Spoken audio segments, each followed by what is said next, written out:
Hello, welcome in everybody. I appear to be live. I am FoFB Gaming and welcome to today's Achroma Community stream. If you are watching this on the recording, aka when I'm not live, welcome in. There will be timestamps down in the description where you can skip directly to the game that you want to watch. As obviously this is going to be quite a long stream, so it means that you could just skip to the game that you are most interested in. But for those that are here on the live stream, welcome in. We'll be starting in just a moment. So I'm FoFB Gaming, and this is our usual Achroma Community stream, where we're going to be playing some games of Achroma, the card game, with some of the community members online. Few things to get started on, though. We have a few bits of news to discuss before we get into the first games, and I'll talk about the schedule as well. My chat is not on. For some reason I can't see the chat on my screen. Standby callers. I can see the chat on my other screen. It might just pop out the chat, to be honest. Your light is very bright. Is it really? As in this one? As in that one? Maybe the camera can autofocus. It should be right. It'll be right. Yeah, why am I not seeing the chat? Let's see. You know what? I'll just pop out this chat, to be honest.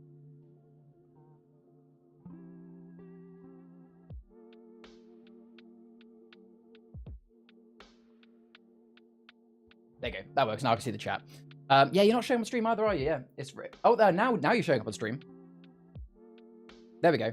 No, I had no idea how that changed, but there we go. We got it in the end. But welcome in, Mo. Welcome in, Ria. How are we doing? Yes, plan of action for today then, folks. So in about 5 or 10 minutes, once we've kind of got all set up, we're going to be starting today's stream with a new game of Achroma called Achroma Heroes. So this is a brand new version of Achroma. So Achroma itself, you guys have seen in the last few videos, the Realm Runner who make Achroma, they have made a new game mode called Achroma Heroes. It is it's just a separate game mode using the same cards. The brief differences are that it's now 40 cards rather than 30 cards. You start on 15 shards rather than 10, and you have to get to 40 shards to win rather than 30. On top of that, they've kind of moved the goalposts with how you deck build for an Achroma Heroes game. So you can now have as many legendaries and as many rares as you want to. As in you can have as many different...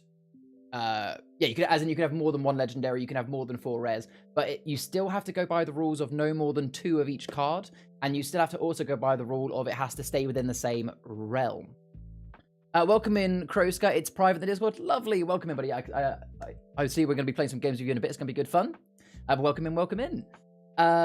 Yes, so that is Achroma Heroes. The other main thing of Achroma Heroes is when you build your deck, you have to choose which of the cards is going to be your hero. And depending on which hero you choose, you get an extra ability as part of your game.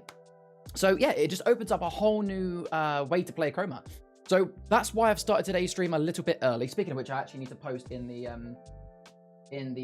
chat that we're actually going live. There we go. I forgot to actually put in the Discord that I am live. And actually, I'm just going to tag my Discord as well.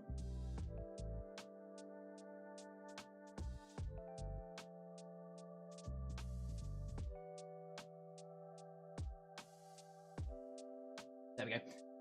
But yes, so we started the stream a little bit early because I really want to try out this new game mode, but I'm aware that a lot of the people that are going to be joining in today's stream are probably people that only recently got the game, or, you know, from MCM Comic-Con, or maybe haven't had a fully chance to play the main game. So I still want to make sure that we're playing a load of classic Achroma. So we're going to do a game or 2 of Achroma Heroes, and that'll take us up till about 6 PM UK time. And then we're going to swap to regular Achroma, because a classic Achroma as they call it. And we're going to do that for about 3 to 4 hours, or until I get too tired, basically. When we get to those games, the exciting news for those that haven't been keeping up is there is a brand new realm that has come out to Achroma, and it's called Warriors of Wishwell. For those that have seen on my channel, there's obviously, you know, loads of other videos that have... that I've done on them. We've done a reveal and some gameplay videos, but we're going to have a go at some live games today.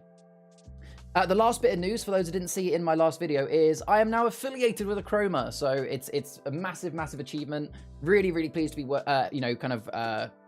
helping them out, I guess. Not really working with them. I'm not like, I don't work for Achroma, but yeah, it's just really good to be able to help them out. So what this means then, guys, is for you guys in my community, below every one of my streams and every one of my videos from here on in, you will find a link for Achroma.cards/FPG.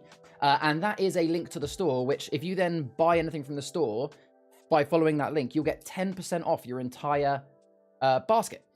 So if anyone in my community wants to go ahead and get into Achroma, or, you know, buy some more cards, or they've now got some awesome mats and stuff, you can get 10% off your entire order, which is exciting news. So yes, all good, all good. So yes, that is the plan for today. But yes, welcome in everybody. All right, I'm trying to think if there's anything else I wanted to say. I don't think there was.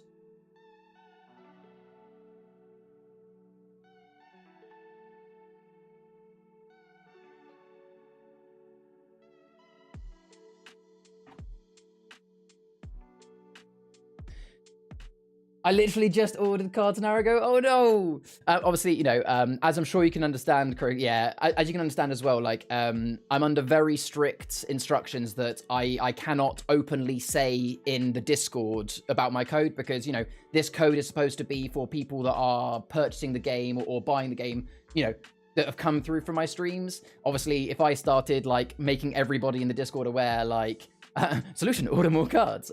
Absolutely. Yeah, you know, if I started spamming their Discord with, hey guys, I've got a promo link, then no one's, like, you know, no one's going to buy the game normally. And it's just, yeah, not very fair on the creators. So, I guess a little bit better. So yes, but hey, you know about it now. So if you order some more cards, a good excuse to buy some more. Exactly. Welcome in, Sarah. Good to see you. How you doing? I'm guessing you're Sarah Jane from the Discord as well. Welcome in. How you doing today? So yeah, that is the plan, folks. So just to recap for those who weren't here right from the beginning. Firstly, welcome in. Secondly, we're going to be starting with some Achroma Heroes. We'll be explaining what that is as we go through. At 6 p.m, we're going to be doing some regular Achroma games where anybody in the community is welcome to join in. And like I said, yeah, the third bit of news was, hey, if you want to buy some more Achroma cards, discount down below, all good. Right, let me go in. I'm going to now unmute myself in the Achroma channel, and we're going to start playing the game.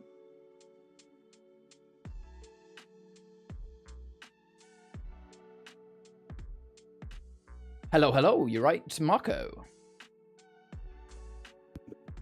I am indeed. How's it going, mate? You all right? Yeah, not bad. I will be back in just a couple of minutes while we set up the canvases, yes? No worries at all. So I can see that obviously Lewis and Private is in the channel as well. Lewis, are you going to be joining us for this Achroma Heroes game, yeah? I presume so. But yes, no worries. Yeah, why not? Awesome.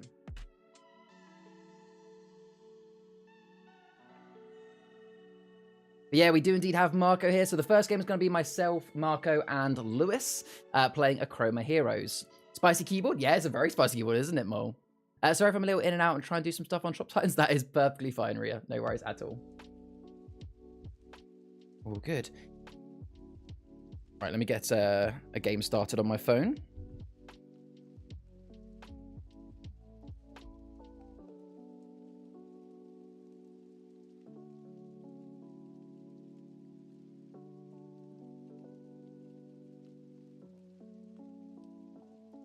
So what I'll do as well is, I appreciate this is the first time you've joined me in the Achroma communities.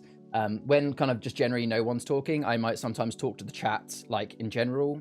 You're also, I don't know if you have the chat open, but if you do and you want to read a message or talk to someone, you can. When you're, however, playing your turn, I won't interrupt you. I can basically mute myself to talk to them. So don't ever feel like you can't speak during your turn in fear of talking over anyone. Like I'll mute myself when required.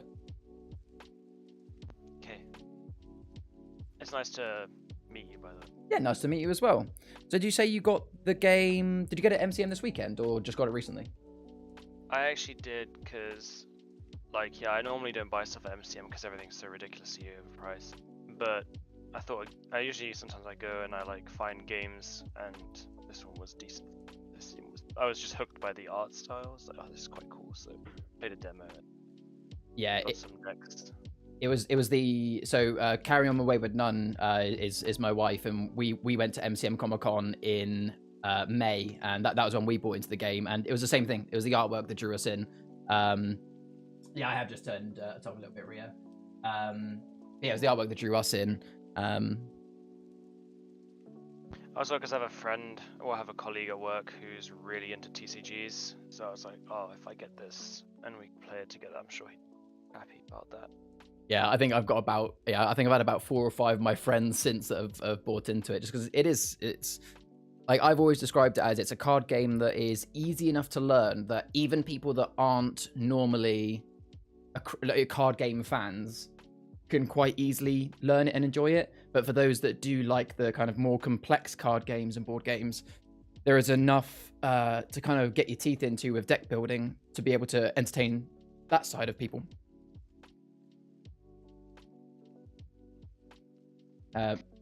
Holy smokes in May, yeah, this year's gone very quick. Hey, Sci-Fi, welcome in, mate. But yeah, and also, you know, you mentioned about the expensiveness as well. Like, it's again another reason what made us buy quite a bit of it in MCM May is because obviously they do that deal where if you buy a full bundle at the Comic-Cons, I think you get like 10-15% off there anyway, so you get a decent price as well. Yeah, I decided to grab a few decks because... Yeah, how could I do it as you, Blink? Not just I have one I just call you colleague Sci-Fi who's guy because it's easier. But also I have other colleagues. We sometimes go to the pub and play games. So I was like, oh, just this game, play that together, and like fun maybe. Yeah, absolutely. Like it. And the fact that you've got it as well means that like even if they don't actually fancy buying it themselves, but if they occasionally enjoy a game, you know, presumably did you buy starter deck or did you get like a full realm so you got 6 decks? I got 3 realms. Oh, did you buy all 3? You buy 3 of the realms, did you? Yeah, man. So you got plenty of cards. So yeah, so you know what I mean is even if your friends don't actually go, hey, I want to buy a Achroma, you can still just bring down 4 or 5 decks and go, hey, let's just have a game, which is the beauty of it. That's yeah. But I wanted to see like get some more because it was only a 15-minute demo. Well, I mean like we played a whole game, but it only lasted 15 minutes. And yes. So I was thinking I want to see how it actually plays with a number of people, just so I understand like what I'd be getting myself into. Absolutely. So I personally find that 3 or 4 players seems to be the sweet spot. You know, 2-player is fun for some quick games, but can be a little bit difficult if the deck that they've chosen happens to be a direct counter to your deck. Like you can have some really tough games. Yeah, 3 or 4 players is a sweet spot because you then get that kind of barteringness of, oh look, Marco's doing really well, so let's, you know, me and Lewis try and get him down or whatever. Yeah, stop with the subliminal messaging. Just getting in early. But then, going like, as an example, how about we partner up? But then totally regret not getting into those games now. But then when you do get into like 5 or 6 player games, like 5 or 6, like I think I've only played a couple of 6-player games, and one of them was on a stream like about a month or so ago. And actually, it was one of the most fun games at Achroma I've played in ages. I think you were in that one, weren't you, Marco? Because that was where oh yeah, yeah, that was where a lot of things started. But yeah, it did take like 2.5-3 hours, which was insane. It does seem like the kind of game. It was very blatant, wasn't it, Sci-Fi? When you have more players, I don't know, like the one-on-one it felt very kind of simple and very fast. Yeah. I mean, it's like one of those games like kind of like Dobble, where you get the more players you have, then the more like long it gets. Yes. Yeah, there's definitely like a line in there because games with too many people, they drag on for a little bit too long. Because if no one is really like deciding to, oh, I'm gonna go on the attack, and kind of because the first person to go turns everyone else on them. That's really what happens on a multiplayer game. So it's kind of like everyone is being polite, everyone is being nice until someone turns and the whole team just starts, all right, he's the one. Exactly, yeah. If someone gets a bit too ahead, then everyone just like dog piles. Yeah. Mm-hmm. Yeah. So just checking. So obviously, Private, appreciate you're with us as well. Are you going to be joining us for the Achroma Heroes game, or are you going to be joining for the classic Achroma? I'll probably sit around and join the classic. It's more the case of I'd have to change up the deck. Yeah, which and you don't want to do now. Take stuff out afterwards if I did that, and I don't really. It's one of the reasons it's one of the reasons why I actually haven't made a Heroes deck yet for Warriors of Wishwell, because I kind of want to play that standard.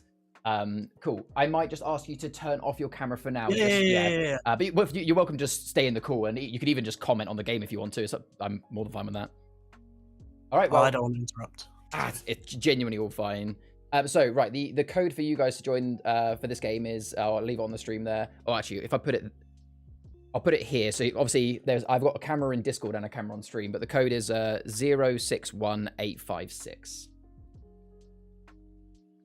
You had your COVID shot on Friday, so you're but recovering. Oh, fair play. Well, good to get the shot though, and I'm glad you're recovering. Otherwise, how have you been?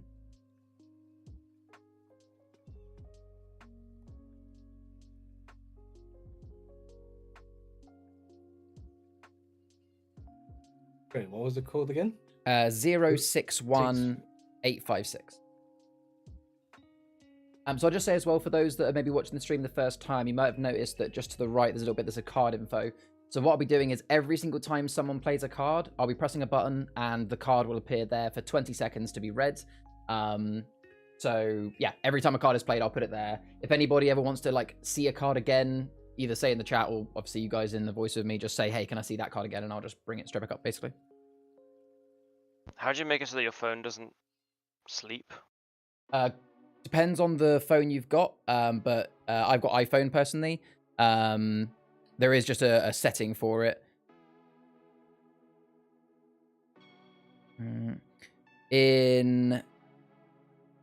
All right, we're all we're all playing in the same realm. Are we really? Yeah. Yeah, if you're on iPhone, it's settings, display and brightness, and then there's a bit of saying auto lock and just change it to never.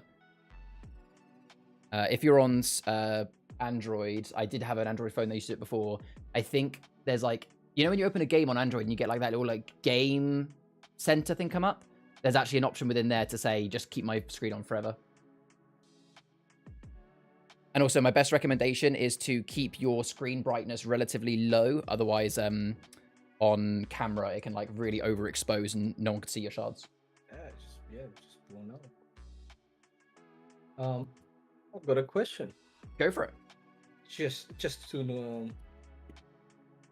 know your thoughts on the matter.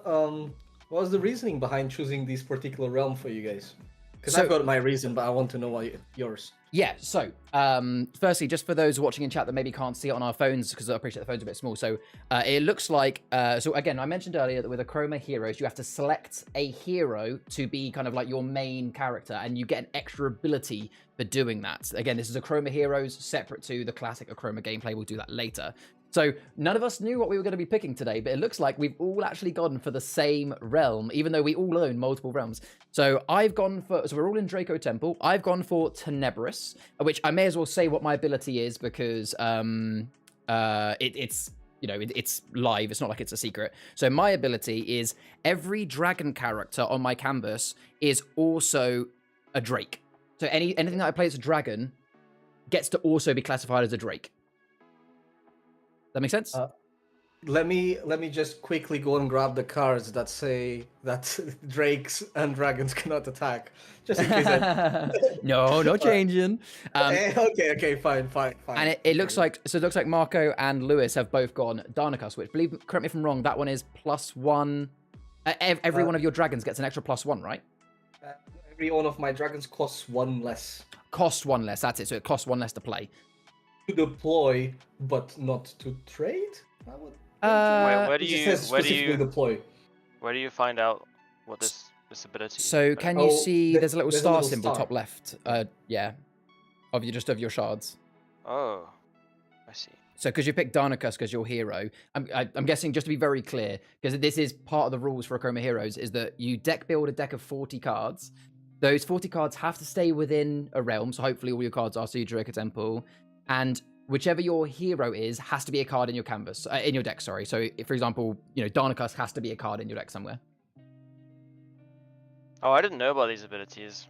I didn't realize that it would do that. But that's cool. We'll play with this then. So this is what they've added with this new game mode, which makes it like, rather than just, you know, I think if they didn't add the abilities, it would be a case of just, hey, bigger deck size, bigger win condition sort of thing. Thank you for the luck, Mole. But yeah, so you asked the question, why did I go for this? I can tell you, so I didn't go for Warriors of Wishwell, but not because the abilities aren't good, only because I didn't want to muddle up my cards from their starter decks. Yeah. I didn't go for Fall of Flutterby, I was actually very close to going for the Flutterby. There was a particular deck which went for me, but I was not too sure. I didn't go. The reason I didn't go for Curse of Curto Hill is if I did go for Curse of Curto Hill, there was one ability that I really liked the look of, which was Hex Clunker, the legendary. That one allows you to, when you deck build, you can take objects of power from any realm. And I've been desperate to do a deck like that. But I might wait until I've got more. I'm going to be buying more cards in January because if I'm now stealing objects from every other deck, all my decks are going to get mixed up, and I don't want to do that. So yes, I decided to go with Draco Temple, and the reason I went with Tenebris, I don't mind kind of briefly saying my strategy. Like, even though it's Tenebris, I will say I am still playing a Achroma deck, as in, you know, I'm still going to be trying to raise to 40 rather than draining to 0.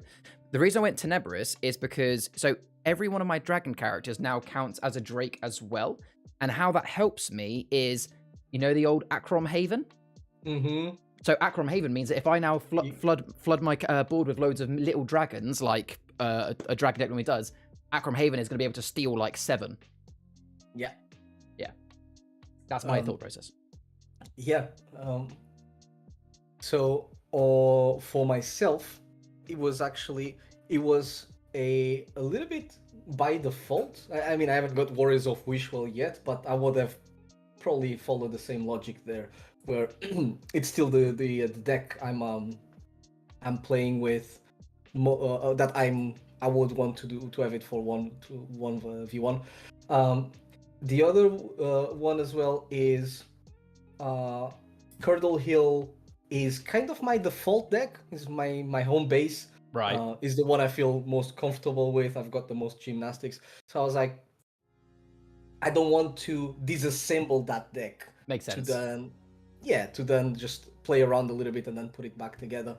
And Fall of Flutterby was a little bit, because it was obviously between these two realms.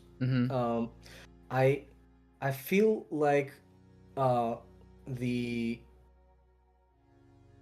Siege of Draco Temple is the one that I haven't tried the most things. There's a lot of cards in here that there's some cards that are very good, which then turns into you have those by default. Yep. And just for that reason, I was like, it is a good opportunity to try some of the other cards I haven't really played with. Like Entombed Elders. I just never played with Entombed Elders. I love Entombed Elders. Which looked very good. I just for on my on my list of the A to S tier, it was slightly below a couple of the others. So that's what it's exciting for me about playing this. Is just getting a bit of an opportunity to go like, you know what, I'm gonna play with this card and see how the fair, how it plays. So, well, shall we get into it? Because what I don't want to do is I don't want to overrun 6 when people then want to join for those games. So, let's just start again. So, to be very clear before we get started then, it is the same actual rules. Hey, thank you very much to Thomas Horrocks for the sub. Yeah, it's the same standard rules of normal Achroma. It's just that, yeah, we now have our special abilities, which they are always in play. So for me, it means that every one of my dragon characters is effectively also a Drake. And for you two, all of your dragons in your hand will always cost 1 less. So is that to a minimum of 1, or is that to like kind of 1 cost go down to 0? That does mean that anything that costs 1 will cost you 0. Yeah. Okay. So that's gonna be quite strong. Oh man, it just feels weird to see this sort of many legendaries and rares and stuff. It just feels I know, right? Okay. It's like this feels wrong. It does. So it didn't actually.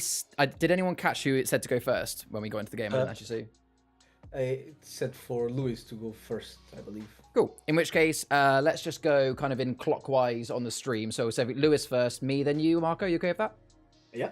Cool. In which case, Lewis, if you'd like to go first. I know so you said I draw 5, right? So you start by drawing 5. Yep.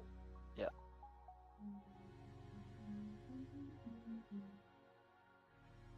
And then you start your turn by obviously then choosing whether you want to draw or trade. Because this is a 3-player game, not a 2-player, the first player is allowed to draw or trade to start their turn.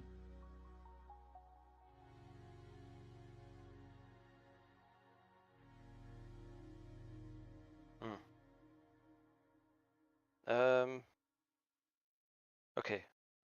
Well, I I get to draw first, right? Because it's Yep. a 3-player game. That's right, yep. So I'm gonna draw, and then I'm gonna. I can't attack, so I'm just gonna play this hatchling. Yep, Draco Hatchling. And I'm gonna play this Malum Drake. Okay, Malum Drake as well. and- So the Malum Drake will cost you 1 because that's obviously that's a Drake, not a dragon. Cool. And then I think that's that. Yep. And then I just resolve, right? Which you can get the gain, but you won't. Obviously, there is a rule in Achroma, which is you cannot steal or drain from a player who's not yet had their first turn. Okay. So you may +1 thanks to your Draco Hatchling, but your Malum Drake won't be able to -1 from someone this turn. And then I'll draw again. Yes, so Sci-Fi Guy in chat. So what this is a new game mode. So the Achroma creators have made a brand new game mode for the game. The short answer is what's changed is the deck size is now 40 rather than 30. You can now have as many legendaries and rares as you want rather than just 1 and 4, so it means much stronger decks. You also pick 1 card to be your hero, which gives you an extra ability depending on who your hero is. And it's start on 15 shards, and it's first player to get up to 40 rather than 30 or drain 0. All right, so I will start my turn by drawing. Like, I don't mind saying that I have a couple of legendaries in my hand. It's just weird to see in your hand. It really is. It feels like I've done something wrong. So I'm going to start my turn by playing one of my legendaries. I say one of my legendaries, that's weird to say. Entombed Elders for 6. So this is a legendary location. It is Steel 2 in the Resolve, and it has an awesome ability, which is Entombed Elders cannot be erased. It can be kind of stolen, like, you know, if someone was playing a Curse of Curdle Hill realm, someone could claim it, but essentially, considering we're all playing Draco Temple, there is no way that you can now get rid of the Elders. Right, is there anything else I'm going to play? I think I will also get down for 4. I'm going to play one of my rares, Ignis. Costs me 4 to play. He is a 2 in the Resolve, and he has an ability which is when Ignis attacks, you can raise a character or location from the same canvas with a shard value of 3 or less. And you know what? I may as well get down a Ruba Draco as well, because why not? He'll pay for himself. So then I'm going to Resolve, which is +2, +4. And Entombed Elders means I get to steal 2. Now, it's a slight shame, Lewis, because I can't steal from Marco, because he hasn't had a first turn, so unfortunately it's going to have to be from you. And I will draw and end my turn there. Okay. By the way, where's one of those beautiful new mats that you've ordered? They haven't arrived yet. They haven't arrived yet. Yeah. That's a shame.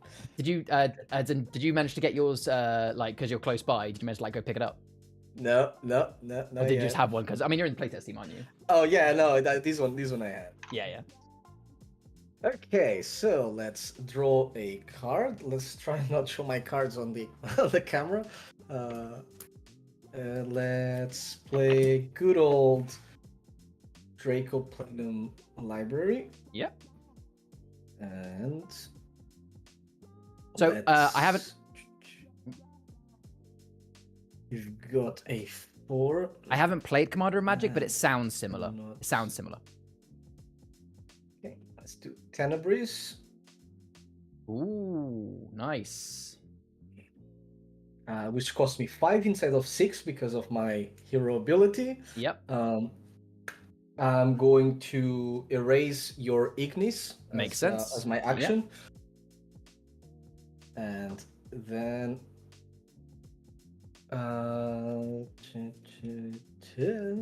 cannot erase your location at all. Nope. I am going to double down on you and take 3 points from yourself and add 1 point and take a card and end my turn there. Very good. All right, back to you, Lewis. I've got no mercy if it wasn't if it wasn't obvious.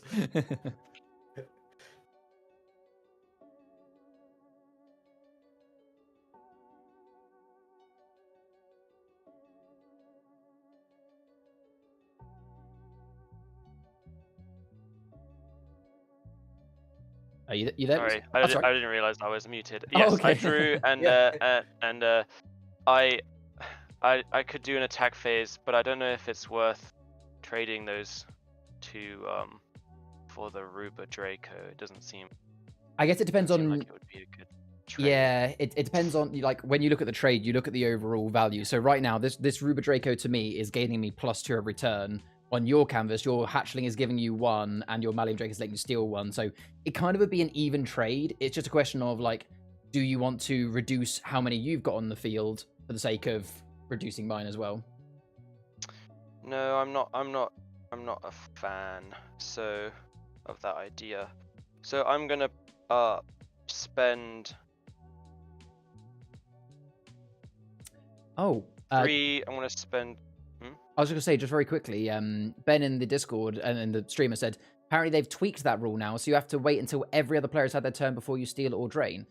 So basically, so that you can gain, but does that mean that, yeah, Achroma decks cannot steal at all until everybody's had their first turn? Is that the new rule? I do believe so. Yeah, I do believe so. I was just looking it up now in the website when I was looking at how to build the deck. I believe that was like the last sentence on the Heroes. Is it gaining? Yeah, because I think, you know, Rhea, fair play to you, Rhea. You said that the other day and you mentioned that. Is it gaining as well, or is it just you can't steal or get? Like, is it basically that no steal one? or drain. Only steal Wow, or drain. that makes it I so will difficult. double check Achroma. now. That makes it so difficult. I can't see a problem with, like, it being like, you know, persons at their first. I mean, I guess you could argue that it'd be the same situation where then technically, if there was one person playing Chroma and then 5 people playing Achroma, that the 5 people following the first person could then kill them that way, I guess. Exactly. Yes, I believe that. Okay, well, let's play with that then. In which case, well, it was fine anyway because I guess it also stops the issue where you can drain somebody out on their first turn where they literally can't play any cards. Yeah. Okay, so in which case, to resolve this, because I, you know, considering this is our first game of Heroes, I would like to try and play it properly. All we have to do to amend this is, how many did you steal from me?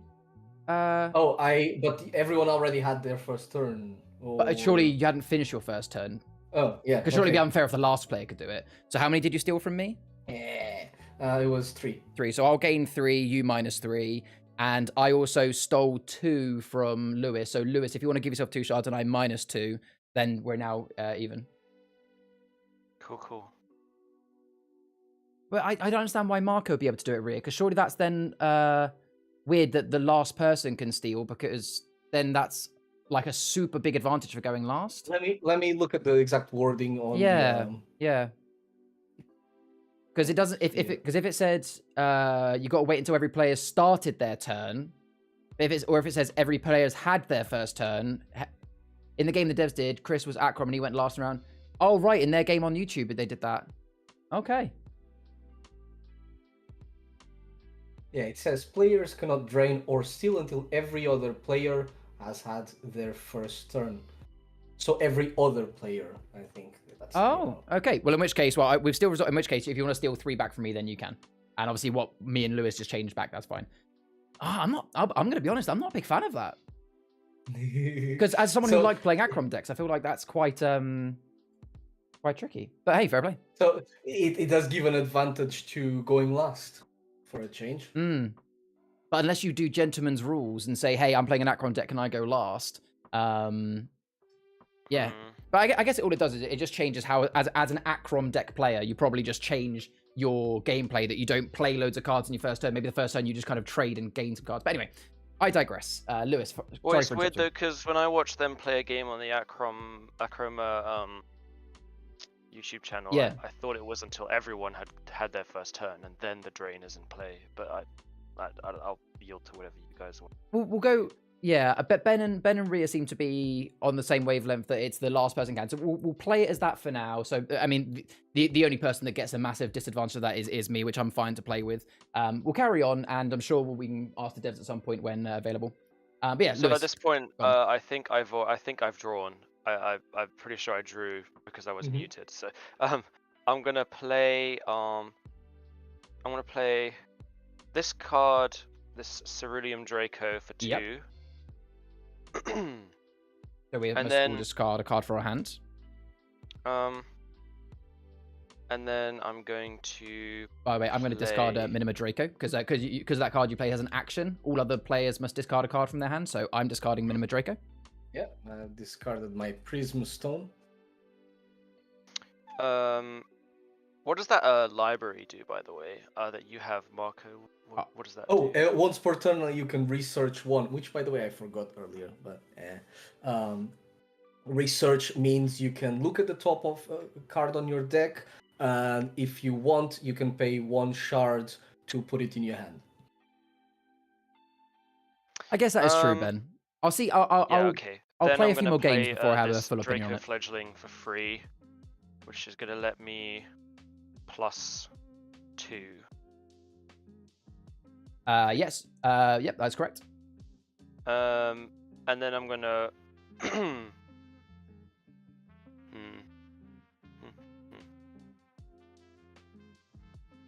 Yeah, and then I resolve, I guess, at this point. So, Thank you, Ria. I'll just do the pluses first. So +1, 2. I can't keep an eye on that channel, so can you let me know if you get a reply, please? And then I will -1 on. It's -1 on Marco, Good choice. since I'm only doing that not because I have a beef, but you Yeah, I'll had remember the that. highest out of everyone. Yeah. No. Out of the other 2 choices, you were the highest.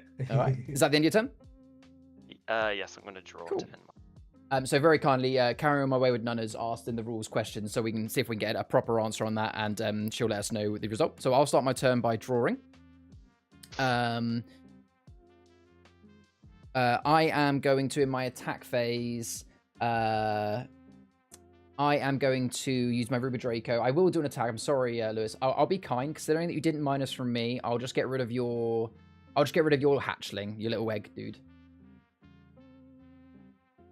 And then in my deploy phase, I will spend 3 to play Vars Volataris, which I'll bring on the board here. It's a very, very powerful rare card, for those who haven't seen it. It's a location. It has +2 in the resolve.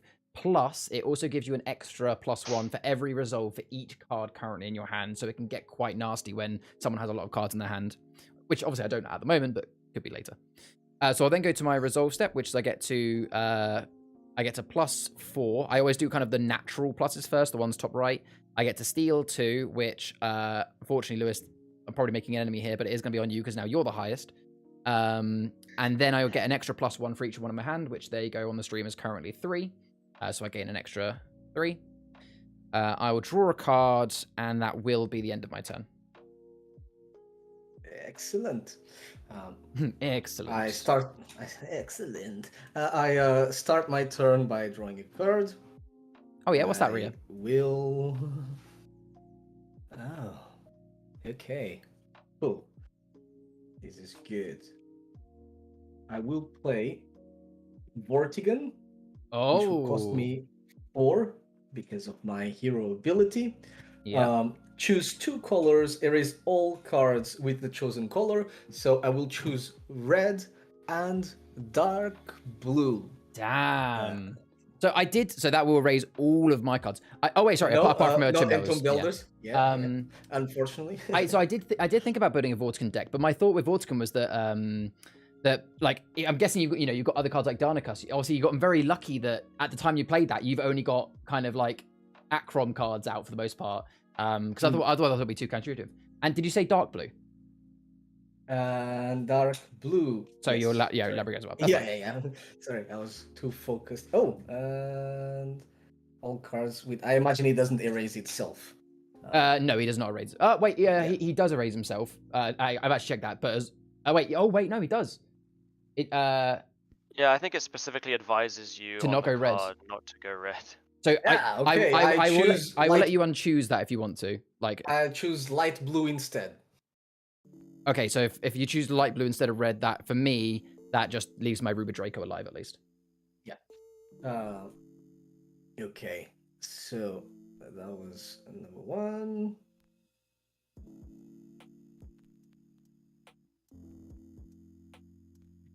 that is dragon, and then sorry, just double that's right, Ben. Something. You could be a traveling Okay, merchant. You could have a so mini shop around me I or get a will mini then crunk play plushie. Dexter, Oh, that'd be Master of amazing. Dragons, which he himself is not a dragon.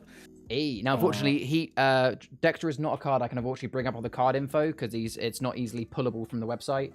But for those that haven't seen Dexter, he's a 2-cost card where he gives +1 for every other dragon on your every other card on your canvas, and he gives all dragons protection. Yeah, which I've got 2 dragons here. Yep. And now I'm going to attack with Tenebris, so I'm going to attack your Rubber Draco. I mean, technically, you would have done your attack phase before deploying loads of cards, but So the attack they just said that it needs to be done at some point because of there was that adjustment. So I just cannot attack with these cards, if I recall. Wait, have they changed it so you can attack and be anywhere now? Oh my gosh, there's so much I haven't read properly. Is that true? I thought I all do believe attacks that had the to be order. resolved first, but that's interesting. Oh, let me just read the let me just go back and read it properly. At least there was a soft rule that, the rule that they said that the attack doesn't have to be done, because it happens too often. Someone deploying and say, "Oh, I forgot to attack." So going backwards. I did hear on the pipeline that they were looking at changing that rule to do that, but I wasn't sure if it had actually like happened yet. That's the last conversation I had. So it was basically like, as long as you can deploy something or do an action or something, but obviously characters cannot attack on their first turn. Has it? And sorry, just to be clear, though, has that changed on the website yet, or is that just like a soft rule that people have been playing in the thing? That's what I'm checking. It was from conversation with Chris when I played with him. I am unsure of the website. I think if someone in the chat wants to have a look at deeper into it and check, I think at the moment I don't think that's changed properly yet. So just to avoid confusion on the website. Yeah, Okay. yeah. I don't think it's changed on the website yet. So if we can play the normal way for now, just so it doesn't confuse anyone that's new, and then makes sense. But you can still do. I'm new. Yeah. So just to be very clear about the conversation me and Marco just had, in the way Achroma works is you go draw trade, then attack, then deploy. The reason they originally built the game that way is to kind of give characters almost like a summoning sickness, so you can't like deploy a card then attack with it at the same time. But what's been happening a lot is people draw their card and they just go straight to deploy, completely forgetting to attack, so therefore then they have to undo their turn. So I think what they're moving to in the future is changing it to you can attack at any point during your turn, like kind of almost like playing an action, but you can't deploy and attack at the same time. Yeah, I think it was just before resolving. Yes. You can attack before resolving. It wasn't quite as much anytime during your turn. So it's kind of like between. Yeah. But yeah, so it looks like they haven't changed that yet. So you can still do that attack, because what we'll do is, considering it's such an easy thing to do, we'll pretend like you haven't played those 2 cards, you attacked with your Tenebris, Rubber Draco died, and then you played your 2 cards. I'm fine with that. Yeah. Okay. So thank you very much for no worries. Being a gentleman when I was attacking you in the first place. It's alright. Like I said, I want to see how this game plays out when we're all playing properly and there's no mistakes made, sort of thing, because I want to see how overpowered these decks can get. Yeah, excellent. So I will then resolve, which I get a to drain 4, which I will. Hey, what goes around comes around, eh? How many was that? Is that 3? So I drain you 1 and you drain me 4. I know. And that's what goes around comes around. I see. I see. And then +1 for each card on my canvas, so that would be another 3. Mm-hmm. And I will then take a card and concede my turn. All right. Just before Lewis starts turn, thank you very much, Ria, for getting back in the chat. Dan, who's sheriff in the Discord, has confirmed that shards can be depleted when the last player has started their first turn. So to keep it very easy, like to put it simple, no one can drain or steal until the last player starts their turn. Welcome in, Gibbs. How you doing, buddy? All right, Lewis, go ahead. Oh, by the way, Marco, whoever's talking in the background, we can just about hear them as they talk, by the way.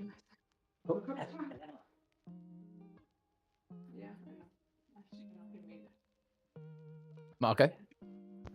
Okay. Yeah. Oh, sorry. It's Luis's turn. So I drew, and then I think I want to play this Minima Draco for 2. Mm-hmm. And then I'm gonna obviously pick Marco, so I'm gonna Draw 3 cards. draw a card for each of his. It's like a symbiotic relationship. He's just he's not affecting you in any way. Wait, so what was happening? Oh, I played a Minima Draco. Card for each character. Okay, yeah, sorry. I just heard You I said choose pick Marco. Marco and thought it was gonna be something bad, yeah. No. It might be though, depending on how you treat me. I want to play this for free. Yep. So I've played 2 cards so far.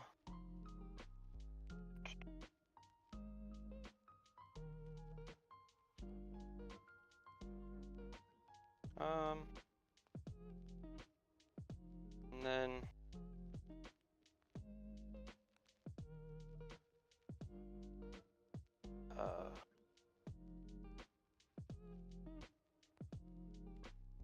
I think that's, I don't know actually.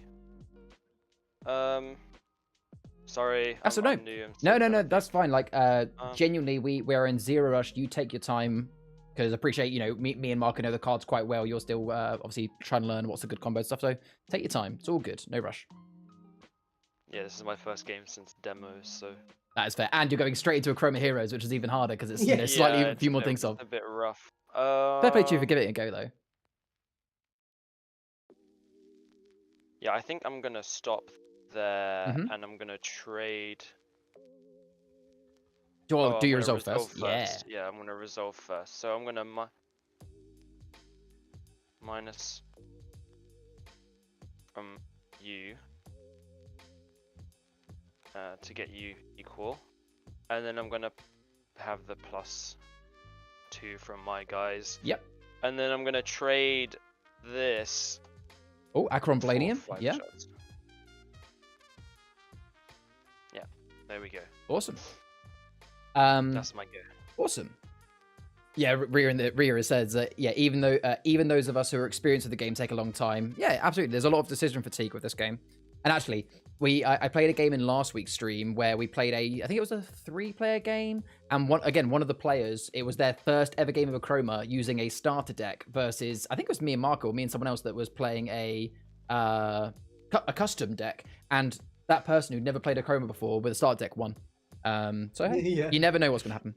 So I will start my turn by drawing. I am going to.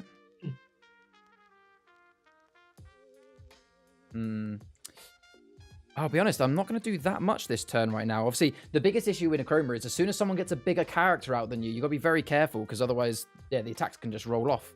So I won't play any characters for now. I'm just going to go straight to my resolve, if I'm honest, and I'm going to steal 2. I'm going to just, you know what? I'll take 1 each. I'll stay neutral. Yeah, share the love. Yeah. I will draw a card, and I will end my turn there. Okay, so let's take a card. It's... I'm going to play properly and attack first. I will attack 2 of your cards. I cannot quite tell. Is it Minima Draco? How many shards is Minima Draco? It's 1, 3, and 1. Like the 1, 3, and 1. So I will erase the first Drake. Yeah, which is the Malum Drake. Malum Drake, and then with my other card, erase the Minima Draco as well. And I will leave the little guy because he's not doing much there. He's all right. He's chilling. He's chilling. So I will then deploy a dragon, a drake. So these will cost me 4. And that looks like Umbra Igneous. Okay, and Just double checking. Okay, so I will now resolve. So that is, that's a lot of training. Okay, I am going to be polite and I will share the level. So that is a total of 5. So that'll be 3, 1, 2, 3, and 2 from yourself. Yep. It's like I said in the beginning, everyone's being polite a little bit. Yeah, and then suddenly, yeah. Well, I mean, to be fair, considering we're all playing for the most part Achroma decks, like I imagine we're going to start spiraling soon. We're all going to be in like the 20s and 30s anyway. Yeah. So that will be the end of my turn now. Awesome, Lewis. Okay. I will draw.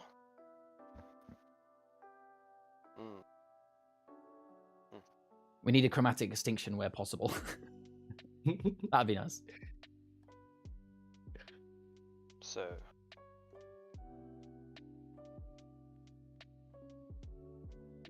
Just double checking. Protection is only from attacks. If you've That's got correct. an action or a character, it can still be erased. That's correct. So yeah, Okay. things like Fireball, you know, for example, your own card Tenebris, like if one of those is played, you're not protected. Yeah, cool.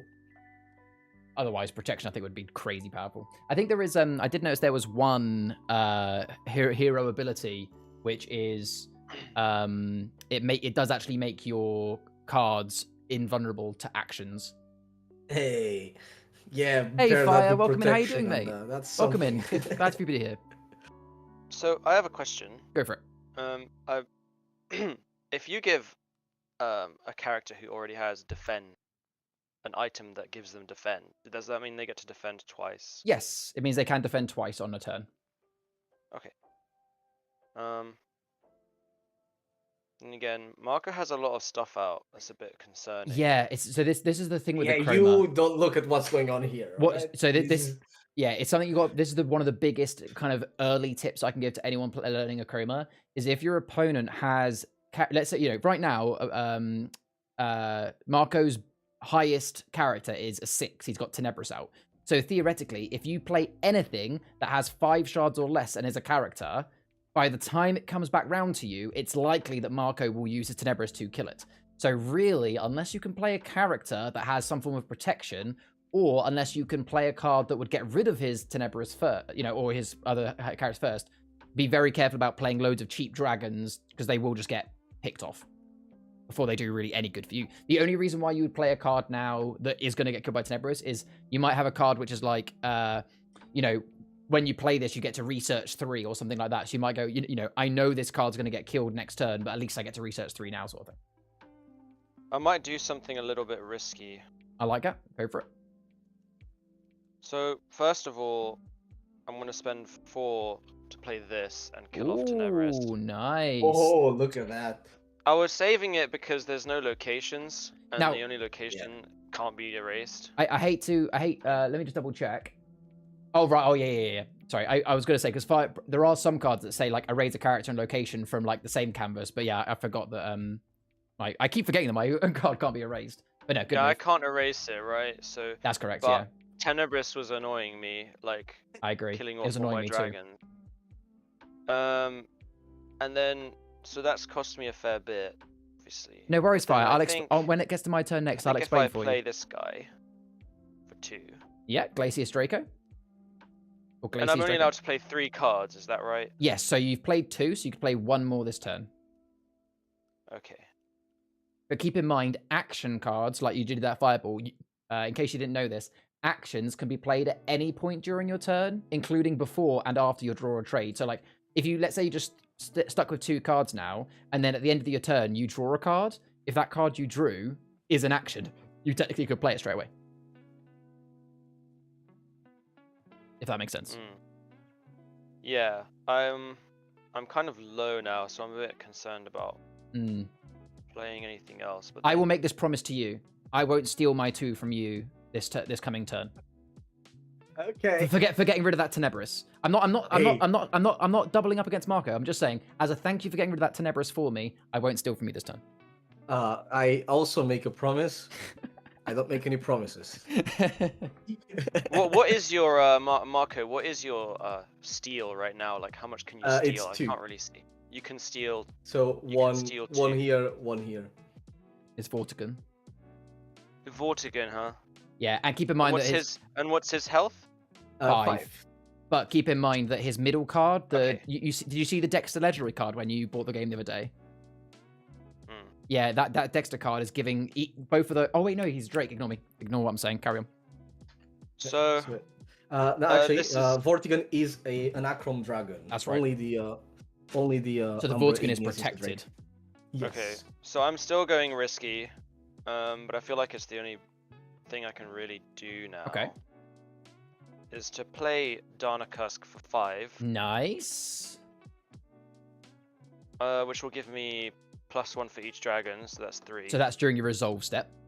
Uh, So yeah, so you don't. So that's oh, that's the end of yeah. the. I see. So if it says it's the not wo- an ability, that's it's not correct. an action, or Which actually whatever is it a good thing. And then you do have an action on that card, but it's the next line. So as an action, you get to draw 3 cards, which you can do now. But then the +1 for each of your dragons is every resolve step, which you are about to go on to. But just to Okay. be very clear, you couldn't, because you're obviously on 1 shard now. You can't. You couldn't gain the resolve and then play another card sort of thing. Yeah, I'm gonna. Yeah, and then I can do a thing now, right? So You can resolve now, yeah. I can resolve now. So. So you get 1 for your Draco Hatchling. I always like to do the top Yeah, right I'm first. just. Yeah, so yeah, sorry, That's I right. may as well. So yeah, 1 for Draco Hatchling, and then 1 for each dragon. And that's it. And that's it. And then I either draw or I Trade, yeah. trade. I think.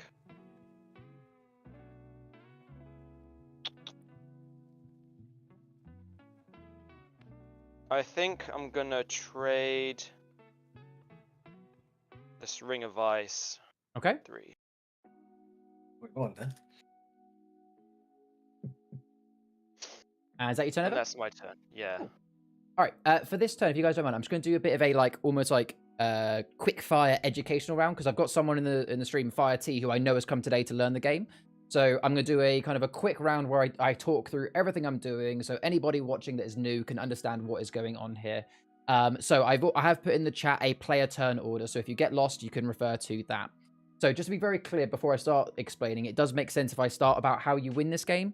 You can see here that I currently have 12 shards. That is my life. That's my health. To win a game of Achroma, this is specifically a separate game mode called Achroma Heroes, but it's very similar. I have to win by getting this number up to 40, or reducing my opponents down to 0. That number is important though, because you start your turn by drawing or trading. Drawing would be obvious. You can just pick up a card. What trading means is you choose a card from your hand. I don't mind showing one to the stream to show you what I have. So I have a card here called Strength in Numbers. You can see if I bring up the card on my... if I bring up the card bigger here, you can see that in the middle of that card, see how there's a hexagon and 2 of the 6 are colored in? That means that this card effectively costs 2 shards. So where I say you can draw or trade at the start of your turn, if you choose to trade, what you're doing is you throw a card that you have in your hand away, and you would gain the 2 shards that you've just thrown away. Now, I'm not actually going to be doing that, but yeah, that's the draw or trade step. So what I'm going to do is I'm going to start by drawing rather than trading. So then you move to your attack step. This is where if you had any characters on your canvas, you could attack other characters on someone else's. Now, unfortunately, I can't demonstrate that as I don't have any characters out, but I have a feeling there will be some attacks soon you'll be able to see on the stream. You then move to the 3rd phase of your turn, which is your deploy phase. This is nice and simple. You can deploy up to 3 cards from your hand, no more, but you can do less. And you pay for these shards with your life. So for example, the first card I'm going to play down is going to be Tenebris for 6. So it costs me, because Tenebris, which I'll bring him up on the action here, you can see that Tenebris has all 6 of his shards coloured in. Well, it's coloured in black, but it is still coloured in. That means that just cost me 6 shards to play him, bringing me down to 6 shards now. Now, he has an action on there which says erase 1 location or character. Now, I've got choices. Do I go for the Vortigern? Do I go for the Dexter? Or do I go for the Darnacusk? I'm going to interrupt you there because Yep. this is important. You're about to make a very important decision, Yeah, Charlie. I am. I Yeah. need. Yeah, this is gonna throw the chat into an uproar. I must tell you something. Your choices have got consequences, right? And in my hand, I do have here a little Oh, fungor. All right. the little fungi. And He's so beautiful. yeah, I know, right? It's quite something. So I just want you to know that if you do anything against me, Fungor is the one to pay. Brilliant. All right. All right. Well, I'm blackmailing you emotionally here. yeah, I get the emotional blackmail, but I'm gonna get rid of Vortigan. I don't think anyone in the chat will ever forgive you. No, they won't know. So yes, I'm going to use my action to get rid of Vortigan.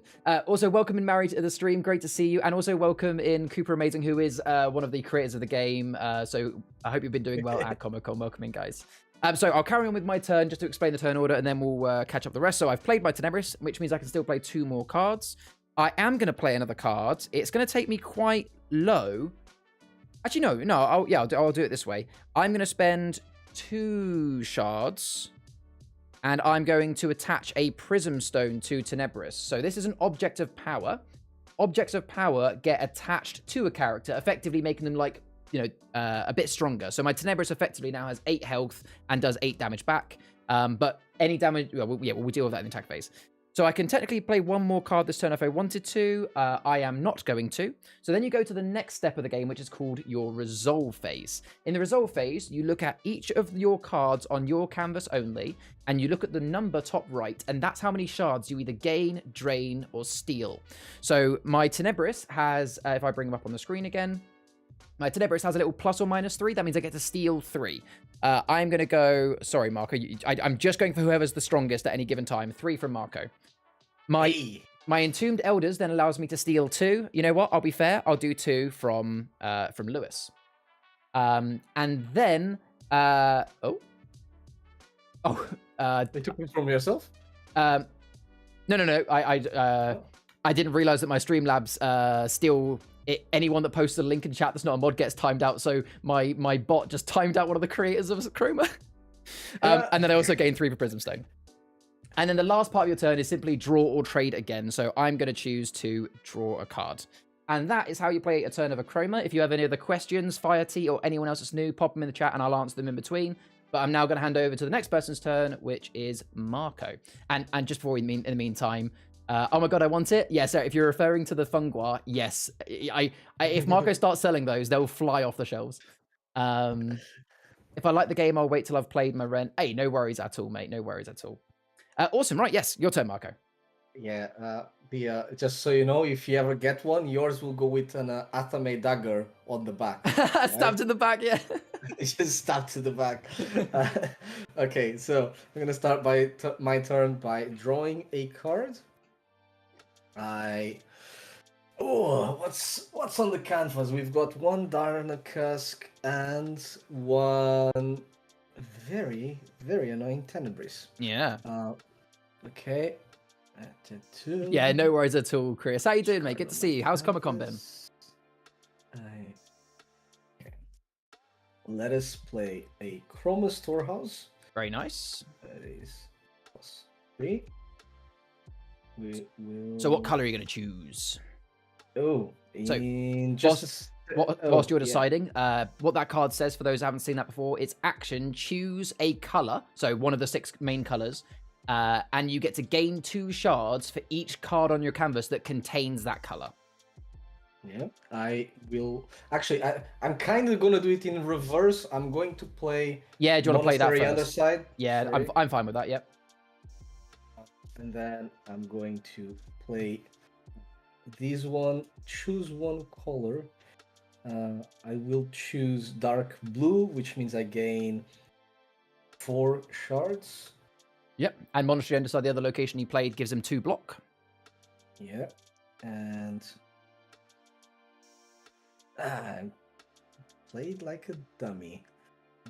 I will now play a character, which gives 3, and I can research X which means I can research 2. That X is the number of locations in my canvas. Yep. Chris saying Marco playing poorly as usual. You know what? Actually, he had a really strong start, Chris. In his first couple of turns, he had on the board at one point. He had a Tenebris, Vortigern, and Dexter. He had 3 legendaries out at once. But we're slowly me and Lewis are slowly whittling him down. Oh, and I will now resolve. So, for each card on your canvas, so that is +1, 2, 3, 4, 5. That is +2 from the Achroma storehouse, and that is still 1 from. Oh, who was it that killed my Tenebris? Don't know. Jen, you can't remember. Foul play. Just to tease you a little bit, I'm gonna take 1 from you. That's fine. I'll take my comeuppance. Oh no, not from yourself, from Louis. Sorry. Oh, okay, all right. Yeah, yeah. That's it. All right. Yeah, take a card. That's it. Also, in case there's any confusion that happened before, it's Firetalk from Twitch Discord. Name myself Fire. Louis, Hey, no your worries turn. at all. No worries at all. Yeah, I'd recognise it's you. Yes. And you don't even know half of it. You should have seen the game. So where what you does had- that crystal yes. do for your Tenebris?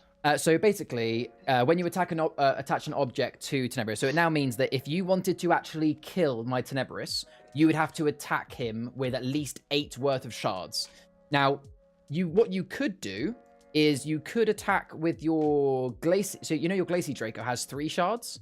So let's say theoretically you attacked with your Glacier Draco. What would happen is I would do 8 damage to you, so your Glacier Draco would die. You would do 3 damage back. But the way damage works in an attack phase is the object of power always takes the damage first. So because my Prism Stone, the object only, if I bring it back on screen, you'll see here, it only has 2 shards. So if you attacked with your Glacier Draco, you would lose your Draco, but you would be able to erase that. Likewise, if you attacked with any of your characters, you could get rid of the Prism Stone, but you would lose your character in the meantime, and then you'd have to do a second attack to then kill the Tenebris. Think of it like a 2-shard shield. Okay. So I'm gonna draw.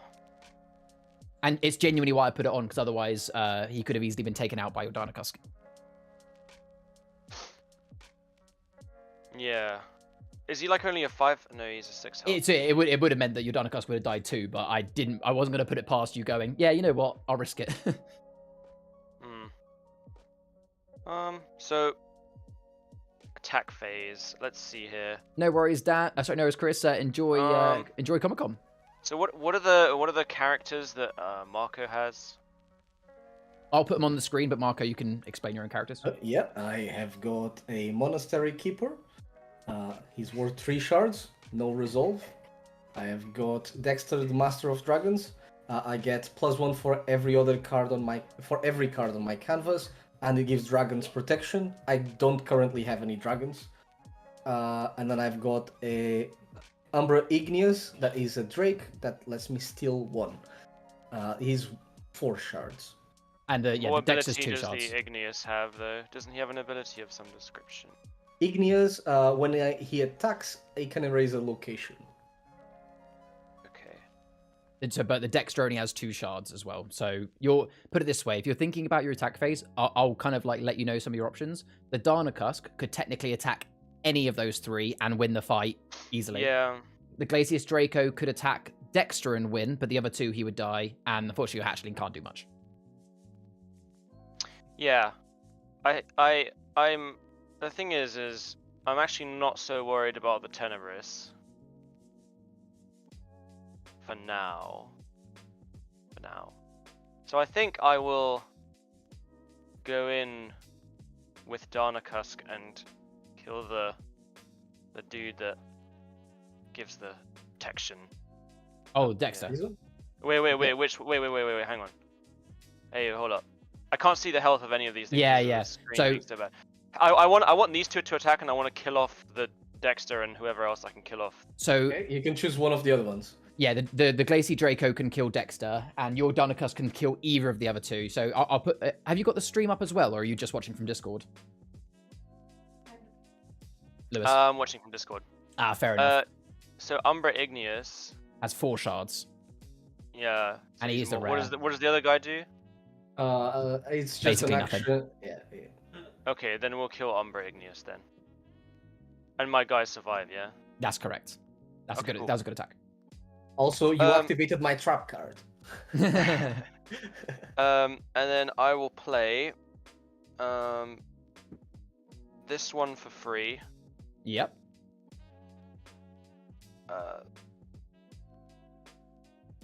Which means you instantly gain back 3 shards. Oh yes. So each other dragon character. Yeah, it's a 3. That's 3, I think. And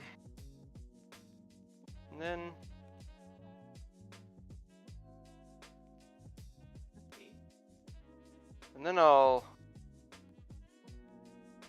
maybe I am concerned about the Tenebris. That's fine. Maybe I am. You know, maybe I am. In which case I think I will. Oh, I see him tap 6. Play a Tenebris. He's playing his own Tenebris. Oh, and I'm fair gonna play. kill off the Tenebris.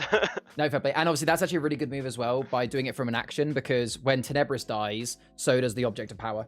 Because anytime an object of power, you know, the owner of the object gets destroyed, so does the object. So that's well played. And for my third, oh, I can't. You can technically wait. Oh, yeah, you can technically play one more card. But you're just low on shards. Yeah, and I can't reduce my shards to 0, can I? You cannot, no. So basically, unless it costs 1 shard. Keep in mind that dragons cost you 1 less. Oh, actually, just being to be clear, did you just minus 6 shards from yourself for Tenebris? Oh yeah. So you can actually give yourself a shard back because he is technically a dragon. Okay, that's perfect. So then I'm playing this as my other card. Beautiful. Strength in numbers. Well played. Which is gonna give me 10. Oh, wrong one.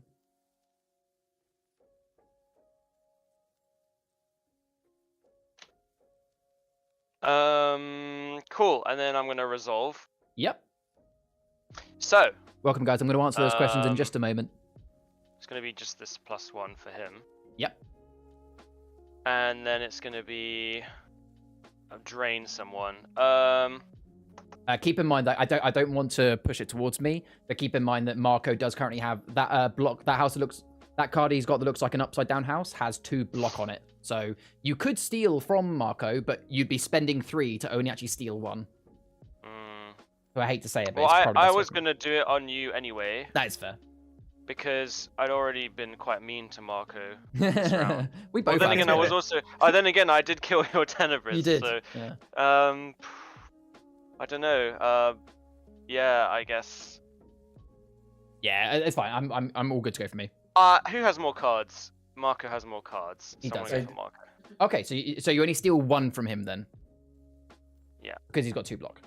I know it's not like the best value of a card, but No, fair enough. then you're both on 12. Okay. And I'm on 14. And then you can still resolve your Darnacusk, which is +1 for each dragon in your canvas, which is actually 5, including your yeah. Yeah, because it's cool how Tenebris is a dragon and not a drake, so he kind of has this weird. Because his backstory, synergy he's one of the leader of the dragons. That he was one of the first to get corrupted, but he is still technically a dragon. Yeah. It kind of reminds me of like Eldar, Dark Eldar synergy in 40k. Yeah. Like, draw. And then that's my turn. Lovely.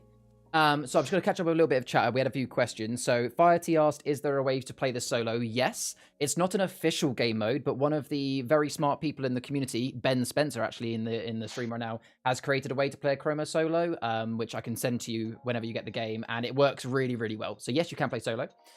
Ben asked, question about Igneous. Does he have to erase a location when he attacks, or is it a choice? I always played it as it has to happen, but interested to hear what you guys think. So I've always played it as you can. But you don't have to. If I bring up, it does say whenever he attacks a location. So I guess technically you should do, because it doesn't say the word may. But I guess you surely don't have to attack your own location though. But yeah, good question. Welcome in, Codex. Hope you're doing well. Can you send it to me? Absolutely. You know, I'm sure Ben can do it because it's his PDF. He can post it in the main chat for you if you want it in the Discord. All right, so I will start my turn by drawing. Oh, this is perfect. So, okay, I want your opinion on this, Marco and Lewis. So, on the Shoot. Okay, you know Mirror Sanctum, Marco, and you know how the rules always were that you could copy a heroic location already on your canvas. But I think there was like talk that it was going to change so that you can't copy a heroic already on your canvas, because otherwise you're not supposed to have 2 heroics of the same, aren't you? I'm pretty certain. Stand by. It had. I don't think it has changed. I think it's pretty much the same thing as the attack. I think it's.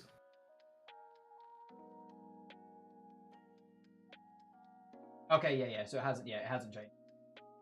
Yeah, I just checked. It hasn't changed. Okay, so in which case, I will start my turn by spending 1 shard, and I'm going to play a rare card called Mirror Sanctum.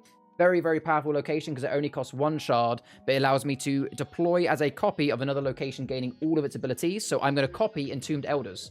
So that effectively means I now have another Steel 2 and another card that cannot be erased. So, quite nice. Yeah. Very disgusting combo. Disgusting. And I will also... no, I can't do that. Again, because I now don't have the highest characters on the board. You know, you've got 2 6-cost characters, Lewis. I can't play characters right now. So I'm just going to resolve nice and easy, which is going to be stealing 4. I'm so sorry. It's going to come all from you just because you're the highest, and also my Tenebris. And I will draw and end my turn there. Okay, excellent. I will start my turn by drawing. I will. I don't think Fire T is, Ben, but Fire T is in my personal Discord, so I can send it to them myself. Deploy any. I could, but I'm going to attack the little egg guy that I spared earlier. Yeah. I regret it because, you know. I'm going to play Rummage. Oh, and this is going to be a while. So, Rummage is Research 1. If I keep the Research card, I may pay another shard and just do it again. Yep. So, effectively, it's 2 shards per card, but infinite. Okay. So... I think in my set, I got like no Research cards from the I haven't got Temple. Oh, just checking. 2 shards per card or 1 shard per card? So it's you pay you picked up a card, right? You pay 1 shard if you want to keep that card because it's still the way that Research works. And then once you've kept that card, you can pay another 1 to look at the next one. Does that make sense? So you're technically with that card. It's not like pay 1, pay 1, pay 1, pay 1. That would be ridiculously OP. It's you get to Research, and the way Research works is you get to pay 1 shard if you want to keep it. And then you may pay a shard to repeat the ability. So it ends up being 2 shards per card. Yes. Okay, yes. Okay, you're right. I haven't actually played much with Rummage anyway. That's fine. That one's come up a few times. Yep. Yeah, and that makes perfect sense. So I will Research 1. And I'm gonna keep it.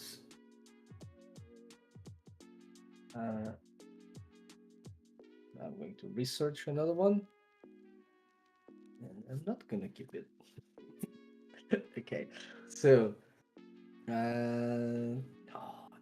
good.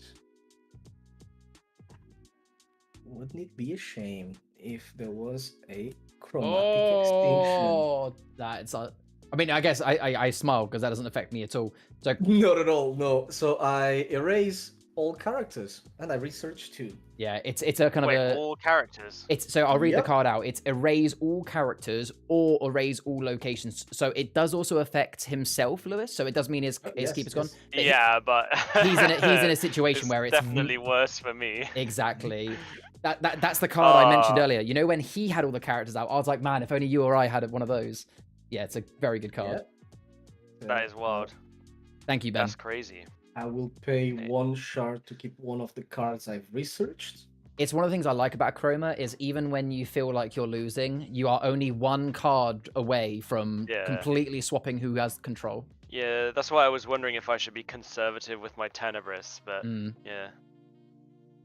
But it got a good use because you got rid of my Tenebris with it, so you got good value out of it. Yeah, and the prismatic shard. I suppose. Exactly. So I am now Monastery going to Nest. resolve, which means I get a +5. And I will trade in a corrupted portal. All right, and next turn. All right, Lewis. Draw.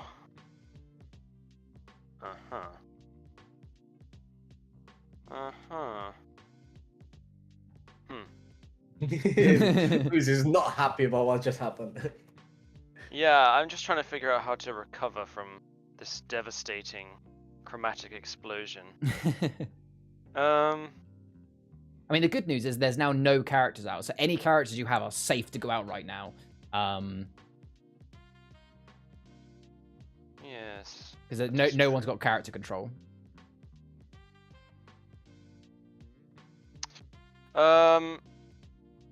In that case, I will play Umbra Aqueous Nice. for 3 shards. And I will play this rock. Very nice. I like rock. And then I will resolve, I think. That's steel 1 minus 2, I think. My memory serves me. Yes. Yeah. I'll steal. You may as well do it all. Like, genuinely, like, I hate to be the bearer of bad news for myself. You may as well do it all from me, because otherwise, only one's going to go through to Marco.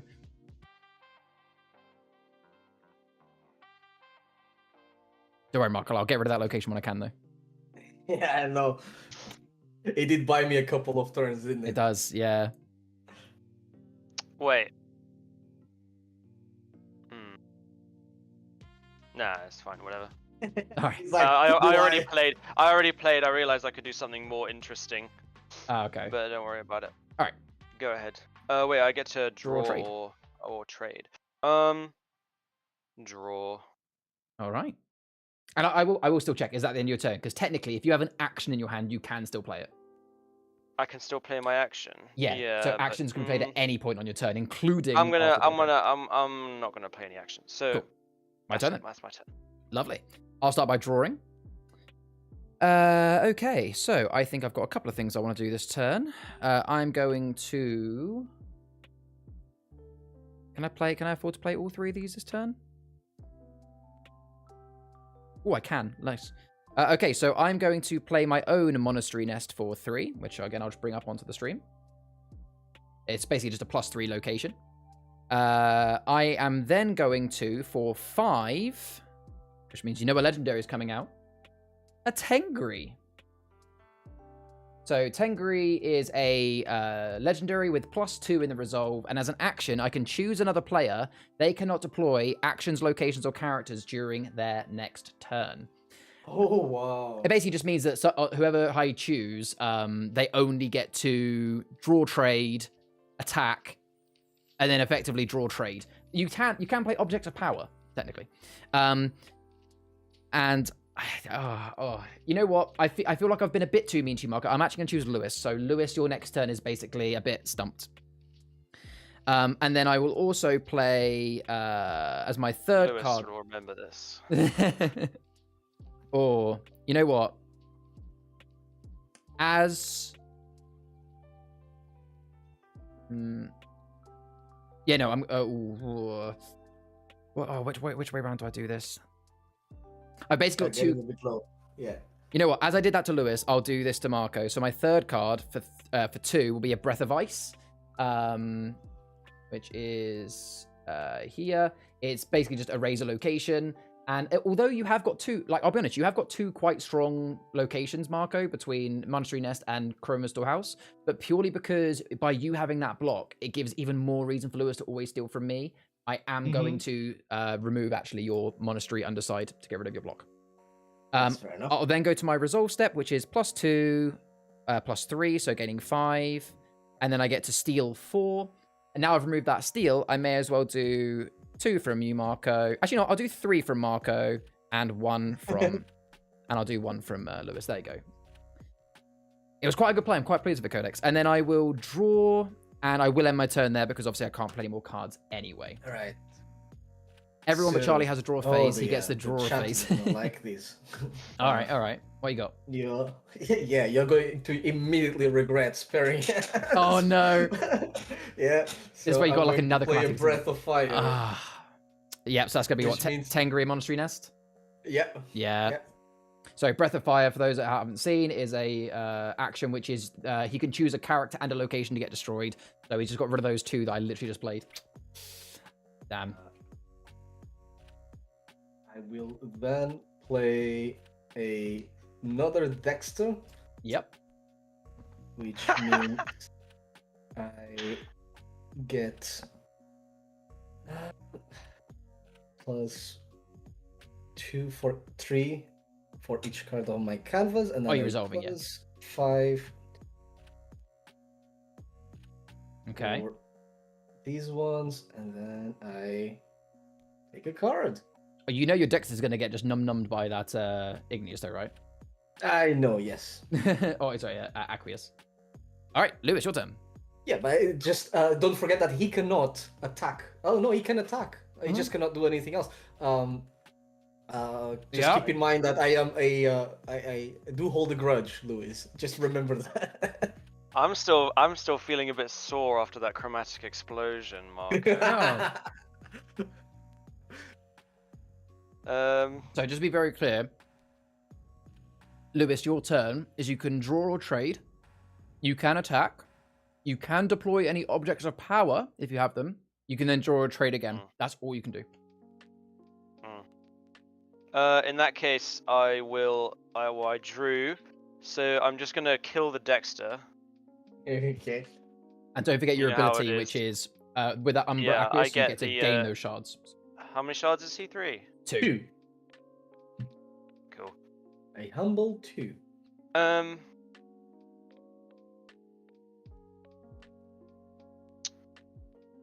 I'm not sure how that interacts with the rocks thing of having to attack a character every turn. So but- this is actually good news. So Rock has to attack every turn if it can attack. So actually, if you hadn't have attacked with the Umbra Aqueous, your Rock was going to have to attack the Dexter, and Rock would have died to the Dexter. So you actually saved your Rock by doing it that way. Well, the implication being I didn't have to attack with my rock first. That's correct. You have to attack with them, but you don't have to. Yeah, don't have to do it first. Okay, that's neat. And I can't play any cards. Apart from so- objects of power. Technically, Tengri does not say. It just says you cannot deploy locations, actions, or characters. So if you have an object of power in your hand, you could technically pay and attach it to your Rock or Aqueous. Yeah, no. So, But then just draw or trade. Oh, resolve, Yeah. and then draw or trade. resolve. So I've got -2 and a steal. So You can now go from either because there's no block on either side. yeah. Thanks for pointing that out. I'm evil, Marco. I'm evil. Is There's a reason why I'm called foul play. Is the what's it called? The dragon location copied. Does that steal or does that just? These are both now steel. Minus. Yeah, so These this. are both steal. Yeah, I've effectively got I'm gonna take 4 from steel. you then, Fair because I play. don't think. Or Marco, how much do you have? Like pluses? Like He has, plus- he has Oh, +5 +5. right now. So Oh. Marco is technically winning on the like the net gain, but I'm stealing 4, which is arguably scarier. Well, I will take from you then foul play because Sure. Marco, I already killed his Dexter. So. No, that's fair. That's understandable. And by the way, I didn't do that because I wanted to kill your Dexter. I did that because I wanted shards from Umbra. Yeah, fair enough. No one wants to erase Dexter. He's too cute. Yeah, that is true, yes. Yeah, Alright. that's the end of my. Wait. I can draw, right? Yeah. Now that's the end of my turn. Cool. So I'll start by drawing as well. Perfect. I got the cards that I wanted. Awesome. So I've been okay. I'm gonna be really honest with you. I don't even mind saying I've had Dexter in my hand for the entire game, but I've been waiting because there's a deadly combo, and Marco, you probably knows what I'm about to play. So I'll go to my deploy phase. So I am going to play a Dexter Master of Dragons for 2. Obviously, I can't bring him up on the screen, but he's the card that you guys have just seen before. 2 shards, +1 for each card on your canvas, and all dragons on your canvas get protection.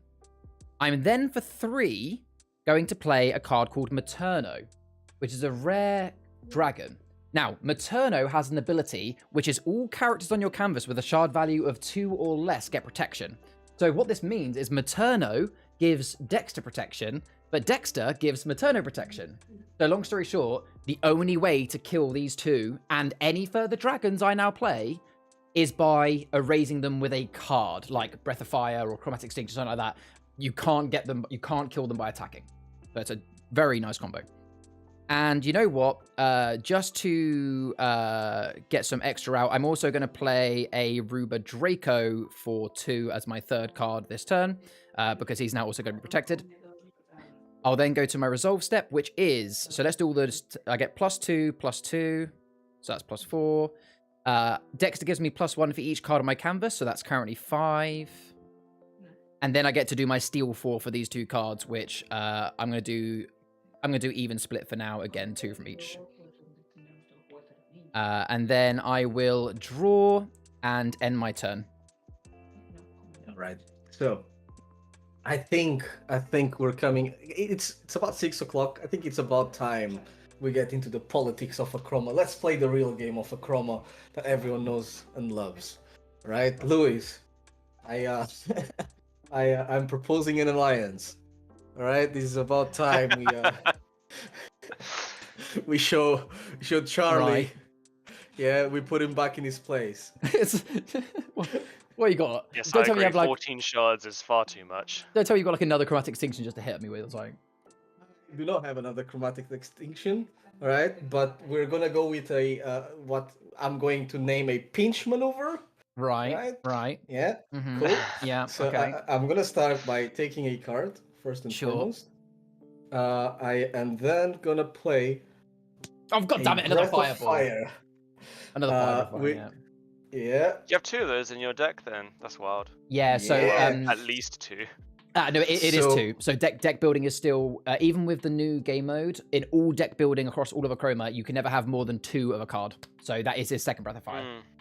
It's a really good card. It's fucking expensive though. It is though. Yeah. It All is. right. So who's Yeah. going? Who's going? I'm guessing Dexter. It's Materno. You're going with Materno. Interesting. Oh yeah. I'd have thought you'd gone with It's- Dexter. No, because he can kill your Dexter. Oh, that is true. That is true. You can kill Dexter. Mm. Yeah. All right. And I cannot And erase then- a location. Yeah. So just Materno. Okay. And Before I 6, am let's all now play 9 going after. Yeah, to exactly. resolve. That is what's happened. That's 5. And I'm going to take a card, and it's your turn, Luis. Damn. I would just say as well, for those that are in the community, I did say that we are going to be playing classic Achroma games from 6. Obviously, whenever this game finishes, that's when we'll swap to classic Achroma. Shouldn't be I too will much longer. draw. Okay. That's not me like foreshadowing. Like I don't have that good cards, but So I have to attack before I play. okay. If you give my Dexter 1 more lease of life, I promise for the next 2 turns to do all my steal towards Marco, and I'll do a virtual Luis. handshake on that. Luis. I will give you my YouTube channel if I'm lying. Alright. He's scared. Oh, He's wait, trying actually- to manipulate actually, you. you know I'm what? not scared. I'm just annoyed about the 2 stone dragon thingies in the back. Like I know, right? Actually, to be I fair, find them quite disgusting. I won't even. Yeah. I'm going to redact my deal from the table anyway. As sci-fi guy in the YouTube, that is absolutely correct. Rock has to attack anyway. So even if you didn't want to get rid of Dexter, you're going to have to attack with your rock anyway. So. Shit. yeah. I was really considering that. Yeah. Damn. Yeah. Well, so I have to. You have to Well, attack with your I rock. have to kill one of them then. Yeah. That's okay. Well, I guess my rock has to trade for something then. So yeah, okay, we'll just I guess we'll just die then. I guess I'll just die then. Yeah. So. Guess I'll just die then. So I'm guessing you'll use rock to attack Dexter first, because otherwise the dragon's protected until then. So yeah, that's Dexter Yeah. gone. Yeah, and then And then the other one to kill Ruba, Yeah. which means you'll gain 2 shards from that. Yeah, welcome to the dark side. I don't think I think correct me if I'm wrong. Every time I've played like a decent set of characters out, they haven't survived until I've come back round to a turn. Well, that's what happened to me with the chromatic No, explosion. that is true. That is true. That's the way of the game. I had it good as well. Yeah. So, but yeah, let's. So okay, then this card becomes useless. Let's play. Let's play a Malum Drake. Yep.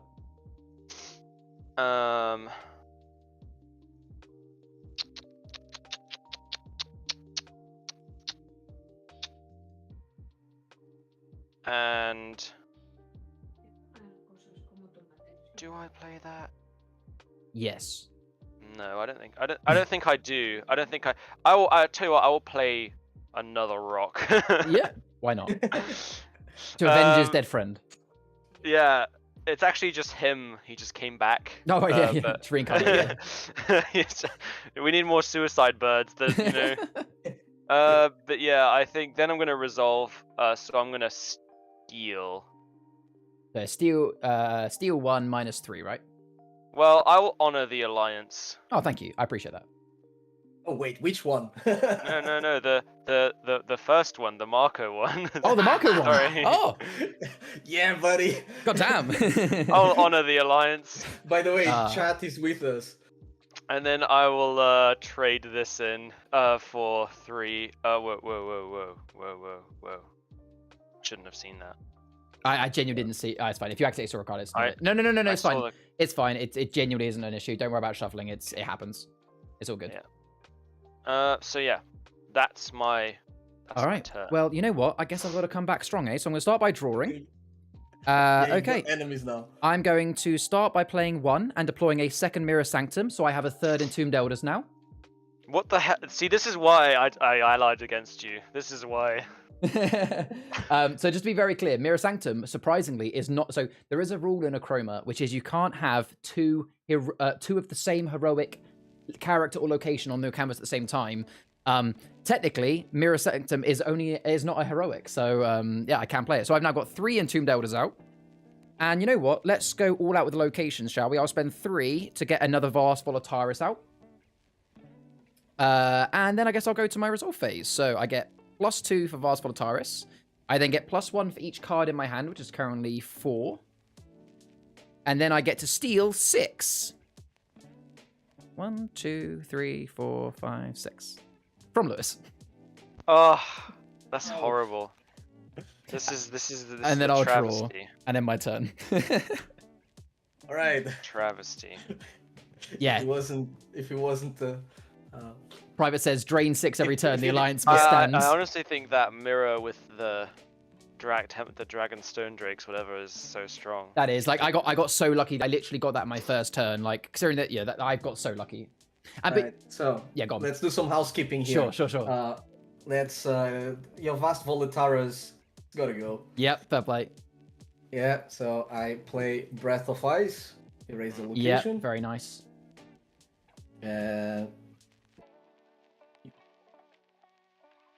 I will then play Impendulu. Yeah.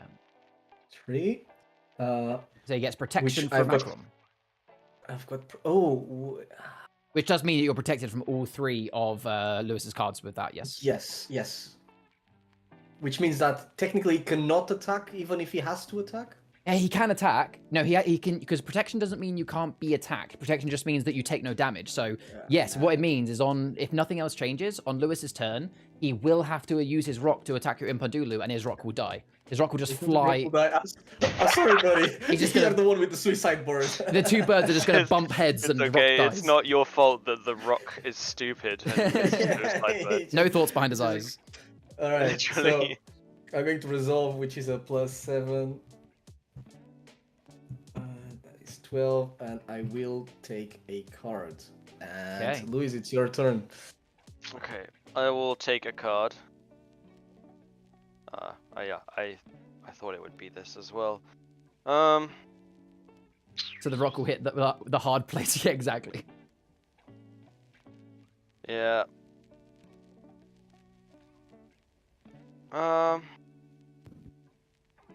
Yeah, well that has to happen, doesn't it? Yep. So, Rock only knows anger. Yeah. Yeah. He was so young. Gee. Yeah, you're on 18. This is Yeah. unacceptable. Yeah, I'm not liking this. Six This permanent steel And, is and quite there's strong. nothing I can do about your three stupid of the same card. Yep. Um. That's crazy strong. Well, and the only other interesting thing. Okay, I'll just play this for 2, Yep. Minima Draco. and then draw 1 card, Marco. Oh, and then I can do this. And mirror your thing. Yeah, so you can mirror my Entombed Elders too. So we've now got 4 Entombed Elders in a 3-player game. Yeah. Brilliant. So I've played You play 2 cards. Yes, that's right. You can play one more if you want to. No, I don't really want to. So I'm probably gonna resolve now. So I'm afraid it's gonna have to be -2 for Aqueous, -1 for Malum,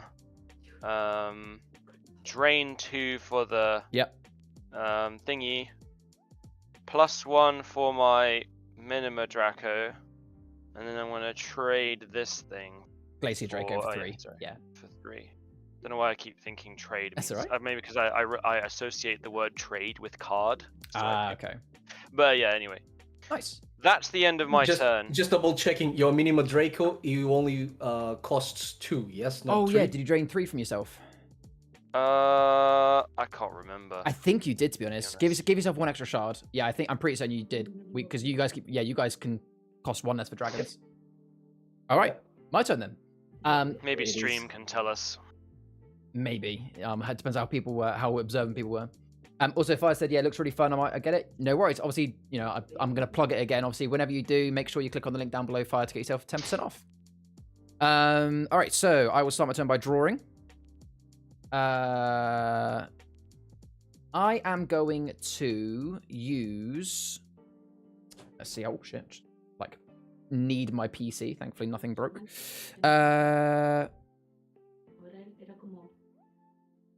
Let's see if I do it that way round. Yeah, that can work. So I'm going to play...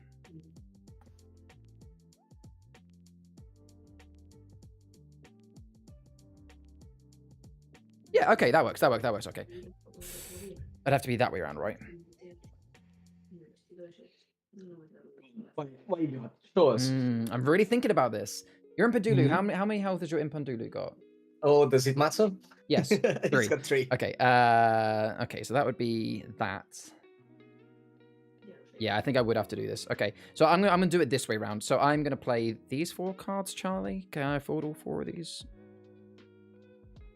Yes, just. So I'm gonna start with my own Breath of Fire for 4. Ooh. Which is obviously there. And I'm going to now. Do I get rid of the? So I'm going to get rid of the location-wise. I obviously can't get rid of Lewis's Mirror Sanctum because it's an Entombed Elders now. So I'll get rid of your Monastery Nest. Yeah. And let's see, who's on the highest shot? Oh, 8, cool. Let's get rid of your... No, I'm going to get rid of the Umbra Aqueous. The Umbra Aqueous on Lewis's one. Yeah. Okay. So I'm then also for 3 going to play a Cerulean Draco. Which is the one where you guys must discard a card from your hand. You may choose. Yeah. I will. And then for a final 4... I'm also going to get down an Achroma Haven. So this is the first time that this is my actual character's ability is actually going to do anything for me.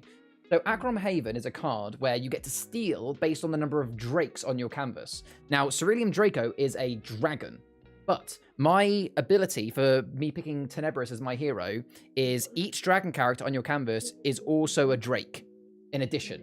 So this means that Cerulean Draco will count towards my Achroma Haven, so I'll get an extra steal there.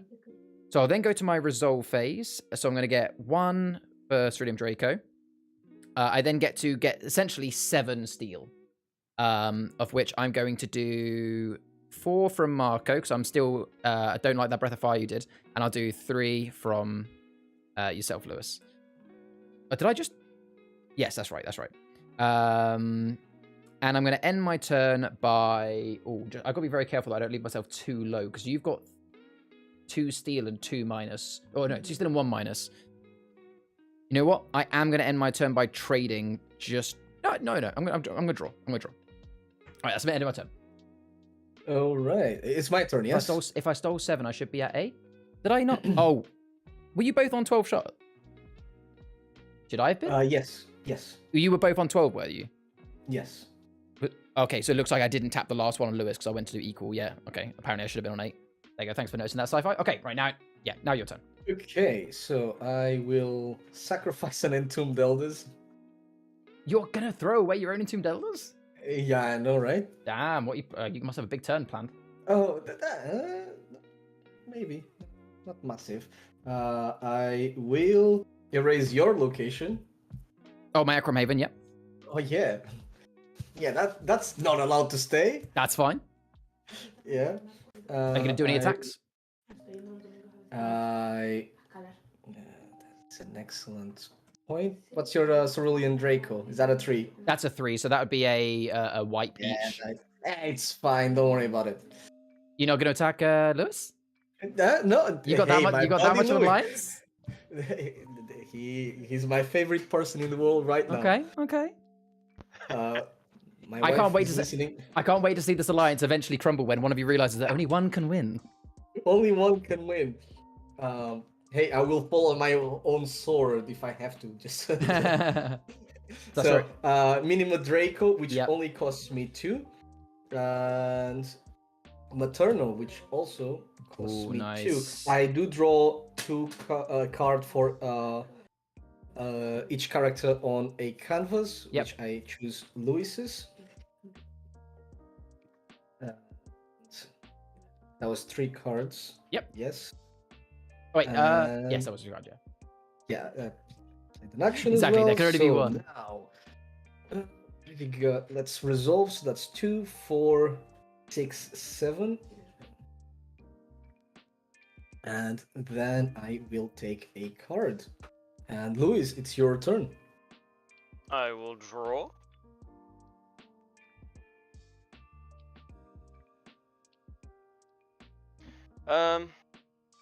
Yeah. So I could attack something. There's nothing that's all that interesting to attack with anything, really.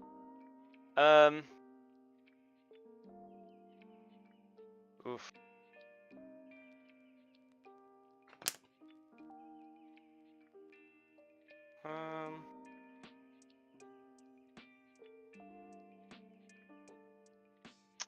I'm going to... Great question there, Private. I'll answer that when it gets to my turn. This is actually tough, because I want to honor the alliance, but Marco is quite ahead right now. I agree. Hey, this is a process of trust, okay? Yeah, yeah, I'm seeing that. You just need to choose the lesser evil. I think I will.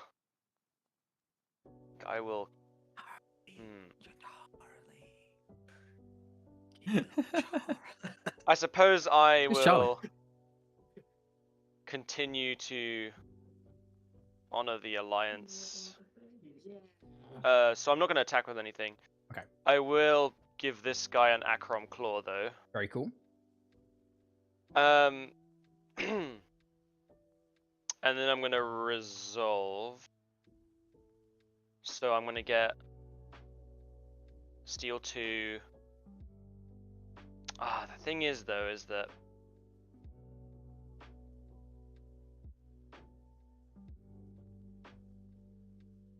Marco, what's your plus on? We did have one. We did have one bot earlier, Mo. We got rid of them. I mean, that's like one more than trades actually from winning. Oh no, you have to get to 40, don't you? It's That to is 40, 40 yeah. on this game mode. I'll continue to honor the alliance. Oh, damn it. Nice to know and- that it's on the balance, though. You're like, I'm going I to, need to but- let you know, man, like, cause You know, that really inspires trust on my next round. no, yeah. Well, this is me being trustworthy. I mean, the thing is only one can win, as he said, but you know, I'll Yeah. honor it as far as is reasonable. God damn. So yeah, so it's gonna be neg 1, neg another 1, steal 2, and then plus myself 1.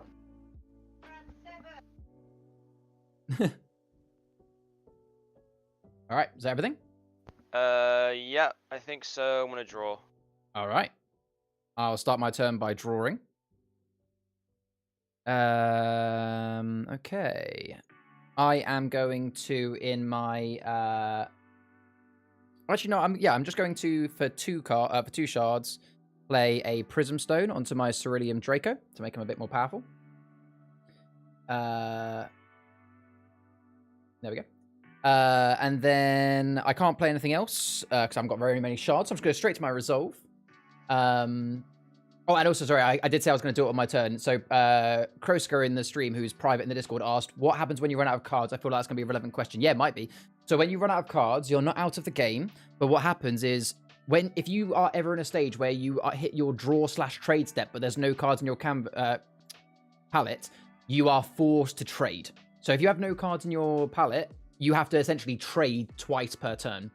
When you get to the point where you don't have any cards in your palette and no cards in your hand, you skip the draw phase completely. So your turn is going to be attack, deploy, resolve. When you have, technically there's nothing in your hand, so it's going to be attack and resolve.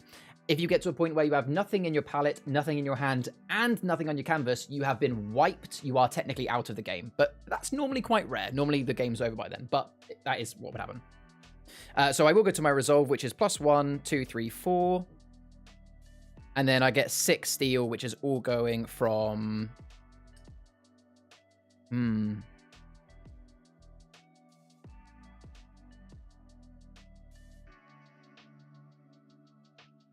I've got a plan in my head. I'll let you know what it was later, but I'll see if it backfires. I'm going to do all 6 from Lewis.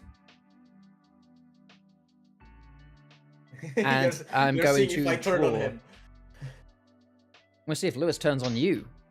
Okay. Because now we're both underdogs, Lewis. If we keep stealing from each other, he's going to rocket What do you to win. mean? I'm on Hey, 3. You've got like all right. 12. See- What are you see how talking this- about? See how this pans out for you. Louis, I am doing this as a gesture of goodwill.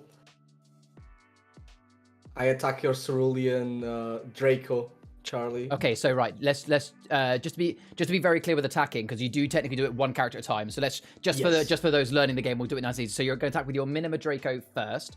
So your Minima Draco has 3 attack, so that will erase my Prism Stone and leave my Cerulean Draco on 1 health. But your Draco Temple will obviously die. Oh wait, actually no, sorry. No, sorry, being stupid, because you did your Minima Draco first. Oh wait, your Minima Draco isn't protected by Materno, is it? Yeah, so that's right. And then you're going to use your Materno to defeat Cerulean Draco? Yep. Yep, so that means your Materno will die as well. All right. Whoa. So 2 cards for 2 cards. Yeah. Just so that it doesn't look like I'm too ahead in the race, right? This was a gesture of good faith here, right? So we put him back in his place. I don't have any minuses. I can't believe I had 6 drained from me. That's rather horrid. I know, right? You remember who did that? Yeah. But did I nice remember. Very nice move. I remember. Uh, I'm glad I I- honored the alliance.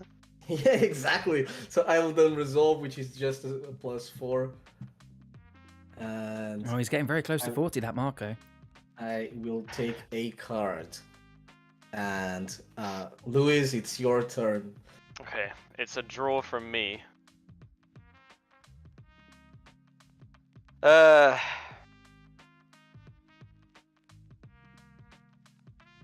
Crap card. There's literally nothing that I want to do. Yeah, sometimes you just do turns where you just draw, resolve, draw. Sometimes there's a few quick turns like that just to kind of get cards in your hand. Yeah. Draw, resolve, And then draw again. If you like, if you've got nothing really good in your hand, is what I normally do. Yeah, I mean, I think that's what I'm gonna have to do.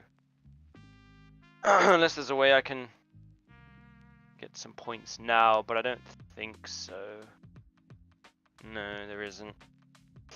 Okay, so yeah, resolve. But 2 steel, 2 minus, and a plus. I remember.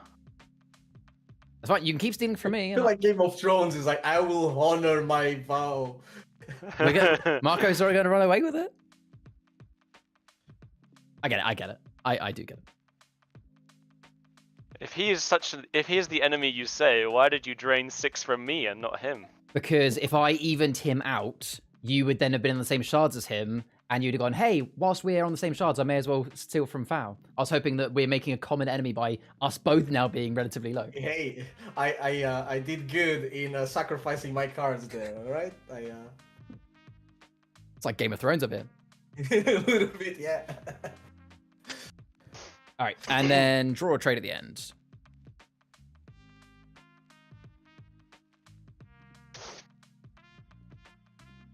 Did you draw a trade, Lewis? Oh, I didn't. I'll draw. Cool.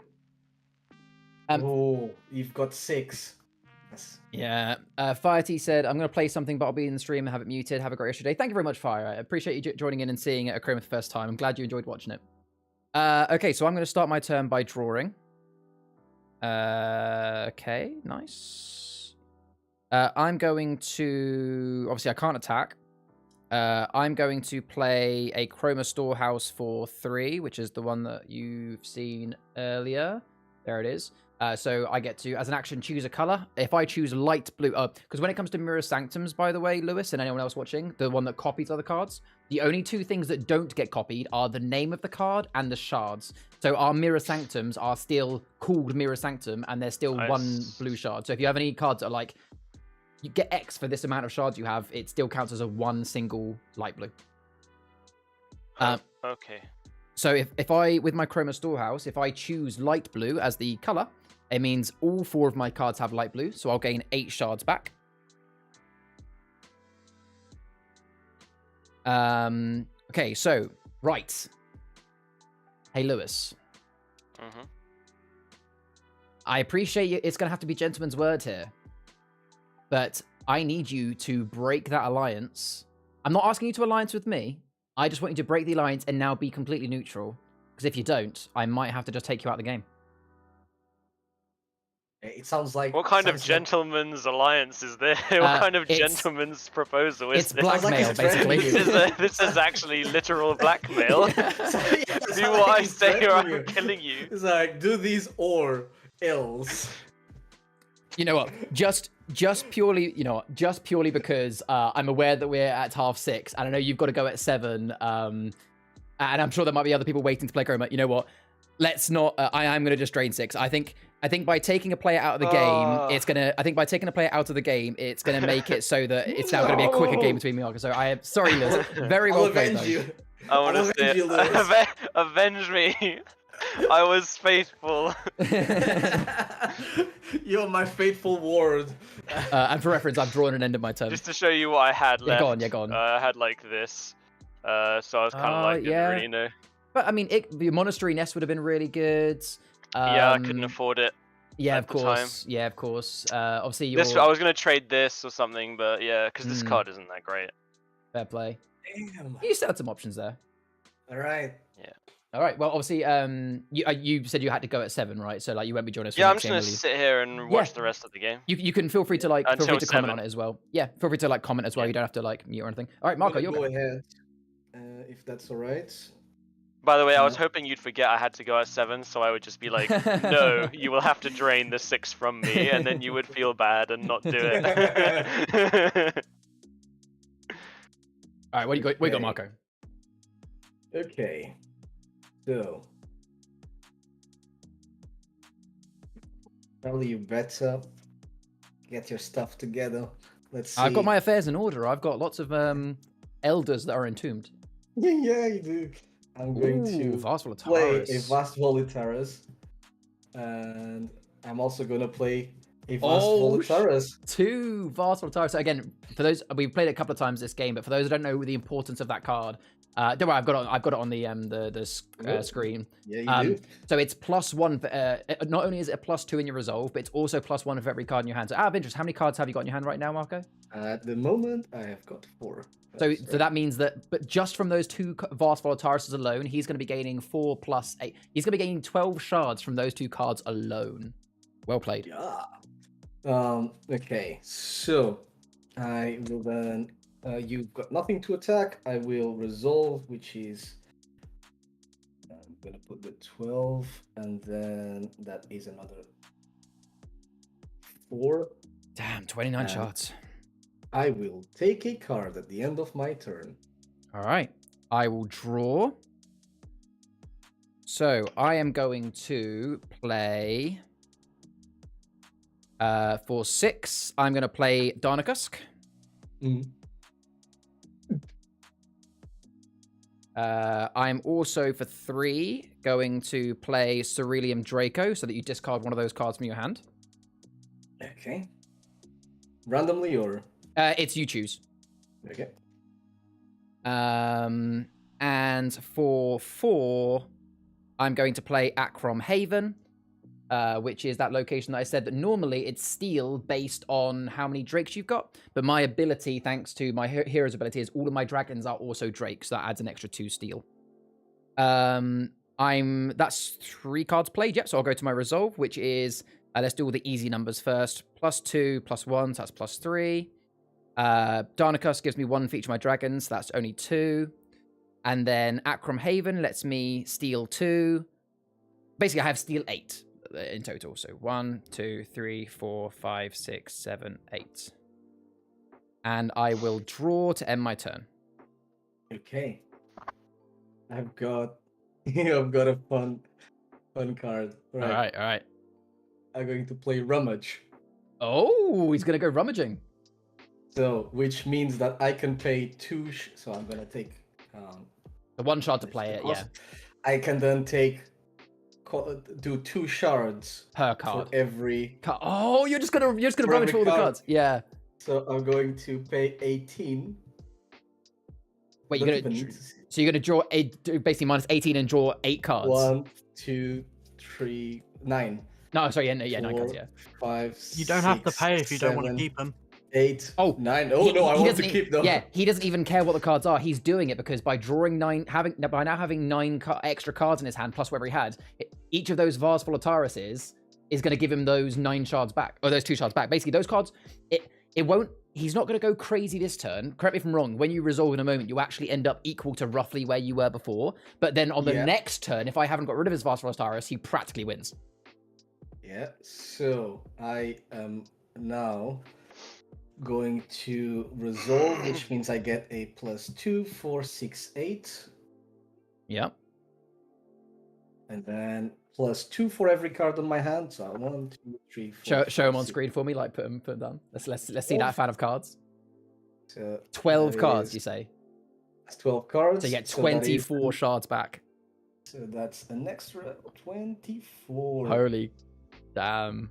Wow, that's a lot of tapping. So I have to get rid of both of those Vast Volatarises because there's no card in the game which is like discard like 9 cards. I have to get rid of both Vast Volatarises or somehow myself win on this turn or it's GG me. And then I'm guessing you trade at the end of your turn, I'd imagine? Oh, sorry. Oh wait, if you have a legendary, you can win. No, actually, I cannot. Oh, it's only deploy, so yes, I can. You can trade a Darnacusk and win. Just for the sake of expediting this match. Ah, GG. You know what? I'm not even upset about that because look, for me having 3 Entombed Elders like that double Vast Volataris into Rummage, that's in great play. That was. So for reference, intense. I didn't want to say, but you know when I played Dexter earlier, I've actually had 2 Dexters in my hand this entire time. So you know that Dexter and Materno combo I played? Yeah. I've been waiting for another Materno to... I've been waiting for my next Materno to be able to do that move again. And by the looks of it, it wasn't going to come for a while, unfortunately. Okay. And I didn't have another card to erase a character, so that would have been... And for reference as well, like, I do have other Fireballs and Breath of Ices in here, but my next card was a Draco Whelp. So even if you hadn't have traded to win in that turn, you would have won. So very GG, mate. Very GG. Yeah. So I was avenged. You were avenged. Yes. I was gonna I go told easy you. on I Charlie. did say you shouldn't have drained me that 6 that first time. This was a I poor feel like that was diplomatic a move. It was. If It If was. you wanted me to turn on Marco at some point. Just so you know, and you know, it's all nice that now that it's over and I can say whatever I want. But I was going to do the most fun thing. I was going to fall on my sword for you, Lewis. Just so you know, if you kept all the way through with the alliance, I would have been like, I'm gonna do my part of the deal. Yeah. Oh, well, we'll yeah. never Seriously know. though, because you could tell I was wavering at one point, and then I don't know why Shaky as Charlie hell. decided to hit me to Genuinely, drain me 6. the only reason I did it on that turn is I was sitting there thinking that if I drain... Because I was trying to break up this alliance in any way I could, and I didn't think... I feel like your bond was too strong. I wasn't going to be able to break it by convincing you. So in my head, I was thinking... If I give Marco one turn where I don't steal from him and Marco presumably gets into the mid-20s, that you would feel almost forced to start draining and stealing from him just to stop him from winning. Because if I did all 6 from... If I split it or did all 6 from Marco, you guys would have been about equal, so that would have kept the alliance going even further. You just galvanized my wavering bond with Marco. You weren't expecting for me to sacrifice 2 of my cards. No, I wasn't expecting that either. That you know what? So for reference, because that was the first game of Heroes I think all 3 of us have played. That genuinely was really fun. Everybody had their moment in the limelight. You know, everyone had turns where they were clearly in the lead. There was just so much chaos with all these legendaries that came out. I really liked that. That was good fun. Yeah, It's interesting. I do like the idea of having only one legendary in the deck, though. Do you know what I mean? Like, yeah, the classic. It makes them less special in a way. And that's the beauty of it, is that, you know, for those that don't like the hero mode, or maybe just not a big fan of it, especially as you have to deck build, you know, you don't have to play it. You can just play classic Achroma. And then for those, like, you know, for those that maybe have got a bit bored of regular Achroma or just really like deck building, because I do feel like Heroes leans more towards deck builders. Because you Yeah, I don't have many cards to build deck with, but it was still fun. It was still fun, though. I did like a lot of the interactions here. I was a bit worried that being able to have several legendaries on the same deck was going to be too crazy, but it did a little bit. I think the problem is that if there's a play that is a little bit broken in normal mode, it's completely broken in Heroes. Yeah, if something that is a little bit like the Vast Volataras is just like you can get so out of hand, or the Mirror Sanctum, it really needs to be mildly nerfed. Yeah, the 2 Mirror Sanctums with the Tomb of Elder Dragons is wild. Like, that's just like always a guaranteed 6 drain. That was so lucky to have that. By the way, just the last crossing the T. If you only got rid of 1 Vast Volataras, I had now 2 Mirror Sanctums in my hand. Wow! So next turn you're gonna be like bang bang 3 Vast Volataras. That would have been 3 Vast Volataras in the next turn anyway. All right, fair play. So...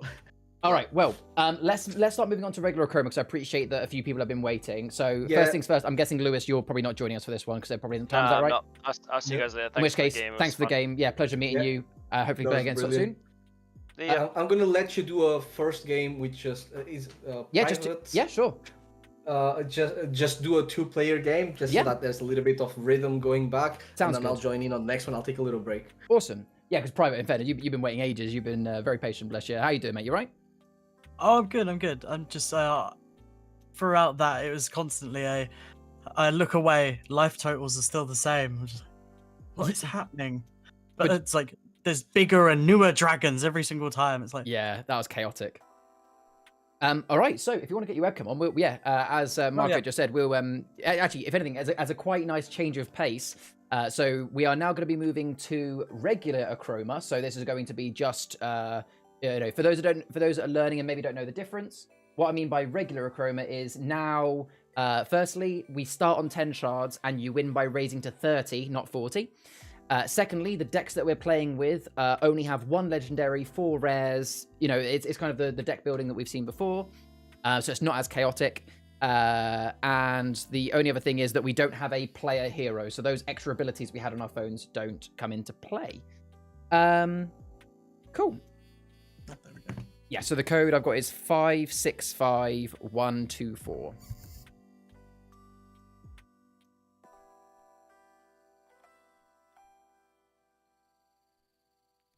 Hey, Tiba, how you doing? Watch it on YouTube. I fully stream on YouTube now, and I play a card game called Achroma. How you doing, mate?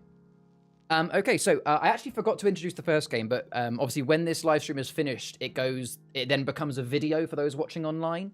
So I like to almost introduce each game before it starts. So those and then I put timestamps, if that makes sense.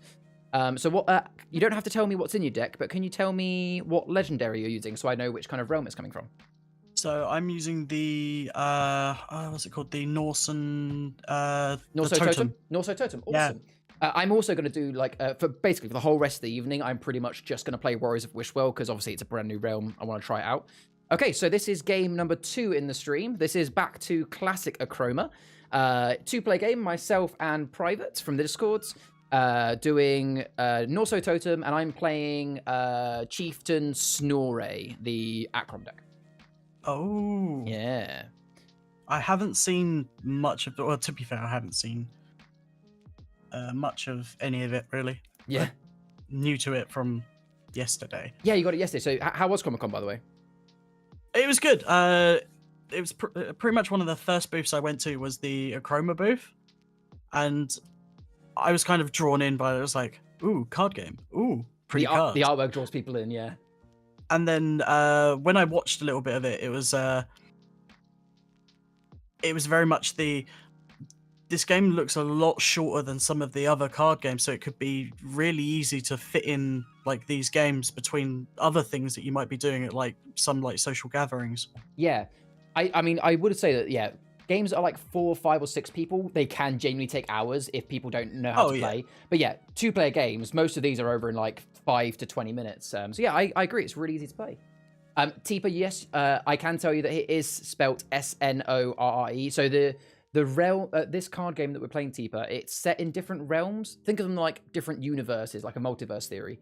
And one of the realms, there's 4 currently out. The one that's just come out is a Nordic themed one, and yes, it is. So it's all very Nordic names, and they are all spelt as they should be. There you go. There's the box. Wait, I actually so I'm not sure on the stream. I actually have it so that Discord's the other way around, so you can actually face it towards you, and viewers will actually see it the right way. So yeah, they're really cool cards. All right, so are we ready to go? Do you want to give it a go? So, definitely. Obviously, I appreciate this is your first game since picking up. So again, general rule of thumb is, take it slow, whatever. If there's anything you want to undo on your turn, basically up until the point you end your turn, if you say, actually, I want to undo all that and try something different, that's fine with me. Yeah, that sounds good. Okay. It said for me to go first. You happy with that? Yeah. Cool. So in which case, as it's a 2-player game now, there is a rule where in a 2-player game, the first player doesn't draw or trade. So I will ignore that step. I'm just going to go straight to my deploy phase, of which I'm going to play Briscavi Hunter for 3. So I'm not sure if you still have the stream up, but I will be doing that same thing I was doing in the last game where I'll kind of put each character up as it happens. So it's a cost 3 character with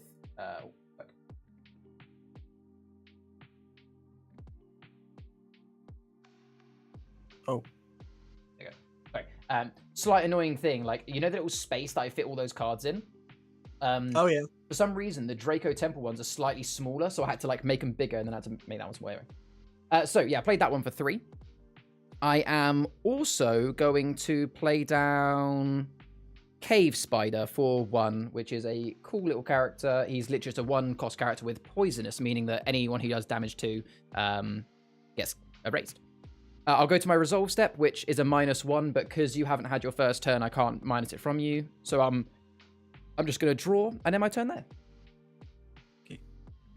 So this is the point where I would choose to draw or trade. Yes. I would recommend having your cards a little bit further back just so I don't see sorry. them. That's right. I didn't see what they were, but I can start to see the colors. So yeah, so you start your turn by choosing either draw a card or discard one and gain the shards that you would have otherwise had. So I noticed that with this set, like specifically, there's a lot of benefits to trading while you have other stuff around. That's correct. So I think for my first one, I'm going to draw so I can get those resources up. Yeah, that's a good idea. Also, Carry On in the stream says, is that a mouse mat that you're playing on? Yeah, it's a big Mordor. It's not beautiful. Mordor, Middleware. So now you can. So obviously you wouldn't normally be your attack phase, but as you haven't got anything out, you go to deploy. So you can now play up to 3 cards from your shards. So I'm going to start by spending 3 shards. Yep. And play the Wishwell Storehouse. Yep. And when I deploy it, I have to choose a player, which I'm going to choose myself. Yep. And when I draw, I immediately +1. I'm guessing that's +1 shards. Is Wishwell Storehouse what? Just really quickly, what is that? An uncommon? Yeah. I don't know if I can. For some reason, I've accidentally not put that in my. Is it? Oh, it's that one. Oh, it's Store Hole. Okay. Store Hole. sorry. I was thinking about, sorry. So that one is choose a player, and whilst that card is deployed, anytime they draw a card, immediately get +1. So you can choose me or you. Yeah, I'm gonna choose me. Fair play. Fair play. Okay. I'm gonna force you to play DVD. Have a good stream. No worries, Tifa. Thank you very much for being here, that. mate. And yeah, it is beautiful, isn't it, Ria? I am going to. So that poisonous. That's Yes. as soon as it hits anything, that creature's erased.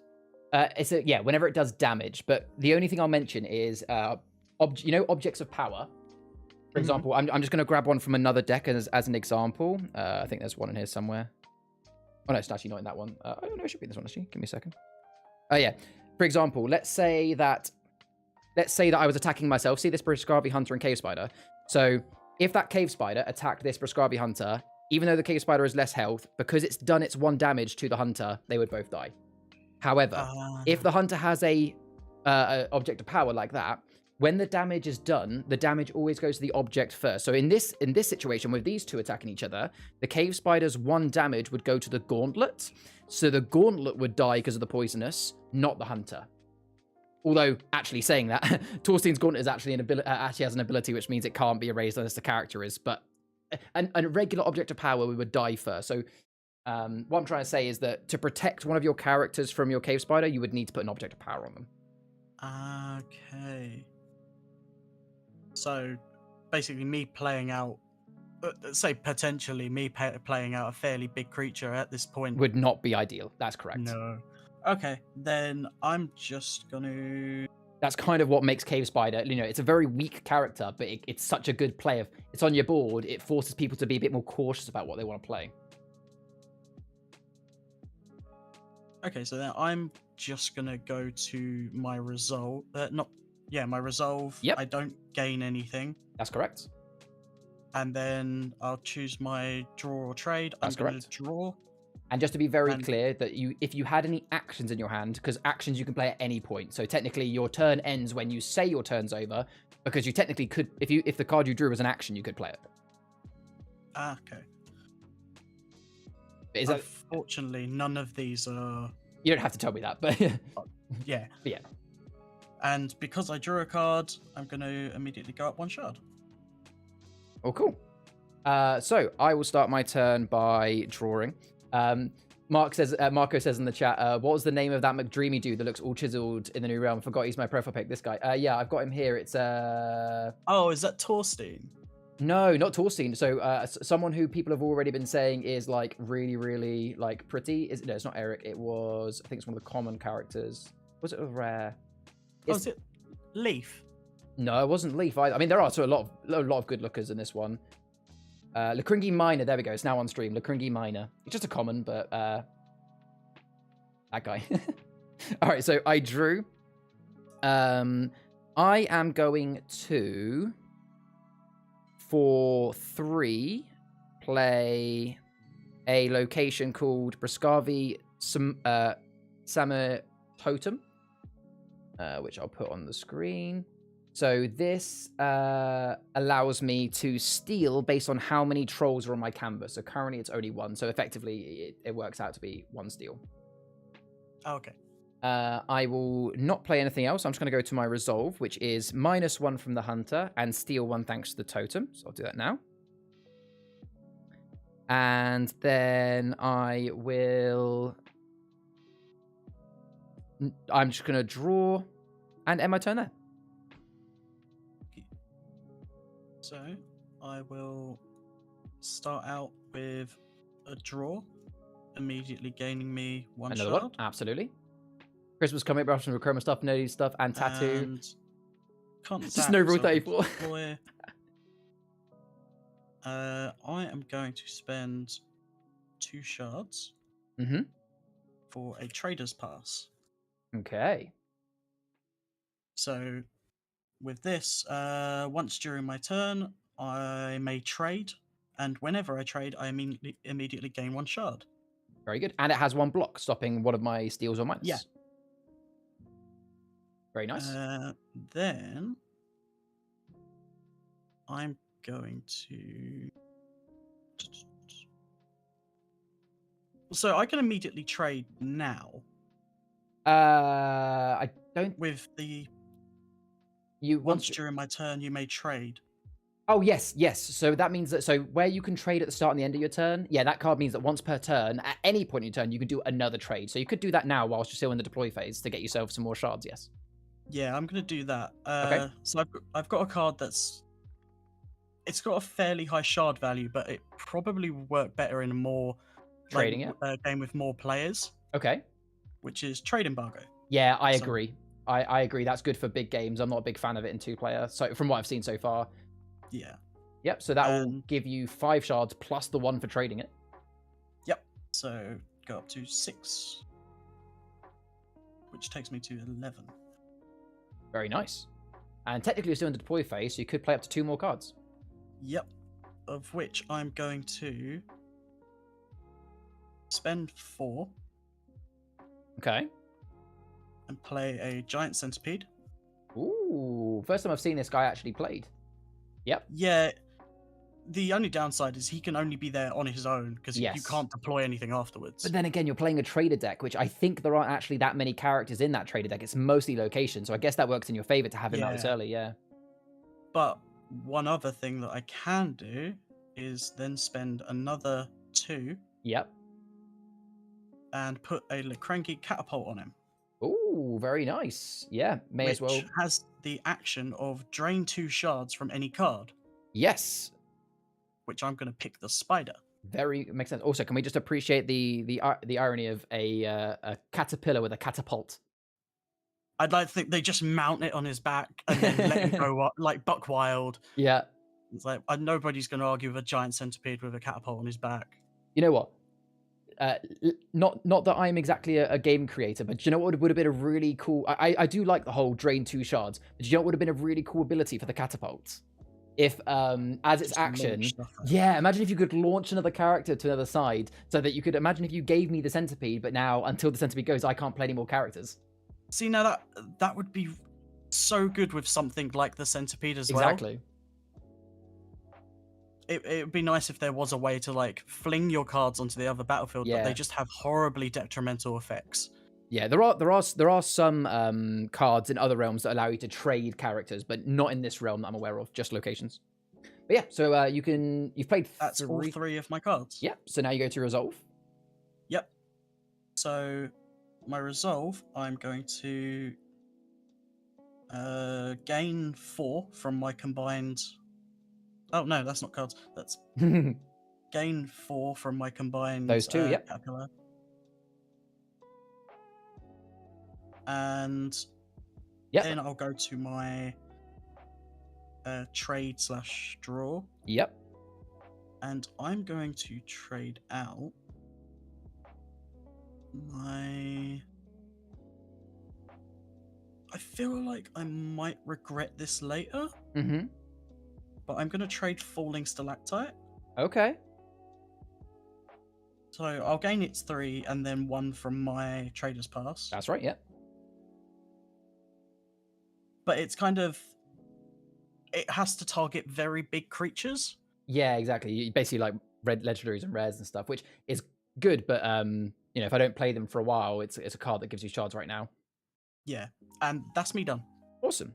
I was gonna catch up a little bit in chat because we had some funny stuff there as well. That so yeah, Carry On was saying that she wants something like your mouse mat for Christmas now. Mark saying that he I think he's hinting towards that he might do some fan art for Carrie of the Green Miner for Christmas. The rock on his back looks like it'd be a ponytail almost. Yeah. I'm not gonna be the one to kill the Snazzy of this game. How long until we start another religion in his name? What, in Fungua's name? We've already got quite a bit of religion for him.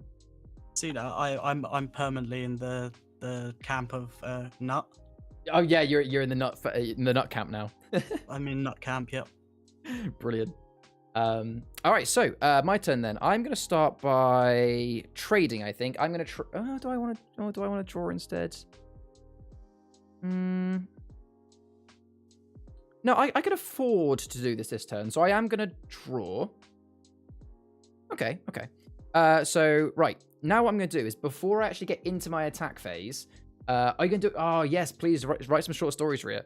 But so before I go to my attack phase, I'm going to play an action called Brascari Rage. So it costs me 3, and I will bring it on the screen as always. So what this means is characters on my canvas can attack locations this turn. Now this is when I found out this card was in this realm, I literally was like shocked back in my chair because this is the first and only card in the entire Achroma realms that allows you to attack locations. So my Brascari Hunter has 3 shards, and this card also has Rage, which means it can attack twice. So I'll use my first attack on your your store hole, the left one. Now, because it's a location, it does no damage back, so I am safe. And then my second attack, because I've got Rage, I may as well kill the second location, because again, it does no damage back, and 3 damage is enough to kill it. Yep. I am quite low on shards, though. That is the thing. So I'll now go to my resolve step, which is minusing 1 and stealing 1, same as before. And that got rid of my ability to block that steal. Exactly. My only fear, though, is like you're almost certainly going to be able to kill my Brascari Hunter next turn. And then I am going to end my turn by trading, only because I don't know... I don't know if there is any steal cards in that deck, but if there is, I'm leaving myself far too close to death. So I'm going to trade a Brascari Negotiation for 2, just to get myself back up to 4, and then my turn there. Thank you. So it's going to be like that first song about Belle and the Beast, but it's about Liquid Miner. With doing my trade or draw. Now there's no benefit to trading. I'll draw. Sounds good. Look, there he goes. There he goes, looking swole like always. The same chiseled pecs to see. I ruined that. I think I'm going to start out with paying... Rhea, if you write the full lyrics to that, I'll record a cover. I had a plan in my mind, but it involved having these 2 still around, so... Right. I feel like we've both just knocked each other down a little bit and been like, oh, like, we're both in a bit of a recovery situation now. Reevaluate. Let me move that light so I'm not glaring on everything. There we go. Yeah, I get the same thing. There's a particular spot on my desk, like there, that from the top-down camera, you just can't see the card. Oh, yeah. So keep in mind that before you deploy, if you want to, you can attack. And how that attack would go... Yeah. Now, how that attack would go... So I've got 3 damage back. You've got technically 5. 7 or 6. So if you were to do that attack, my Brascari Hunter would die, but I would kill your catapult. So that's, that's the trade you got to make, is the catapult for the Hunter, essentially.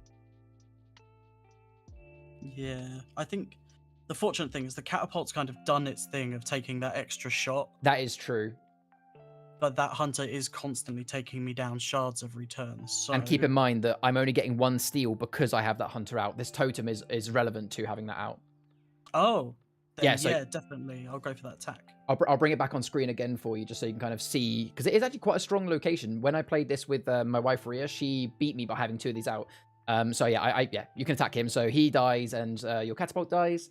But yeah, so that totem is steel based on the number of trolls I have on my canvas. So because I had one troll, I was getting that one steel. So you've effectively negated that minus and steel by doing that attack. But what it does mean is you lost that. Yeah. All right. So now is my deploy step, where I'm going to go with. I've already drawn. I'm going to go down. Yeah, we have to tread very carefully, Mark, don't we? Play a fishing dock. Ooh.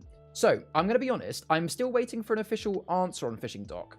So the way me and Rhea read it is it says once per turn, look at the 2 cards at the top of your palette, trade one of them, and the other one you put to the bottom. Now, when you look at other locations in this realm and others, there is normally the word may, saying, in other cards it says once per turn, you may do this. So because it hasn't got the word may, the way we've been playing it, and until the creators tell us otherwise, I have asked the question, but because they've been busy at Comic-Con, they haven't had a chance to answer yet. I believe that means that you have to do it every turn, even if you didn't want to. But you can do it at any point on your turn. If you now want to unplay that for any reason, you can, but I'd like to play it that way because I think that's how it's done. No, I'm okay with that. See, what I thought you were first getting into Hey, Pega, was, how you doing? You look at the top 2 cards. If they're both like amazing cards and you want them both, unfortunately, you've still got to trade one of them. And the other one's going to the bottom. I think that's basically in this trade. I think that's it. It's a there's lots of cards in Achroma that are like gambling cards where it could pay off for you because you could get a card that you want to trade to get more shards, and that might be a card that you actually want for the end. But yeah, if you pick up like your legendary and a rare, you're in a really tight situation. Yeah. So in that case, I'm gonna do its ability now. Sure. I guess it doesn't hurt just to flip them both over, does it? Technically, you don't need to show me because I wouldn't show me. It's fine. I don't mind. It's a test game, but don't let me see them only because whichever one you choose to go to the bottom of your deck, I shouldn't know which card is at the bottom of your deck. Oh, okay. So I'm gonna go with. I'll talk more on my turn, Pega, but I'm good, thank you. Yep, it's a beautiful card. Oh yeah. Gaining 2, and the other one's going to the bottom. Yeah.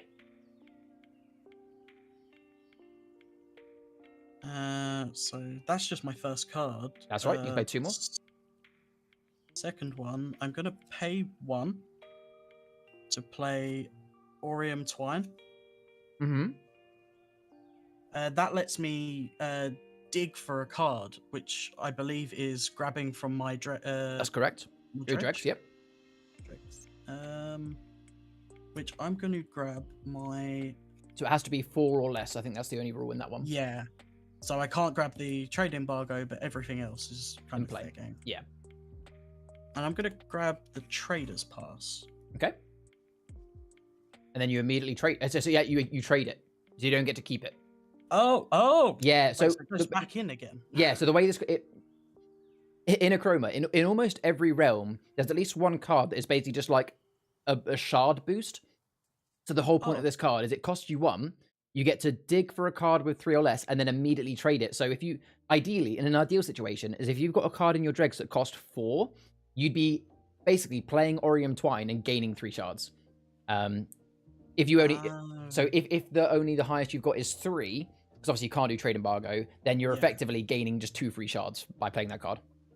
Okay, then I'll do that. Sure. I'll hit one of my 3 cost ones. Yeah. So you just gain 2 shards basically. Cool.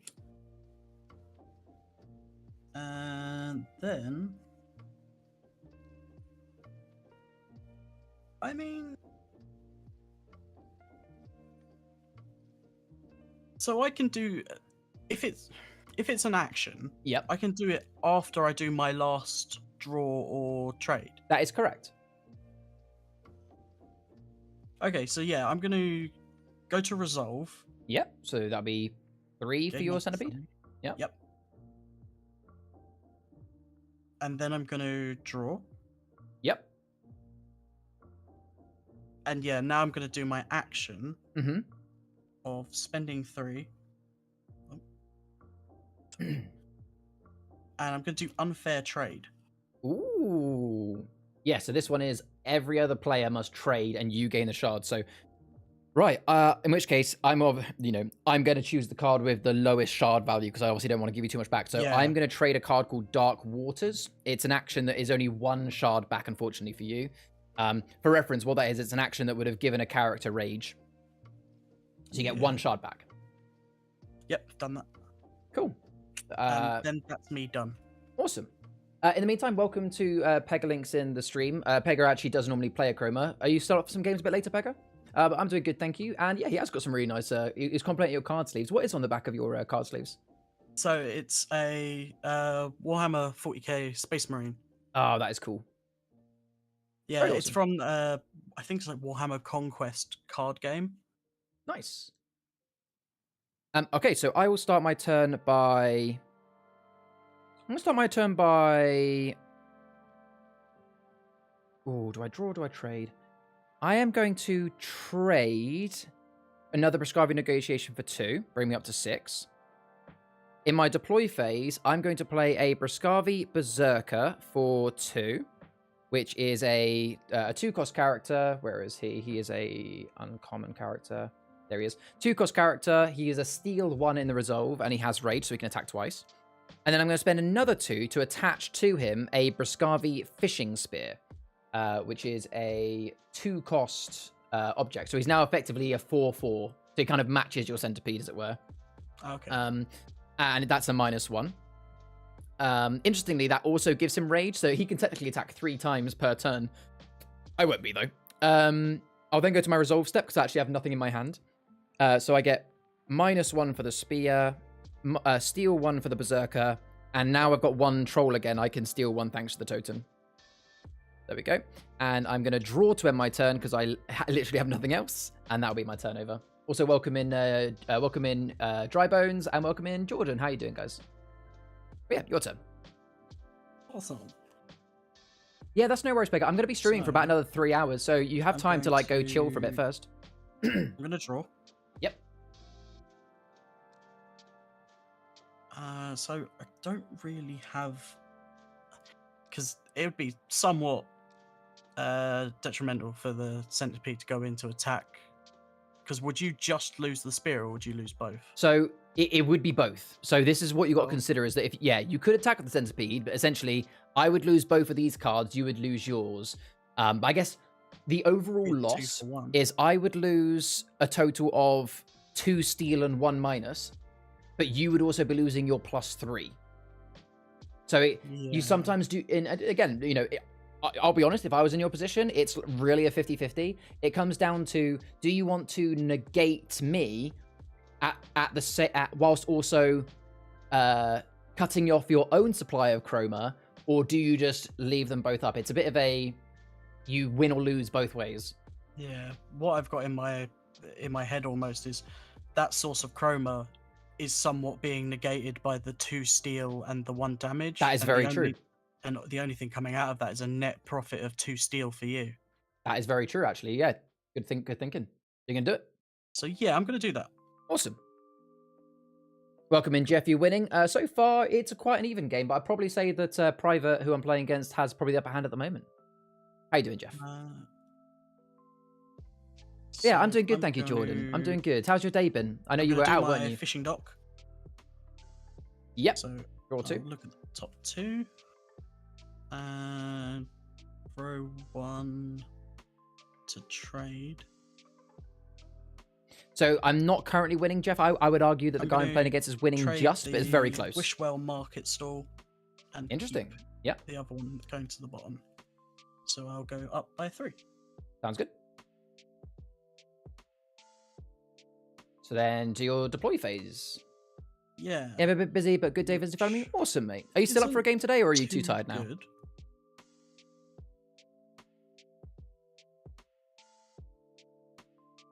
I think I'm gonna have to just go straight to resolve. Which, in fairness, is nothing. Yep. And then I'll go to draw.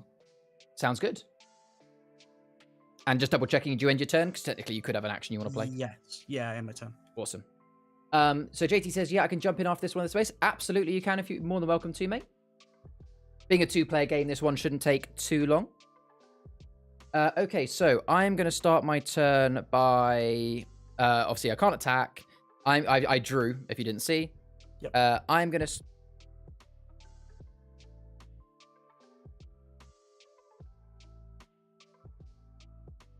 Oh. I think you're muted, Charlie. I am, yeah. My microphone has a capacitive like mute button at the top. Thanks for noticing that. No. So yeah, Brunhilde of Boscavi. She's a really cool rare character. She costs me 3. She gives all characters on my canvas rage, and she is a steal 2 in the resolve. I can't play anything else because I've only got 1 shard. So I'll go to my resolve, which is steal 2, and because I've now got again 1 troll for that totem, it's technically an extra steal, so 3 steal. I will draw a card, and I will end my turn there. Okie dokie.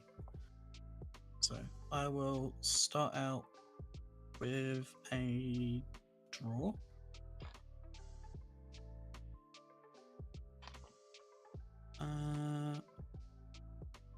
Can't attack, so I'll just go to straight. I genuinely to did, Jeff. It's a good deploy. mic. I'm going to spend 2. Yep. Dry Bones. I'll answer that on my turn because I've got a few things I want to say. I'm going to play Trader's Lifeline. Oh, I really like that card. Yep. Yeah, it has kind of a... I think it'd work out kind of well with the kind of mandatory trade I have to do. Yes, exactly. And by playing that card, you get to do a trade now for free as well, if you want to. Yeah. So I'm going to trade out my 2nd fishing dock. Yep. So I'll give you 3 back, and you get to draw. And you get to draw a card thanks to Trader's Lifeline. 2, 3, and draw. Then I'm going to do my mandatory from the top trade. Yep. And I'm going to do it to my... See, this might be the type of deck that gets played by like people that are really smart, because technically what you're doing is, although you're having to put a card to the bottom of your deck, you're doing it every turn. So what you're effectively doing is rebuilding your deck. Stacking the bottom So of the deck. what you could do is like you're stacking cards in an order. I know it's not like a custom order, but you're for the most part stacking it in an order that you know what's coming. So you could actually like be like, oh, I want that card before that card, sort of thing. See, that would be good if I could remember all the other cards that I put to the bottom, and I only know 1 of them. That's why I couldn't do this deck. Yeah, it involved good memory. So the one that I have traded is Wishwell Barons. Yep. To go up another 3 and draw a card because of the Trader's Lifeline. Absolutely. So you're still technically in the deploy phase at this point, and you could still play 1 more card. Actually, 2 more. 2 more cards. Because I've only played that. That's where I'm going to -1. Play Orium Twine again. Yep. So the one I'm going to dig for is my Centipede.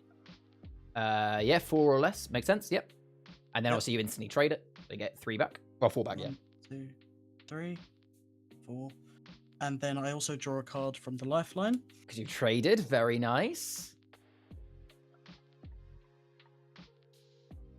And you can still play 1 more card. Yes, and I'm going to...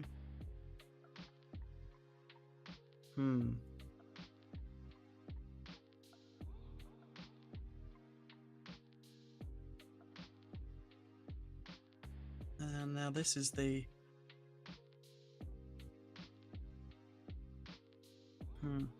Yeah, I'm going to use 3. Yep. To do a Wishwell Storehole. Yep. And I'm going to pick myself again, so when I draw, I'll gain 1. Sounds good.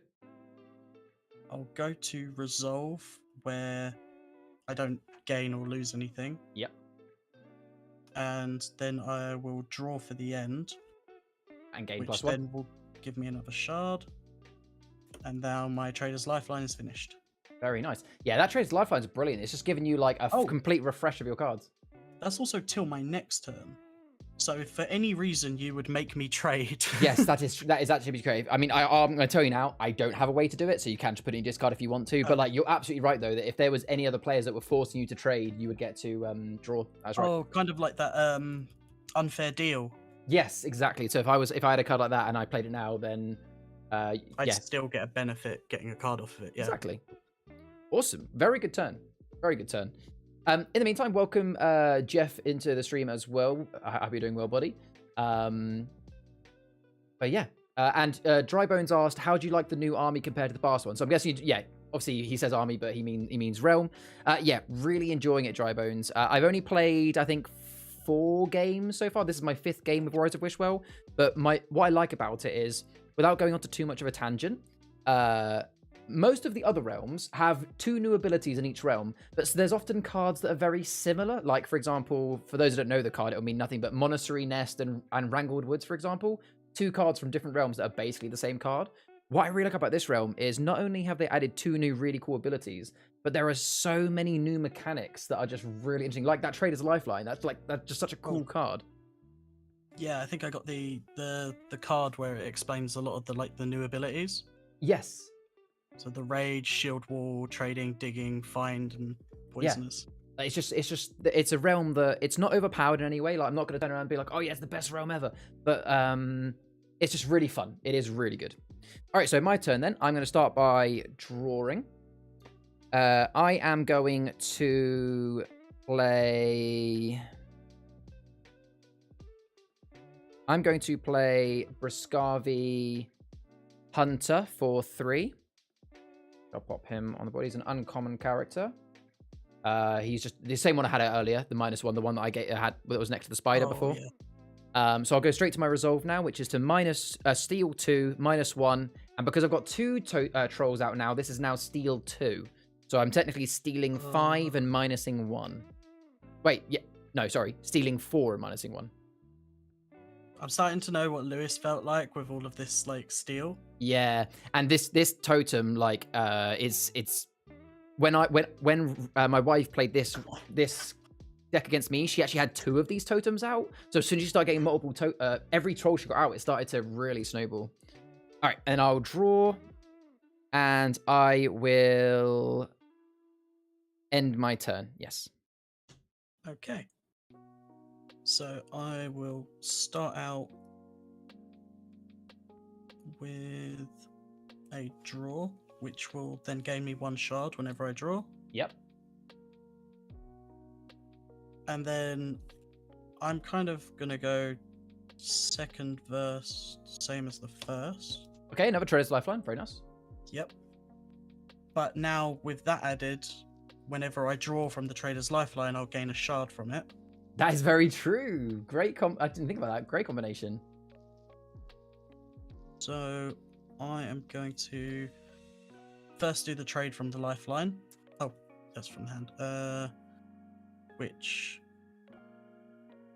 I think I'll benefit more trading the Unfair Deal. So you get 3 back for that, but because you traded, you get to draw a card. Yep. And because you drew a card, you get to get +1. Yep. Very nice. Okay, so you're now in your deploy phase with 2 more cards to play. I'll leave that there. Just Yeah, so may as well. Then I'm going to spend 4 Ooh, okay, it's big shards. for Warriors of Wishwell. Oh, you've put the promo card in there. Nice. I unfortunately can't bring. Yeah, I can't unfortunately bring the promo card up on screen. It's one of those cards I can't bring up. But for those watching at home, it's a 4-cost location with steal 2. Yeah, so I do have some steel in here, but it's not. Yeah, fair play. That is going to hinder me quite a lot more than you think. Then I'm going to do my trade from the top with my fishing dock. Yep. Which will be those 2. And I think it's going to have to be the Wishwell Barons again. Okay. Going up by 3. Yep. That goes to the bottom, which would then cause me to draw. And I'd go up by 1. Yep. Very nice, very nice. And that's only my second deploy. That's so... correct. You can still play 1 more. Oh, okay, yeah. Then I'm going to go down by 3. Yep. And do La Kringi Way. Okay. The Kringi Way is the bane of this deck's existence, because yeah, I know there's actually quite a few of the decks in this realm that have it, and it's such an easy way to destroy me. So yeah, erase a character and a location with Achroma. So presumably my location's going. Which of these two do you want to go? Probably my rare. The drain 2. Yeah, of course. Yeah. Good move. It feels so weird from other card games where it's like, just because I don't have creatures or characters, but you're still doesn't massively in control. necessarily mean I'm like defenseless, because characters only really interact with characters. Exactly. It's not like I can't attack your life pool directly. Yeah. It's nice, you know, it genuinely is a refreshing card game that still has the same sort of familiarities, but it's not the same playstyle. So I can see your hand, by the way. Yeah, I mentioned a couple of times that I just got to put it back. Sorry, I should probably adjust my setup a little bit. I mean, credit to you, like most people aren't able to actually get a proper top down, so it's you've got a very good setup. Yeah, I've got the camera on a mic arm, but it's directly down. I might have to angle it a little bit. Yeah, that's what I've got for my top down here. But then obviously in Discord, I've got this separate camera. Yeah.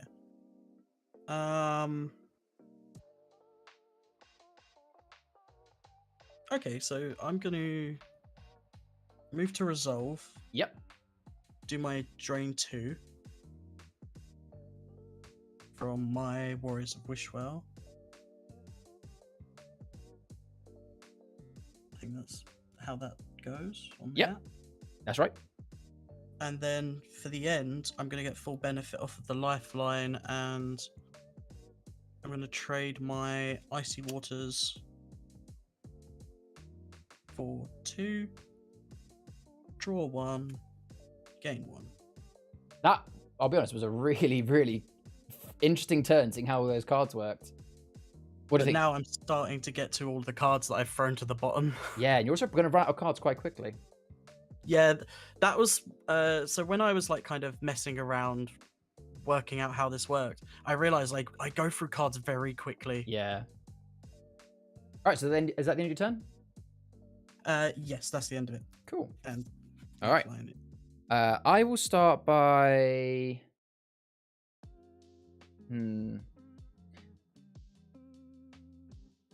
I can't afford to do both of those. Oh man, this is gonna be tough. Because again, because you've got that 2 steal out, that is the biggest card that now it's an issue to me right now. Because I am gonna really struggle to keep my shard count up, especially as I've got no like steal here.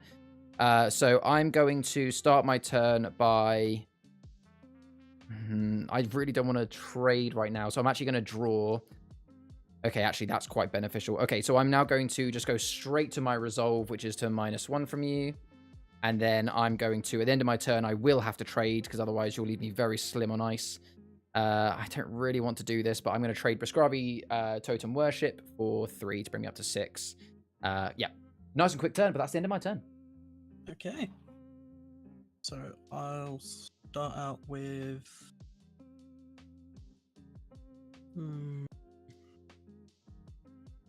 I'll start out with a trade. Yep. So I'll trade my Giant Centipede. Yep. Which will give me 4. And then the +1. No, it's only when I draw. Oh right, sorry. I'm getting confused.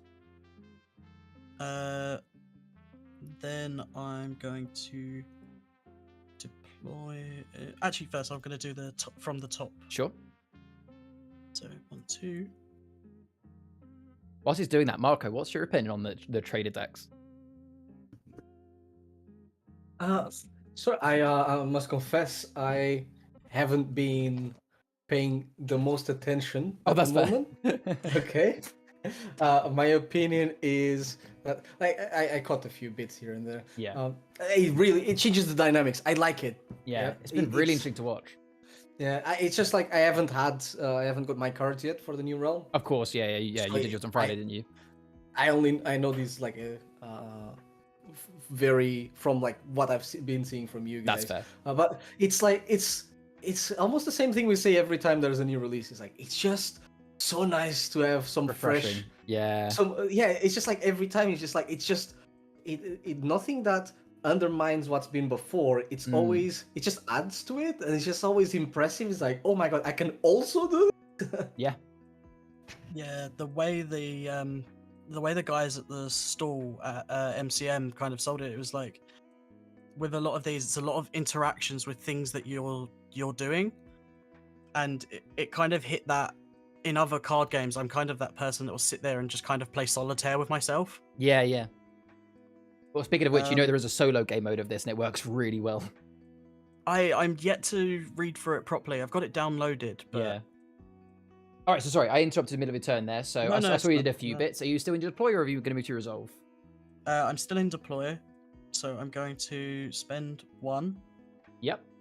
For Glass Eel. Ooh, very nice. So when Glass Eel damages a character, that character cannot attack this turn or its next turn. Mm-hmm. But most importantly, it has a drain 1. That's correct. Steal 1. I will answer that on my turn, Codex. And I'm then also going to pay 2 for a Velvet Worm, which has a block 2. Oh, very well played. Yeah. And at the end, so I can't trade, so I have to draw. Yes, that's right. Which draw? It gives you +1. Oh, yeah. Yeah. All right, is that the end of your turn? Oh wait, you haven't resolved? Oh, I didn't resolve. Yeah, no. it's fine. You can leave that card in your hand, but feel free to resolve now. So that is steal 3. Yeah, steal 3. Well played. Okay. And yeah, that's me. And I'm most definitely in those cards I've been throwing to the bottom now. Yeah. But you've got a very strong canvas right now, though. So Codex in the chat has asked, is it like... sorry, I don't want to hook onto this convo too much, but is it better to play solo for a bit until you got the grasp, or find opponents immediately? So you got to remember, Codex, this game has been designed to be an in-real-life person play card game. So the solo game mode has actually been something that the community has created. It's not an official game mode. Basically, one of the fans in Discord has worked out a rule set that works for solo, and the general consensus is it works very, very well. But it is still slightly different to playing normally because the NPC doesn't play in the same way a player does. So I would definitely recommend start by playing against another player because that's going to give you a better feel of what the card game's actually like. But the solo game mode is just really helpful so that if you don't have anyone to play against in real life or like over Discord, it gives you something to do. You're not just staring at your cards. Obviously, you know, I know you've got your cards on order next week, Codex. Me and Codex are friends IRL, by the way. Like, we'll jump into Discord and we'll play some games. I'll teach you.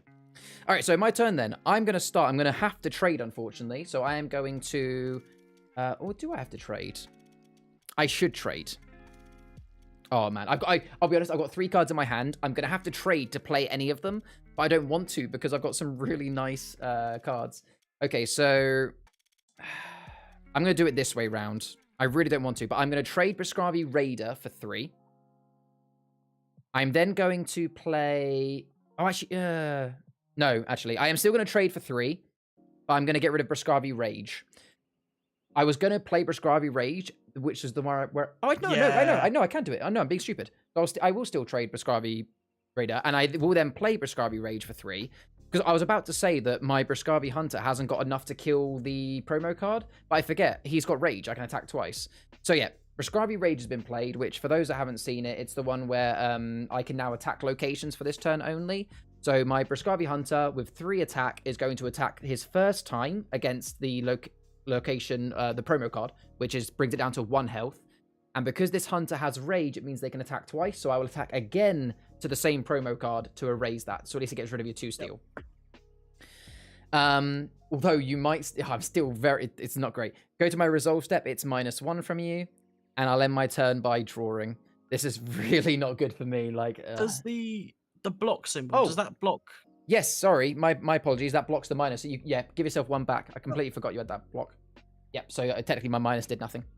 Okay, so yeah, I've drawn and that's the end of my turn. Cool. So I'm going to draw.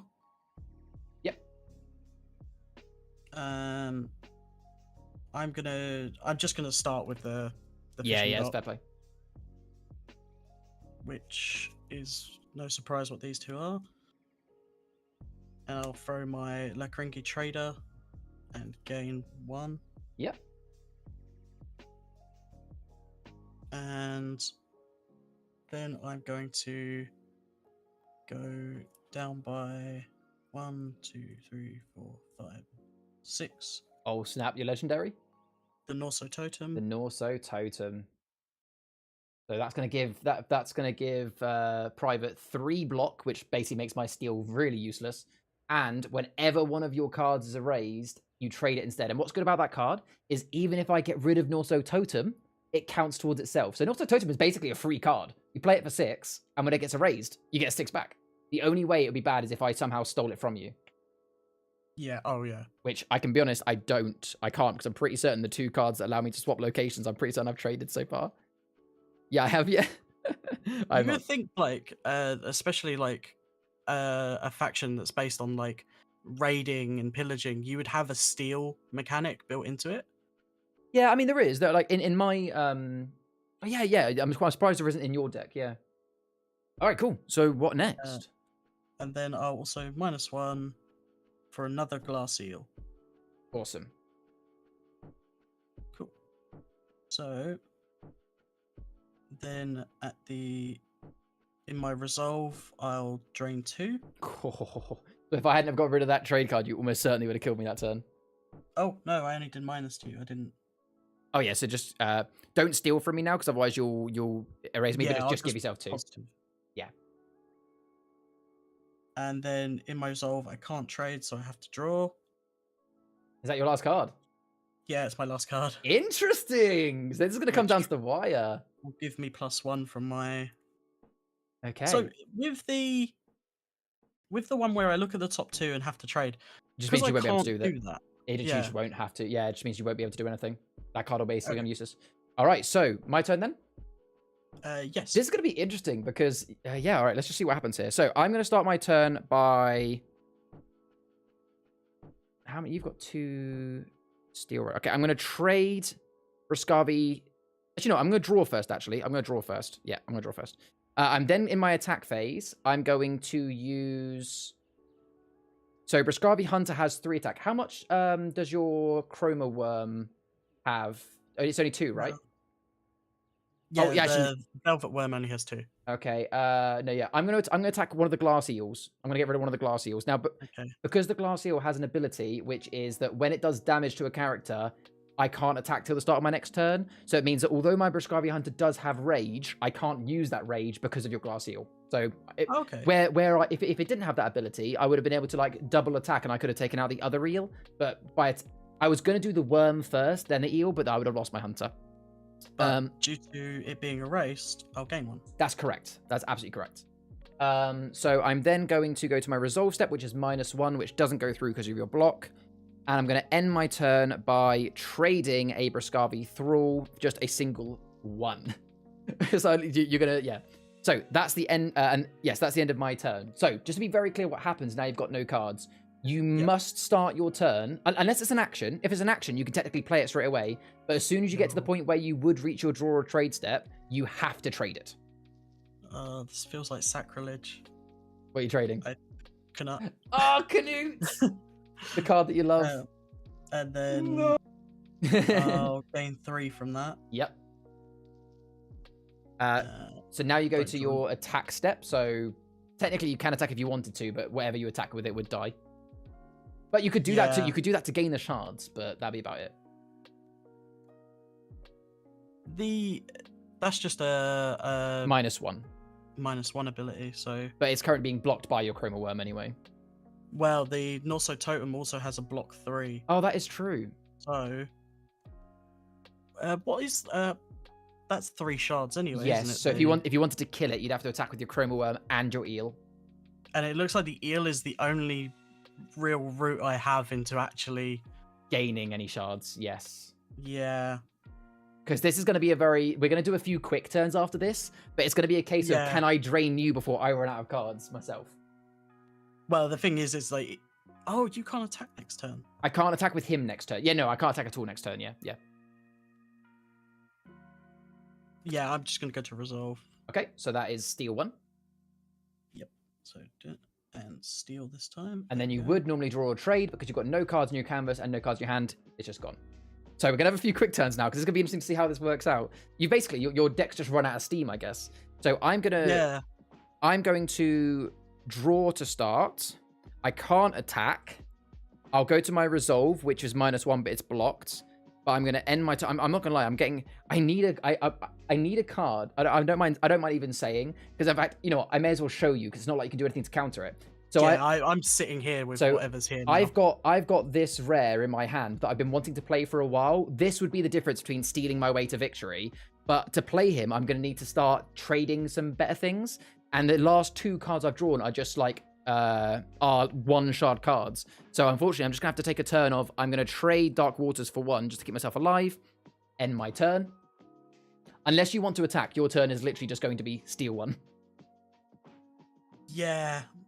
The thing is, even if I attack, there's nothing that says that you're not gonna just put something out again. So I might as well keep resolving. Yeah. The drain 1. The steal 1, because that'll slow me down. Yeah. And it gets me closer to 30. It does indeed. Oh yeah, because 7 turns you'll win. All right, so back to my turn then. So I will draw to start my turn. Oh, okay. I'm going to do this. I'm going to go to my resolve, which is nothing. Because, I can't think it. I'm going to end my turn by trading, actually, that one that I said I didn't want to trade for 4. Oh. And then I'm going to, that'll be my turn over. I can't do anything, so it's just going to be the case of Drain 1. 1, yep. Oh, this is such a... Because I've got basically 6 turns to try and do something here. Okay, so the start of my next turn, I'm going to draw. I am going to then... I'm then going to play Bruscavi Fools for 3. It is one of my rare cards. And what this does is it's a steal 2. I can dig for a character, so I'm going to get back that Gunner, that one that I said I liked. And also once per turn I can erase a location with a shard value of X, and X is how many trolls I have. So right now, because I've got 1 troll out, if you had a location that only had 1 shard, I could erase it, but I won't because I can't. And then I will end my turn by, funnily enough, trading. Believe it or not, I'm actually going to trade my Chieftain Snorre, my legendary, for 5. Because next turn I want to play my Gunner. Okay, so that's... And my resolve, by the way, even though I've got steal 2 -1, it's still technically nothing because of that worm. So that's my turn over. Okay. So start, middle, end. Steal 1. Okay, here's what's going to get interesting then. So I'm going to start my turn by trading Bruscavi Shore for 1. In my attack phase, I am going to attack that Chroma Worm with my Bruscavi Hunter. So it will get rid of... Oh, wait, actually, no. There's no point, because you've got 5 block right now, haven't you? Yeah, there's 3 on the totem. I'm still going to do it, because I have to start getting rid of that block, or you're going to win anyway. Well, actually, no, I'm stupid. Yeah. I will attack your eel. Yes. So it does mean he's now... Yes, it does now mean he's stunned. You gain 1 shard back. Oh, no, I did that wrong. I just stole from you. Okay, yeah, I'll put myself up 1. So you gain 1, so you're on 27. Oh, 26, yeah. So then I will then in my deployment phase for 4 play Gunnar. So he is a really cool rare, actually. He's one of those cards that I said is good because he's got like a new mechanic of choice. So I can either +1 for each card on my canvas with light blue or -1 with each card with Achroma. Now, if I was to choose minus, currently I have 3 cards with Achroma, so that'd be -3, -4 thanks to Bruscavi Hunter, 5, 6. So actually, I have a total of 6. So if I did that, I could actually -1 from you. But you know what? For 1 turn only, I'm actually going to choose to gain instead, because I need to gain some shards. So because I can't trade either, because I've got no cards. So I'm going to, in my resolve step, yeah, I would gain 2, and I will draw, and end my turn there. Okay. Yeah, all I can do is just go through and end again. Okay, so I don't have a drain this time. Right. So literally, it's just, long story short, it's my turn over and over to see whether I can actually somehow drain you. This could be weird. This can be weird. All right, so my next turn then, I start by drawing. Okay. Yeah, okay. I will have this in time. So this is what's going to happen now. So I've drawn. I'm going to go straight to my resolve step, and I'm going to do the plussing version, so I gain 2. I'm then going to end my turn by trading a cave spider for 1. Well, I say end my turn.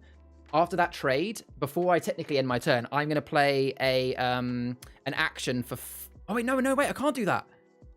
Oh, okay, I was going to. Oh my god, this is so hard. I was going to play this rare action called Samir Smash, which erases. Oh wait, no, that does. No, it doesn't work. It would erase all cards on your canvas with a shard value of 4 or less. So it erase. But then I'd. But you would win. Exactly, so I can't even do that. All right, so in which case I won't do that. I'm just going to basically start my next turn, I guess, because your turns... Oh, I will double check every time. Do you want to attack with your Chroma Worm? No. Yeah, I will check. So I'll start my turn by drawing. Unless I miraculously gain 2 shards, it's staying there. Yeah, of course. So I'm going to play Prescavi Shore for 1, and then I'm just going to go straight to my Resolve. So if I now choose minus... So I have -1, -2, and then minus that for each of happens my... every turn. Oh, yeah, as in the rare, this one. No, sorry, this guy. Yeah. Yeah, that's every turn. So I can, he stacks over time. So I'm now going to do, oh, but if anyone wants to say hello to Salem, he's on the camera. So I now get, right, -1, -2, and then -1 for each card on my canvas with Achroma, so that's 4. So that's a -6 and steal 2. So effectively, I get to -2 from you this turn. I'm very dead in 23 no, so 13 turns. I think what we can do now, for the sake of time, now that I've managed to get past that drain, that block barrier, I think 5, rather than playing out all the rest of the turns, I think we can argue that I could just keep playing my turns and stealing 2 to the end. All you could do is you could suicide your Chroma Worm, but all that would do is get you up to 26. More turn. Exactly. So what I'll do is, for the sake of time, I'll literally just drain you down to 0. But that... Honestly, it's actually quite rare that games happen that way, but it's so interesting to see that you were winning by far. Well, it's just that your deck ran out of steam.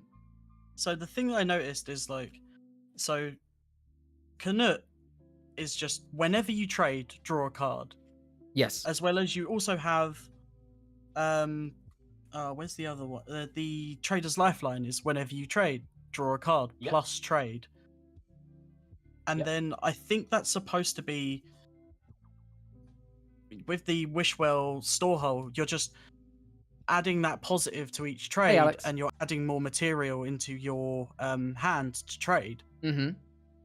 So I think it's either you win very fast, or you sit there and run out of steam. I think that's it. It'll be, I think when I start deck building, I feel like that trader deck is going to become very powerful if you start deck building with like stronger cards to trade. But no. Oh yeah. GG. So. For the next game, I know that I think Marco might be joining us for the next one, and I think Jordan is too. Are you going to stay for another one private? Oh yeah, definitely. Awesome. So I will keep in mind that these games sometimes do take a while, especially 4-player. What I will say is for all the 3 that are about to play with me, just be aware a 4-player game could take an hour or so. If at any point during your game you get tired or you have to leave, people can just basically say I forfeit and I leave, sort of thing. Welcome in Alex as well. All right, welcome in Jordan. Welcome back, Marco. How you doing? Thank you very much. All good here. How are you guys doing? Not bad, mate. Oh, hi. Good. All right, so personally, I'm going to stick with the Warriors of Wishwell because I want to play some more games of these. I think, Private, you said you've only got Warriors of Wishwell at the moment, right? Yeah, I've only really got Warriors. The only real thing I'd probably do is if I wanted to try something different is maybe swap out the Norso Totem for Torstein? So what was the other deck you got in your starter pack? So I got it was just the it was the collector's one, but edition. it was both of the traders. I see. Yes, you can just trade out your legendary essentially. Yeah, it's okay, cool. I and just so I can introduce the game in a moment, Jordan, you don't have to tell me what's in your deck, but just tell me what legendary you're playing with. I will do you one better. I'm going to take every single card that's in my deck, and that is I'm playing with the pre-made Dr Cornelius Hue. Oh, very nice. Oh. You won with him last time. That was a good game. I remember that one. I was very lucky to win with him last time. It was good. And Marco, what are you going to play, mate? Oh, I'm going to go with a Curdle Hill deck. This is a classic. Okay. This is my Otrix deck. Oh, yeah, your control-heavy one. That's a disgusting deck. All right, all on Marco. No, I'm kidding. Okay, so, I always like to introduce each game because if anyone watches this on the YouTube replay, they might click the timestamp and go directly to this. So for those watching on the replay, this is going to be game number 3 of the stream. This is going to be a 4-player game, so it's going to be quite interesting, and it is going to be spanning across 3 different realms. We've got myself playing a Warriors of Wishwell Chroma deck. I'm playing the one that is Chieftess Astrid. We've got Player, who is playing a Warriors of Wishwell deck. Are you swapping to Torstein, or are you sticking with your Norso Totem? I have swapped to Torstein, yes. Got Torstein, who a trader deck. We have got Magazi, who is playing a deck from Fall of Flutterby, Dr Cornelius Hue, which is a Achroma deck. And we've got Marco playing a custom Curse of Curdle Hill deck, Otrix, which, correct me if I'm wrong, is it still an Acrom deck, or is it a bit of a hybrid? Could you go both ways? Oh, it's an Acrom deck. Okay, fair play. You watch out. All right, game code, folks, is 324253. Oh, the app has changed. Yes, it's because they've added a new game mode. Yikes. What do I want to play? Canvas? Standard, yeah, yeah, the first one. That's the classic. Gotcha. And what was the code again, sorry? It is 324253. Actually, it lets me enter a code.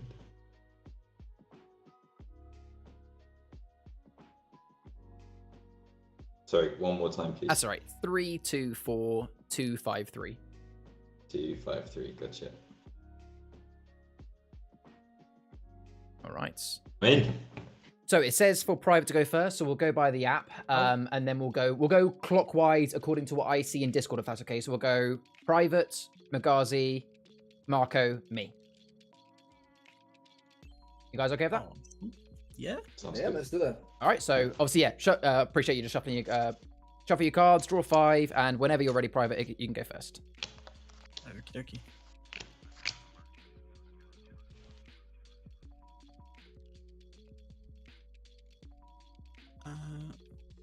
So, because this is multiplayer, this is like I get to draw for the first one, don't I? That is correct.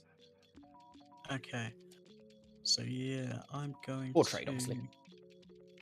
Yeah, I'm going to start with draw. I'm going to need those resources. I would say again, either pull your hands back or tilt. Oh, like, yeah. So I do the same thing because mine's here. What I do is I kind of like have my cards down by my knees, sort of thing when I'm looking. Or do that. Yeah, that should be enough. Yeah, that's enough. That's much better. Yeah. And we get to see It your is nice helpful, custom but it keyboard. is also cheating, so please Oh. can we pay attention? Yeah, I'm going to start out in my deploy, paying 2 for Velvet Worm. Obviously, all of these will be going. I appreciate not everyone knows all the cards, so if you can, try and watch the stream as well, because every card that is played, I will put on the stream to see what it is. And then I'm going to go... No. This was my fall last time. I'm just going to go into my... what's it called? Resolve? My resolve, that's it. Sorry, I've sat here with this next to me, just like constantly giving me the turn order. That's all good. You literally got it yesterday. We can forgive you. Yeah. Resolve, and in my resolve, I'm going to draw once again. Out Yeah. after my resolve. Yeah. And that's me done. All right. So Jordan next, or Magazi? I can draw, right? You can, yeah. Okay, I will start by drawing. Holy smokes. Okay, we're off to a flying start here, guys. Okay, I'm saying we're going to start with worm for a worm. Criminal worm's coming out. Ah, very nice. And to add insult to injury, for another 2 shards, I'm bringing out Drakon. Yep, so that's a single block and a +2 from Drakon. I will then resolve that, which is a +2 for me. And end by drawing. Such a solid card, Drakon. He is It's just very like, cool. Pays for himself. Any card that pays for themselves on their first turn is a thumbs up from me. yeah. It's just really reliable. Yeah. All right, so I'm gonna start my my turn by drawing and by making a statement. I am here for a good time, not a long time. So you're going to go chaotic to begin with, is that what you're saying? Yeah, I haven't got a lot of time for this match. All right, Okay. so I'm gonna be. I want to know. Does anyone want to pledge an alliance straight away? Why are we doing here? Yeah, you know, Marco, we didn't have much of an alliance last time, so sure, I'll pledge a bit of an allegiance alliance to start with. Yeah, sure, why not? Yeah. I can see you already sharpening your dagger to put in my back. But that's all right. All right, so I'm gonna just to ruffle some feathers. I will show no mercy. Okay, so first off, some abundance of quintessence.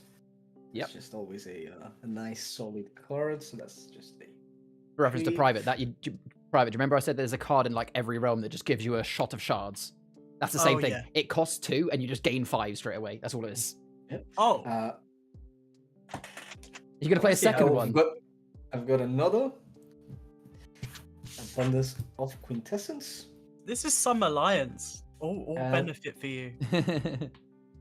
I will place my occultist then. During my turn, I may dig for an occultist character. I will resolve, which I will take 2 points. so remember you can't resolve. You can't steal from. I cannot. No, Yeah. thank you very much for keeping me honest.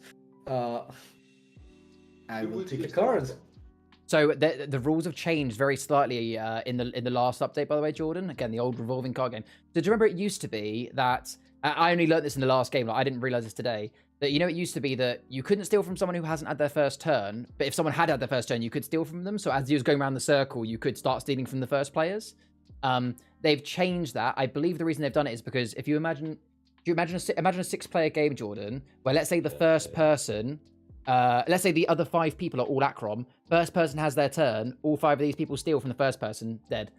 So the rule now is that you can gain on your first turn, but nobody can steal or drain until the last person. So as I'm the last person to go, I can drain or steal, but no one else can.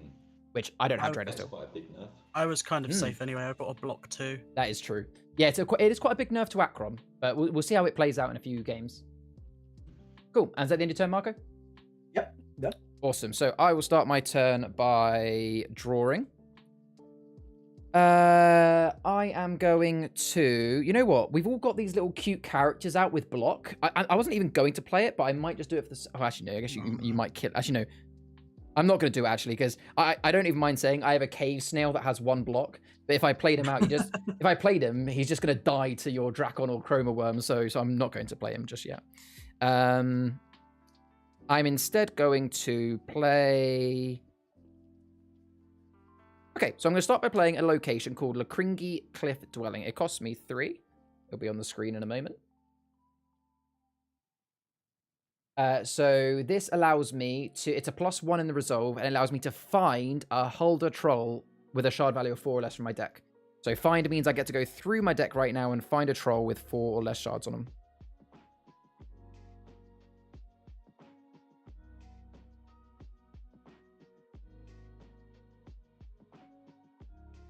I'm going to go with this one. Now, I do have to show you what I picked out. I picked out a rare called Leaf of Lacringi. I'll put him on the screen so you guys know what I've actually pulled out. I will now shuffle my deck nice and clearly so that, because I've just looked in it.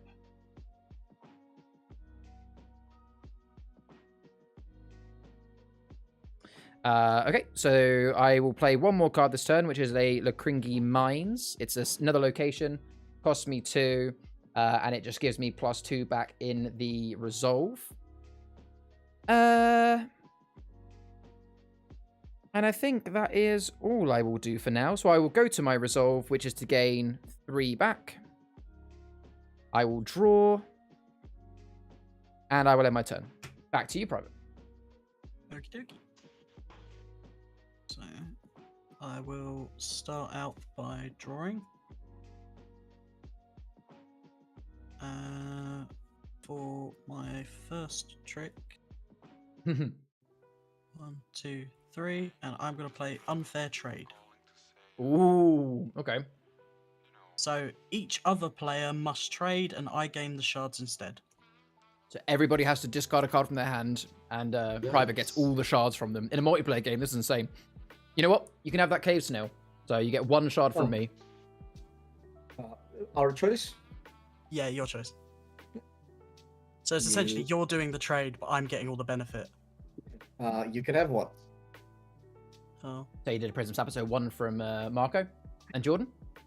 It's straight from your hand, yeah? Yeah. So you have to basically discard a card from your hand, Jordan, but Private gets the shards from them. So it's going to be Toadstool Cannon. Which is 2 shards. 2. Alright, so that was net profit and removing 3 cards from the game. Yeah. Nice move. Then.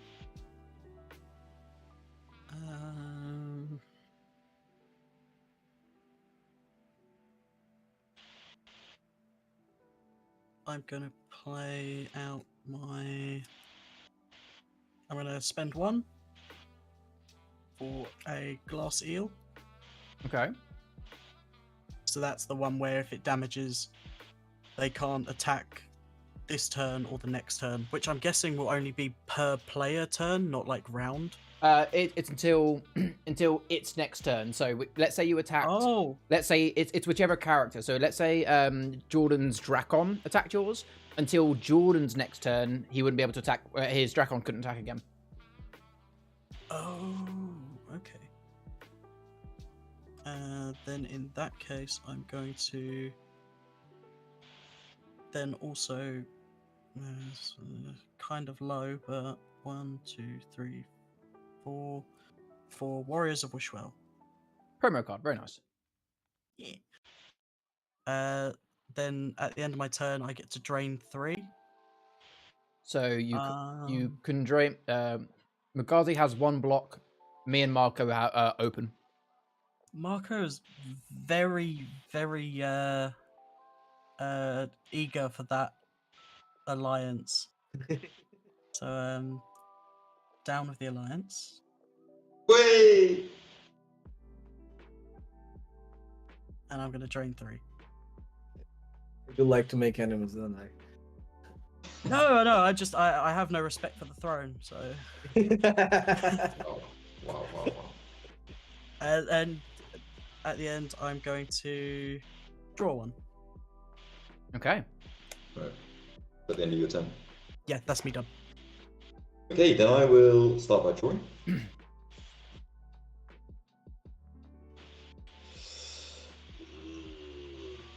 Yes, shall we do this? Sounds like it started raining in your room, Jordan. What? What do you mean? As in, like when you're talking, it almost sounds like as you talk, suddenly there's a rain shower on your head. Like it's like a. Oh, yeah, I It's think some that's white just my laptop noise. fan Yeah. going, to be honest, yeah. I'm happy with that. Just blaring out. Can't handle these That's fair. hot cards. I've got a man. Okay. Okay, no, this is what we're doing. No worries. -4. Yep. Wait, do I want to? No. Oh, sorry. Before I deploy, I'm killing that glass worm with my Drakon. Okay. But why? Okay, yeah, so that will kill. But so what that means, Jordan, for reference with that glass here, it means your Drakon cannot attack again until its next turn. Which honestly, for you, doesn't really make a difference. I guess that glass here was mainly designed to counter rage in the same realm. Yeah. Well, it can't attack. That is Yeah, this turn or next turn. Yeah. or next turn. Oh, hold on. Did it say until? It said Yeah. until its next turn, right? It says cannot attack this turn or its next turn. Oh, okay. So yes, so it does actually work. Okay, so yeah, That's so what it says. Drakon can't attack next turn. Got it. Yeah. And then I will deploy my Cocoon Lantern for 4. Oh, I've already done that -4. Yeah. And that Oh, is no. once per turn when a character is erased from your canvas, gain the erased character's shards. And then. Kind of similar to Norso Totem, I guess. But it doesn't specifically say trade, so you don't get any benefits off of the other stuff. Yeah. Yeah.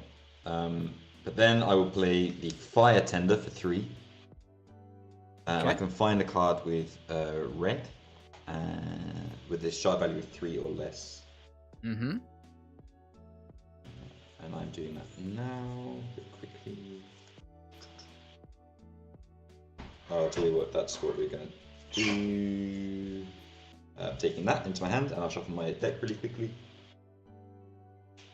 And then I will go into my resolve phase, which is +2, +4, +5. 1, 2, 3, 4, 5. And I will end by drawing. Okay. That's the end of my turn. Okay, I start my turn by drawing. No, I've tried threats. Let's see if flattery gets me anywhere. I was just gonna say that I think I recognize your keyboard, Private your is that not a mechanical keyboard? It is. It is. It is. Yeah, I've seen it. I was I'm fairly jealous. I've had my eye on one of those. So Maybe if you maybe spare that him. will. Yeah, Yeah, maybe he'll give it to you, you know? Hey, this is if this was D&D, this would have been a persuasion roll, right? So, and then I immediately make an enemy by claiming a location. I'm gonna claim that cocoon. So just which card is that one? Just so I can get on the board. It's hostile The takeover, right? hostile takeover. Yes. So this is a card. So in that realm that he's playing, which is Curse of Curdle Hill, the two abilities in that realm is claim and restrain. So the one he's just played, I put it on the screen there, is hostile takeover, claim a location. So this is where you can literally steal a location from someone else that's now yours, and he's taken Jordan's cocoon lantern. Yep. I've placed my my copy here. Yep. And then I shall resolve, which is +2, and Magassi. Oh, I'm taking 2 from you. You counted my block into that. Oh, I am he has not. one block. What's your... He has one block. He has 1 block. Yeah. Tell you what, I will. You add yourself 1. Will. I will stick with stealing from you for no apparent reason. Just out of spite. I respect that. Yeah, and I took a card, and it's your turn, Charlie. Okay. I will start my turn by drawing. Yeah.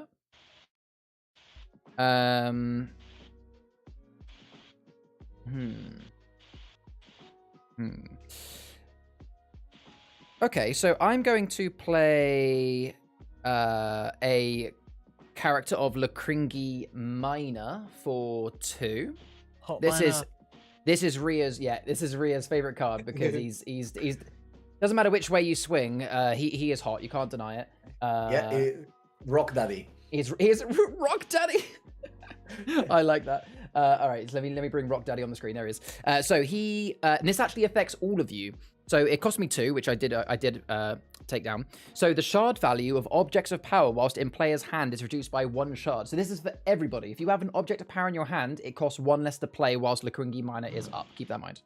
So with that, I've actually got 2 objects of power of Aurium drills. Each of these normally costs 1, but because of him, yes, Lakringi Miner can now drill you twice. You heard that right. Hey! Yes, he has 2 drills, which makes sense. He's like dual wielding. So yes, it's just a +1, but it does mean that he's technically now a 4 cost character with the 2 of those. That is my 3 cards being played, so I can't play any more. So I'll go to my resolve, which is +2, +3, +4, +5, +6, +7. Damn. And I will draw and end my turn. Ouch. I'm role playing this. I'm in the Lakringi mine. I went from my home, the cliff dwelling. Yeah. I went to the Lakringi mines, and I'm just doing some mining. Don't worry about me. Dual wielding drills. Just. I'm just doing my 9 to 5. Okay. I'm gonna start out with a draw. I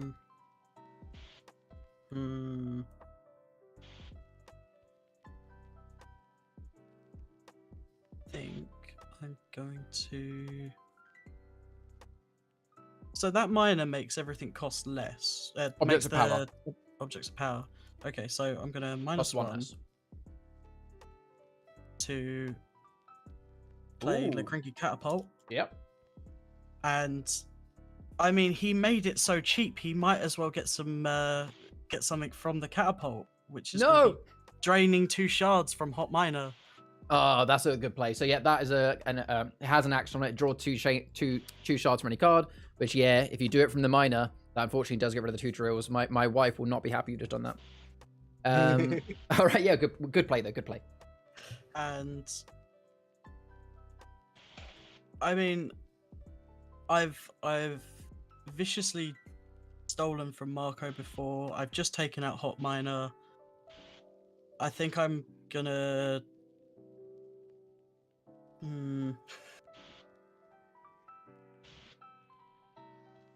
Yeah, I'm just gonna that fire tender. No, I'm not gonna be that guy. I'm just gonna. I felt like you just fought back the inner Acrom. Like, no, I won't be that guy. Well, give in. I would do a thing, but it would make everybody hate me and leave me really low shards. So I'm gonna just go down by 3. Okay. Put out fishing dock. Cool. And we're gonna start trading. So whilst he does that, I'll explain it for Jordan and Marco. So the way fishing dock works is he has to do this on every single turn, but on their turn, he has to draw 2 cards from the top of his canvas. Top of his palette, I should say. I keep mixing that word up. Draw 2 cards from his palette. He has to trade one of them, and then the other card he puts to the bottom of his canvas. So it's kind of like a bit of like a gamble every time.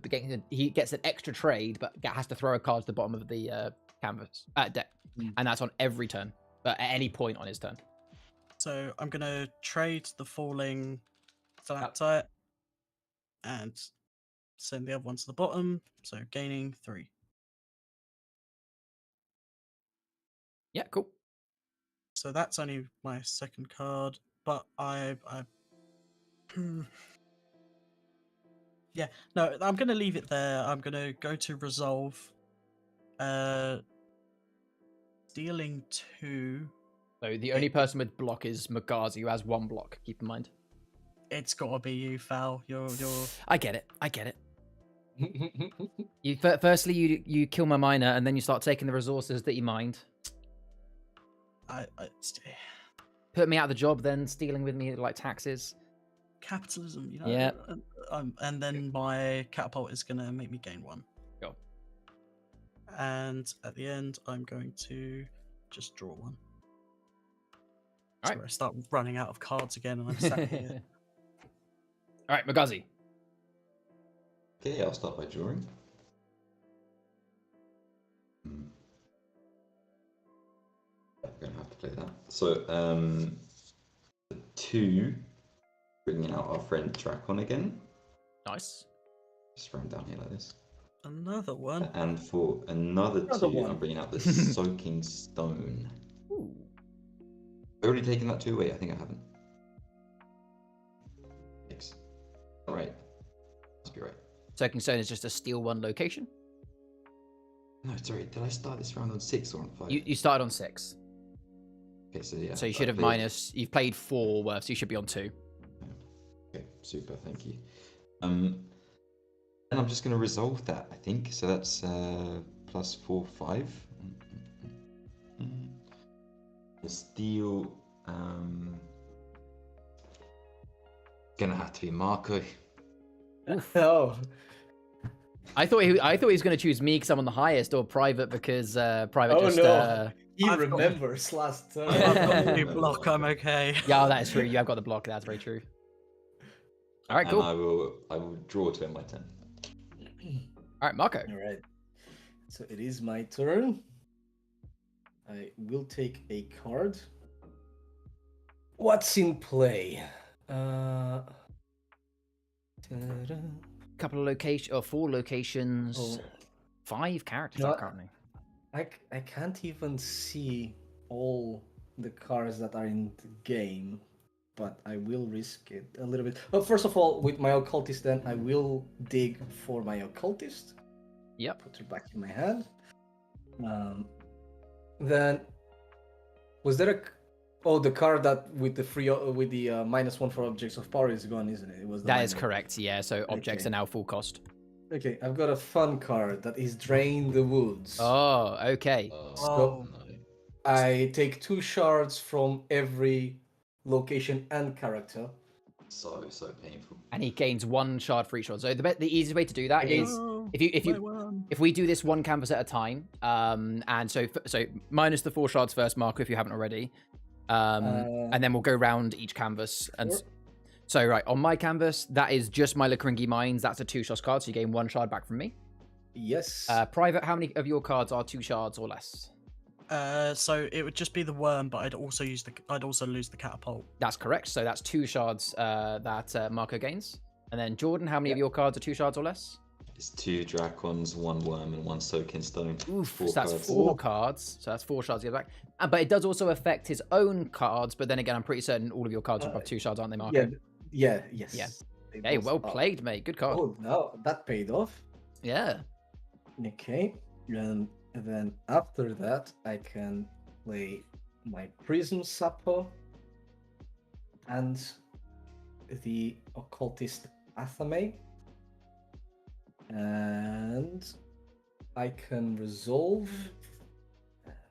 You know, I've smelled blood in the water. Sorry, Magasi. Be aware. So yeah, that deck that Marco's playing is like a proper control deck. So he's got a lot of cards that are like erase this, erase that, wipe this, wipe that. He's dangerous. Okay. Good to know. Yeah. Control decks are and, so strong.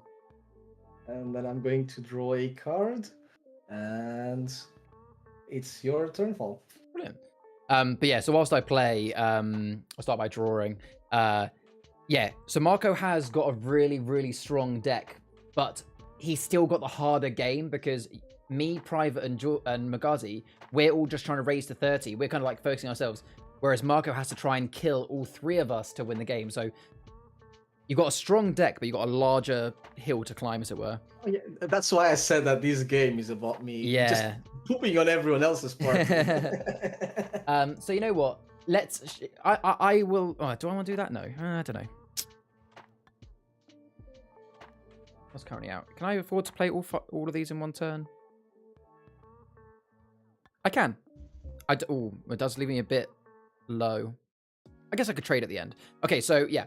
I am going to start by playing actually a rare card of Huddler Tail Whip. So it costs me 5.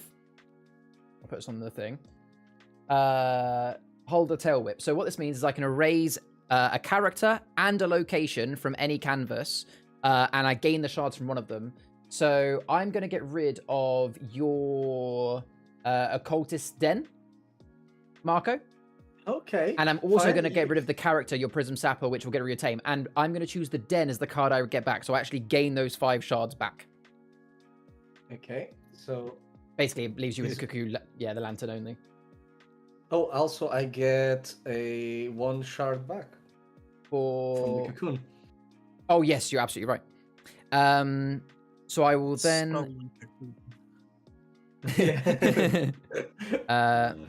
I will then play a cute little By the way, salamander. you said you were gonna ally with me in the very beginning. I just you just threw that out the window. Yeah. Honestly, I wasn't expecting you to hand on Job heart, is done. hand on heart. If there was if the others had similar things, I would have chosen someone else. But it's I just wanted to play that card, and you had the best stuff on there.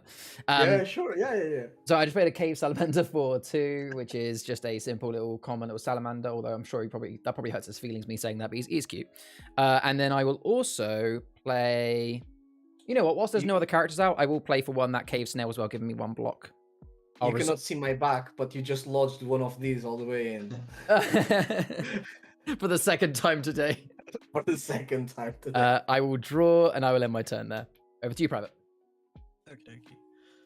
So can I? My turn started. Can I just play an action now? Yes, before you even draw a trait to begin with, you can play an action. That's right. Mm-hmm. It still counts as one of your 3 cards, though. That's the only thing. No, that's fine. So yeah, I'm gonna start out paying 2 for Trader's Lifeline. Love that card. Yep. So I can trade now.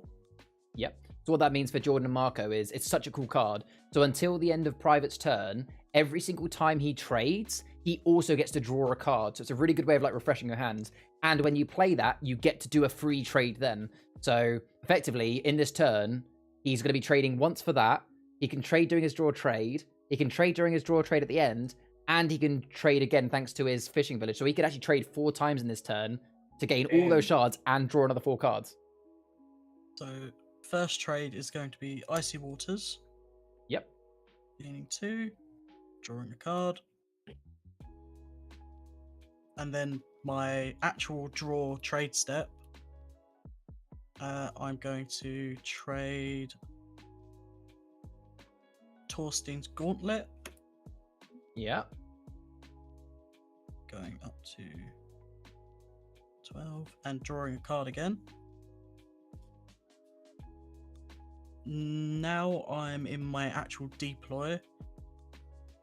I'm going to go down by 3 and praise the holy name of Nut. Brilliant. So that's my second card. Yep. Which is a 3-cost character, which whenever you trade, you draw a card. So actually, until the end of this turn, any further trades he does, he gets to draw 2 cards. And it's a block And 2. run out of my deck even quicker. Yep. And my third card is going to be go down by 1, Orium Twine, which lets me dig for a card with shards 4 or less, which will be my unfair trade, and I trade it, gaining 3. But then you get to draw 2 cards. Draw 2, and then my fishing dock will kick in. You draw 2, yeah. This one goes to the bottom. This, and I'll trade for the Wishwell Storehole, gaining 3, and draw 2 cards after I put this one at the bottom. Damn. Yeah, it's all well and good now, but when I've got nothing there, Yeah.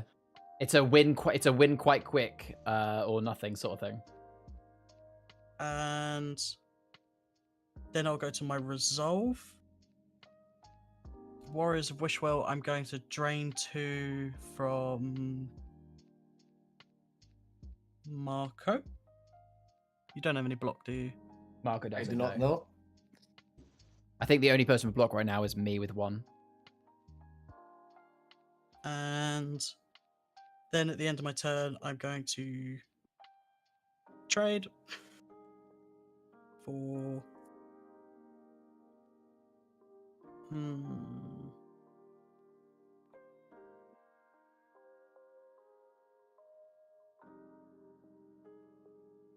I'm going to trade my Lakringi Trader for 1 and drawing 2 again. That's insane. And yeah, that's the lifeline done. Well, yeah, that's the lifeline done. I mean, have you done your draw? You Yeah, done that your... was the last one I just did. Cool. Out of interest, just before we quickly move to Jordan's turn, just count for me how many cards you currently have in your deck. I want to compare to me. I've got In my deck. Yeah. 1, 2, 3, 4, 5, 6, 7, 8, 9. I have 18. You literally have half the deck that we do. I just drew 8. That's crazy. All right, Jordan, your turn. Jesus. Yeah, I just want to start by reiterating the fact that I'm very weak at the moment and not a threat at all. With that, I would like to draw. And I'd like to play I'd my... like to drain you all for 10. Yeah. I wish. For 2, I'm going to play the Toadstool Cannon. Yep. Again, just to wipe the target off my back. Doesn't need to be there. It's a block 2 object of power. And I will... I think then I'm just going to end. I'm just going to... So I'll resolve that, which is a +1. And I'm going to trade away the Fall of Flutterby for 4. Oh, the promo card, yeah. For those that don't know, the promo cards across all realms are the same. 4 cost, steal 2. They don't change. That's the end of my turn. Awesome. Marco, what you got? Oh, okay. Shoo. Oh. Okay. What is going on here? I will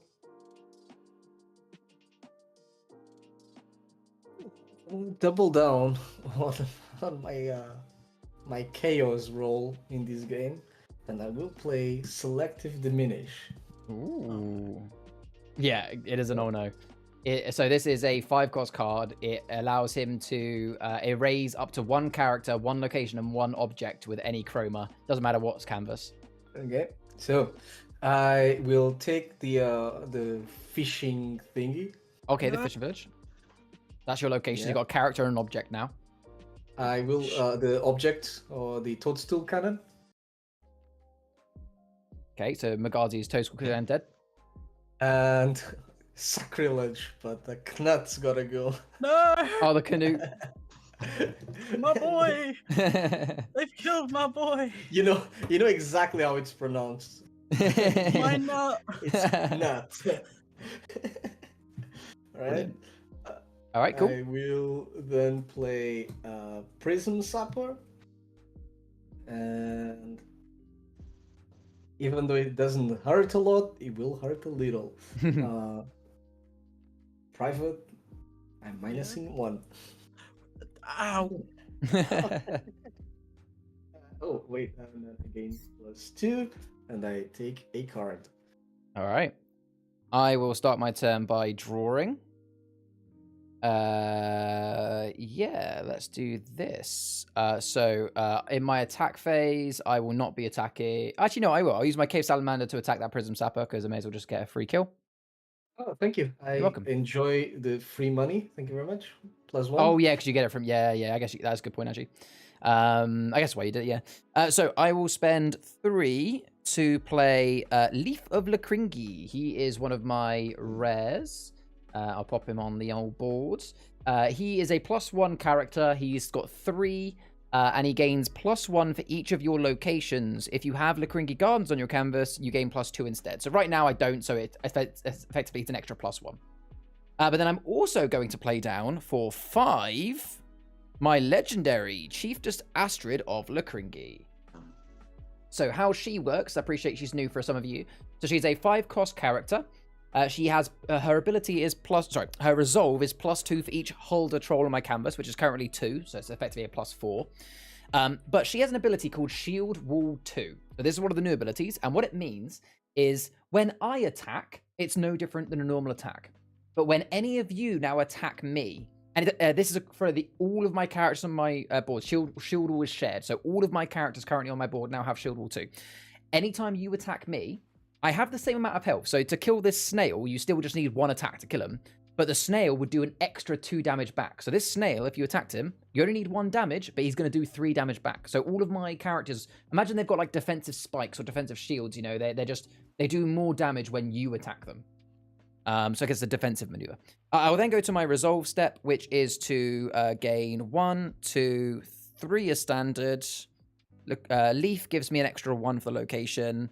And then Astrid gives me, like I said, 4 back. Bring me nicely back up to 10. I will draw. And I can still play 1 more card this turn, so I will. I'm going to spend 2 to play a card called Icy Waters. There it is.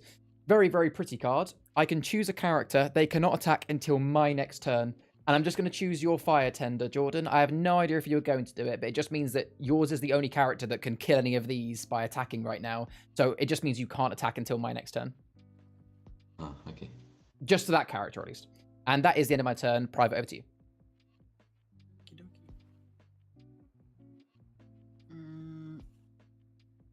Do I draw or trade? I mean, you got 8 cards in your hand. Yeah, it seems like I've got a lot of trade material here. But there's not a lot I want to get rid of. I mean, I've been waiting to use this for a while, but I don't think it will be a useful one. So I'm just going to trade for trade embargo. Taking me up by 5.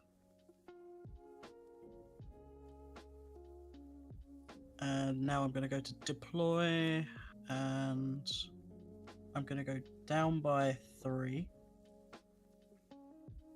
And I'm going to play Wishwell Market Stall, which is whenever a player deploys a card, I immediately gain 1 shard. What? Yeah, it's a rare card. It's really cool.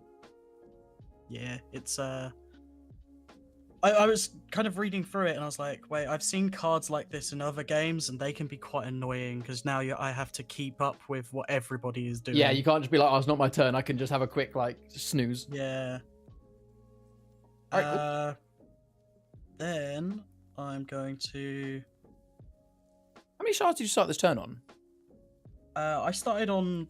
Oh, you So I traded. gained Yeah, 5. that's right. Yeah, you traded. That's it. I blinked and I was like, I could have sworn you were already on 16, but I forgot you traded. My bad. Yeah. Then I'm going to spend 3 and do unfair trade.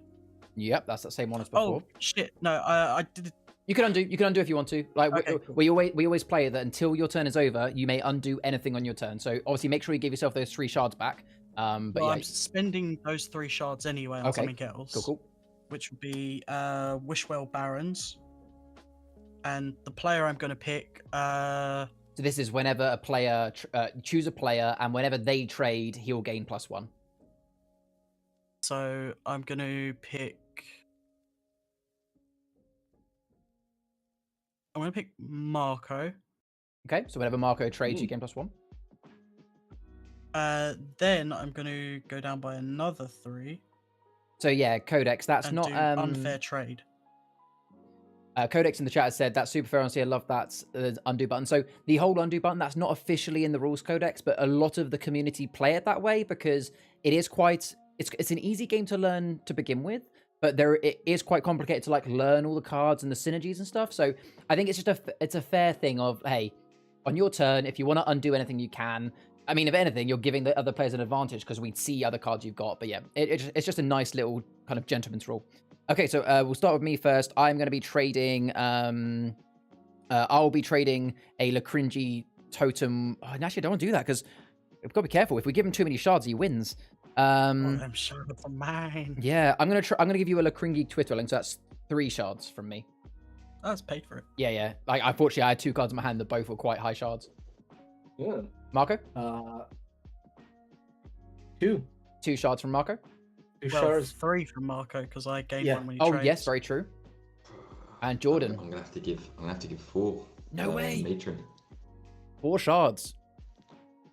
Damn. Well played. And so that's all 3 done now. Yeah, you Oh, played. Go on. I forgot. I would have gained 2 for deploying 2 cards. Oh, it's whenever anyone deploys. Yeah, that's fine. You can give yourself 2. You're right. That's when anyone deploys 2 cards, isn't it?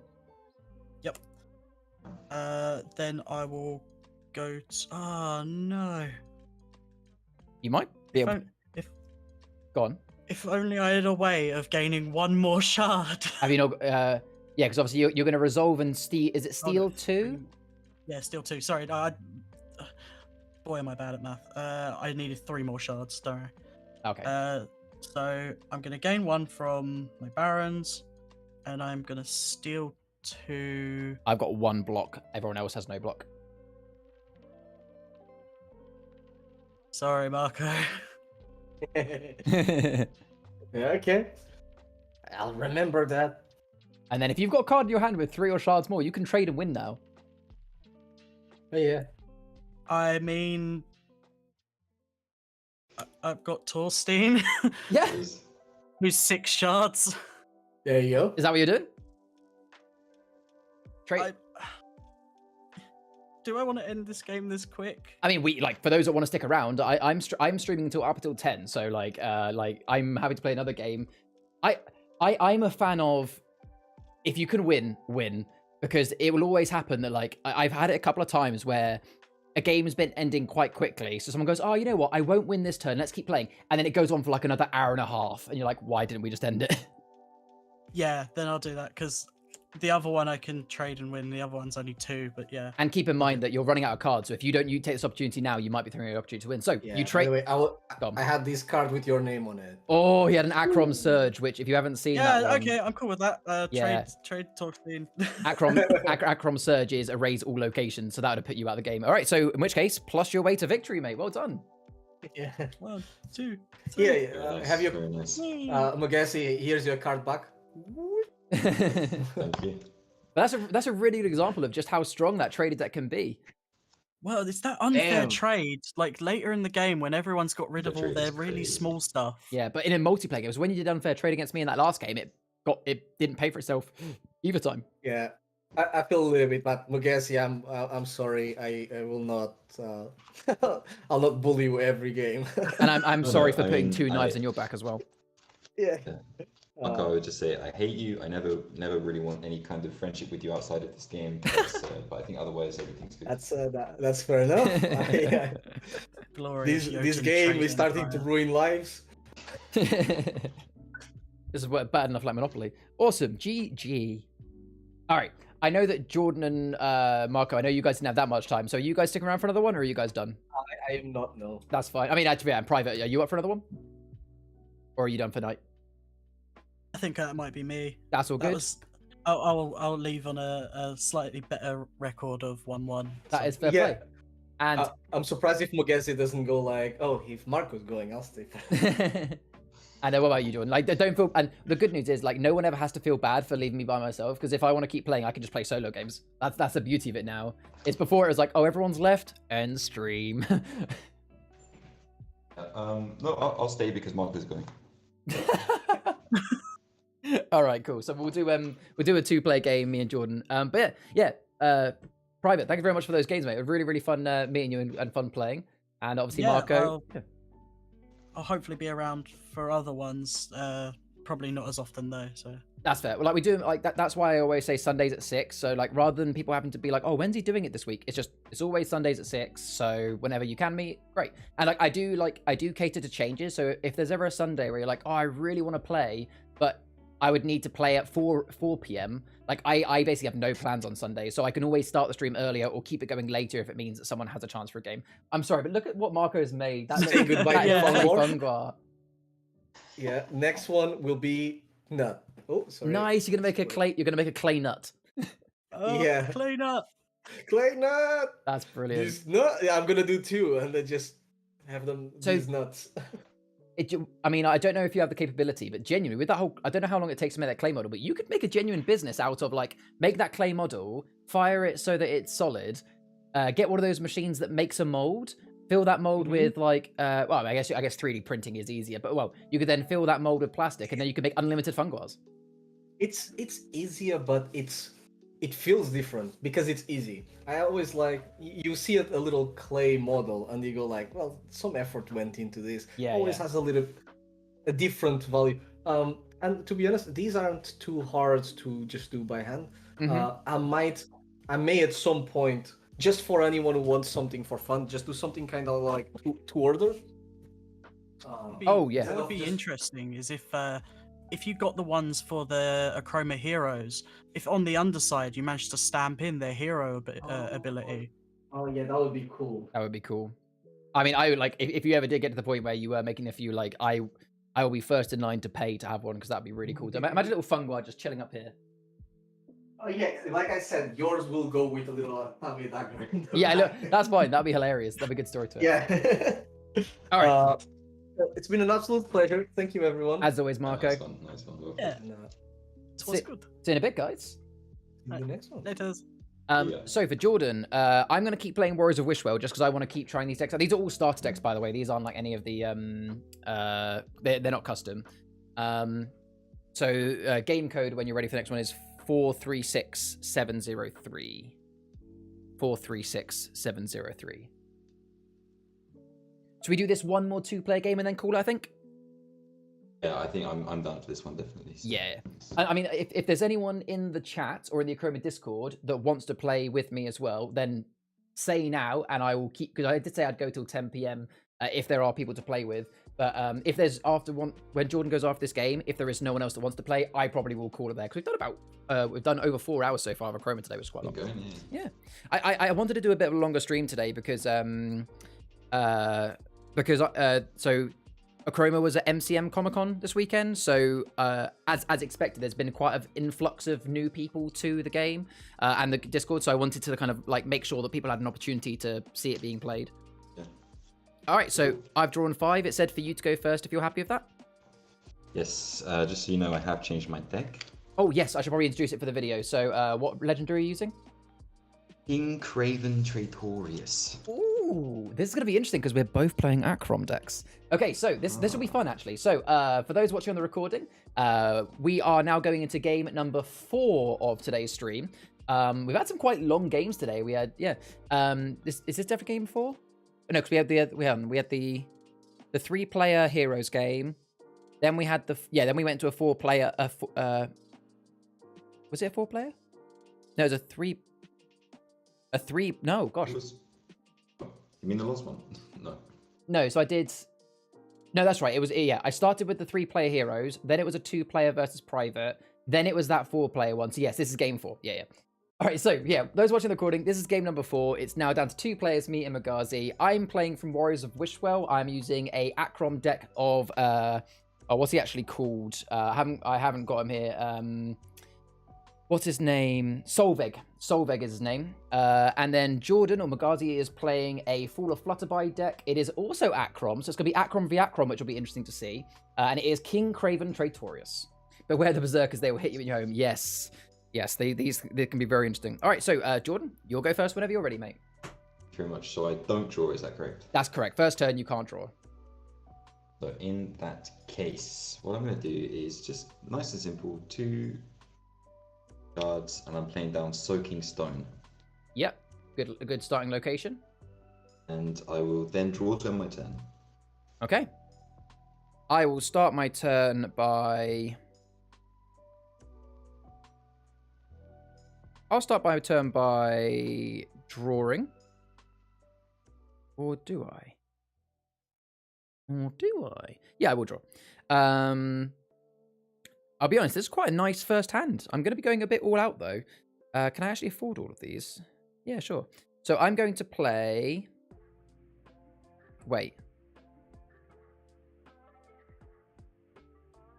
Oh, okay. No, I'm going to do it this way. So I'm going to start for 3, playing Briskavi Samir Totem, which is a common location... where is it? There you go. It's Steel X, and the X is equal to how many trolls I have on my canvas. Unsurprisingly, I am then going to spend 4 to play a troll. It's one of my rare trolls, actually, called Gunnar of Briskavi. I'll bring him on the board.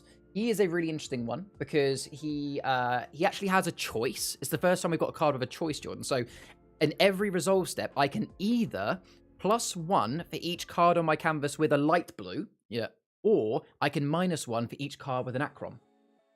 Quite cool. And then the last card I'll play this turn is actually a Briskavi Shore. It costs me 1. It's just a location that minuses 1. So I'm going quite aggressive in this first one, but I have gotten rid of a lot of my cards. So I have a choice now. Do I go full minus or do I gain some? No, I'm going to go full minus. I'm going to go balls to the wall. So, right. So I've got 1 steal thanks to Samir Totem. Oh, no, because if I do that, you could just play a couple of cards and potentially win. No, actually, no, let's do it. So, yeah, I steal 1 from you. And then I get to -1 for Briskavi Shore. And then 3 thanks... So, I -4. 1, and then 1, 2, 3. So, yeah, 4. So I leave you down on 3 shards. So 3 each. And then to end my turn, I am going to trade, because if I don't trade, you could easily just... Well, I appreciate it easily. You've only got 3 shards, but you could still find a way to, like, get 3 shards from me. So I'm going to trade Fishing Spear for 2. And end my turn there. Okay, I'm going to have to start by trading. I feel like there's going to be a lot of trading in this game, because we're going to keep leaving ourselves both so short. Trading Skynet out for 3. Yeah. Oh, wait, so Skynet is the one that is... let's get this up. Uncommon action, right? Yeah. So this is erase a character with any of the colors, which he does. So, yeah, very good move. Then I'm bringing out for 2. Wait, what did you just trade? To get from 3... Hold on. What did you trade to begin with? I was on 3. You were on 3. You traded... What did you trade at the start of your turn? Skynet. Oh, you traded Skynet. Sorry. Yes. I thought you were playing Skynet, so to get rid of my gunner. No. Oh, I see. Oh, okay. So, yeah, what are you playing? Okay, so for 2, I'm playing 1 Ravaged Elite. Okay. Then I will play for for another Ravaged Elite. Okay. And Wait. I think... You need one. Okay. So where you are is you're going to be. Sorry, that's not. That's going to be 4 minus that you've got there. It's just 3. Huh? No, you got 4 minus because you got 2 for each of the Ravaged Elite, and then each of them squishes each other. Oh. So you've got 4 minus. So I don't want a meta game here, but I know you've only got 2 shards left. If you have a shard in your card which is 1 cost but would do a minus, you could win. These two, that's 2 and 4. Yeah. So the way Ravaged Elite works is obviously he's got -1, and then where it says squish 1, it means that this is a once per turn thing. Oh wait, and you've got sorry, because your soaking stone's there, it makes it look like it's in your discard pile. You've also got your soaking stone. Yeah, you're gonna win. Game. Right, in that case, I will resolve. Yep, and you can -4 steal 1. 1, 2, 3, 4, and the final steal. I completely forgot about that. Damn. Oh god. Sorry, that was my mistake. I put Skynet on top of that. Yeah, that's fine. That's fine. Do you want to play one more quick one for the sake of seeing how that goes? We have to, yeah. Feel free to take your win though. Make sure you kill me because it goes against your stats. Oh yeah. So do make sure you actually take the final blow. That was still. I do like Achroma. Achroma. It is funny because it's just so chaotic. All right, GG. All right, let's do a rematch. Shuffle. Yeah, do a quick shuffle. I could not find this match. Okay, I will. No, I think I'm in. Oh yeah, you are in. Yeah. Cool. And again, it says for you to go first. You know what? Gentlemen's rules. I'll go first this time because you went first. It meant that I got to steal from you straight away. So let's do. Okay, yeah. Yeah. I did say that would leave me low. And you could kill me a couple of cards. I thought 5 shards was going to be enough. I didn't think, considering that I was leaving him on just 3 shards, I didn't think he was going to have the cards in his hand to trade and then play multiple cards that could steal. I risked it for a chocolate biscuit. I didn't realize it was stealing that much. I mean, that's yeah. Those rabid ones can stack quite quickly. All right, I'll draw 5.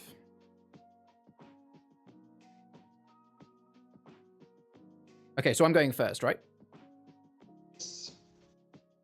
Okay, so I'm going to.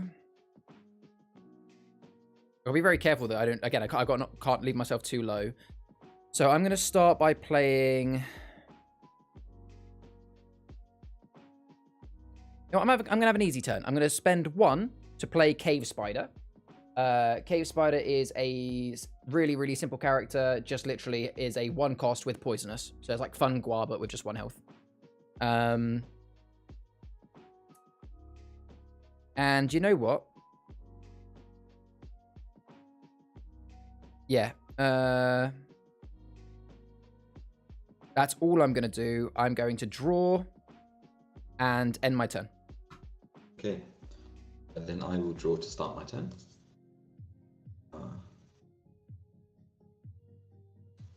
Okay. Actually, I'm going to play 2 shards, a Fungua. Ah, you got a Fungua. Nice. And I will draw to end my turn. The myth, the legend. Okay, there is Fungua. Okay, so I will start my. I feel like we're both like. I'm just gonna let the others do a few things. Like no one wants to go first. All right, I will start. A little bit hurt from the last game. Yeah, I will start by drawing. I will choose to not attack your Fungua for now. I am going to.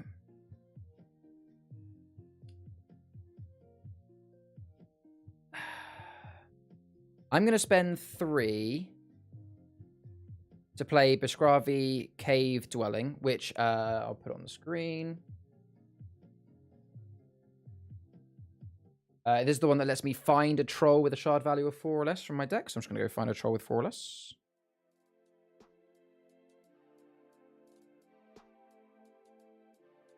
Unsurprisingly, the one I'm going to get is the same one that I had last time, Gunnar. Give that a shuffle.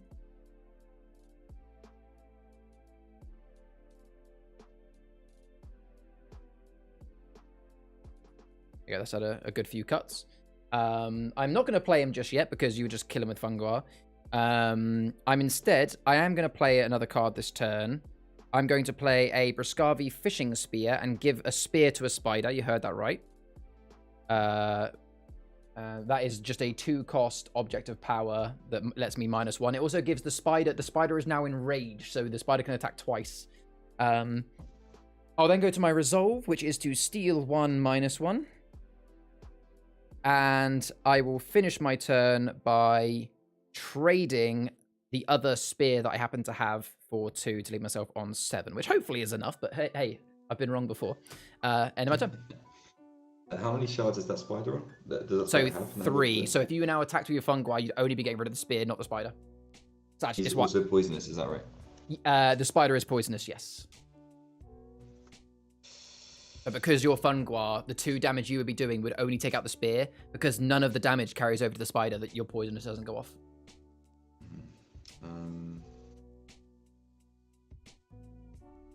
Okay, I'm going to start by drawing. Yep.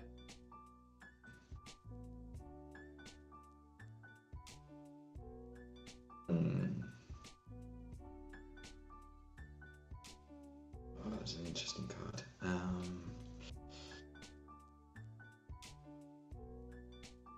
No, this is what I'm going to do for 2. Okay. I'm going to play Carmella Traitorous. Ooh, nice. I think what I'm going to do... So as an action, she erases a location or object of power. So either my 1 steal location or my -1 object of power. It's going to have to be the object. Okay, so my spider now no longer has a spear on. Fair play. And then to end, what I'm going to do is... I think I'm going to have to trade away Infiltration for 4. Okay.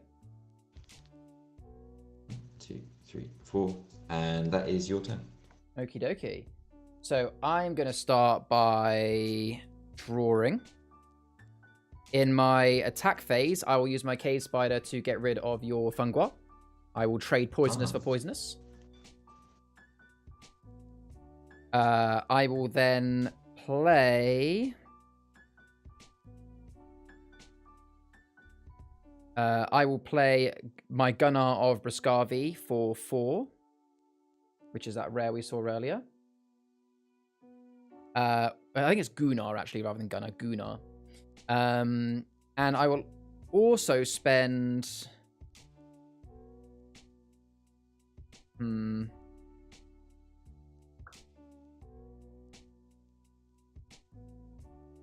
Yeah, screw it. I need to go all out here. So I'm going to spend 1 to play Briscavi Shore, which is a common location that gives me -1. So I'm then going to go to my resolve step, and I'm going to go as hard as I can. So steal 1, -1, and I'm going to go for the minusing, which is 1 for each card that has Achroma. So that's 3. So that's 4 minus and 1 steal. I'm hoping to leave you on low enough shards that I'm hoping that I'm going to be in a situation again where you don't have a card you could trade and then play like 2 or 3 cards to win. And I will trade Briscavi Totem Worship for 3 to bring me up to 6. Yeah, because you currently you just have 1 -1, don't you, from Carmella? Yes. So theoretically that means you've got to trade a card and play enough cards to get 5- if you wanted to win. So it could still be done, but I think I'm in a bit stronger position. And yes, I've ended my turn there. Yeah, I'm done. Okay, let me think this through.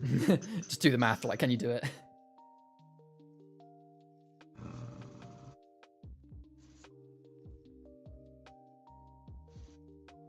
Okay. I'm going to start by trading away Throne Room for 5. Oh, okay. Well, at least I managed to get rid of your Throne Room, because that can be quite detrimental. And what I'm going to do is play for 4.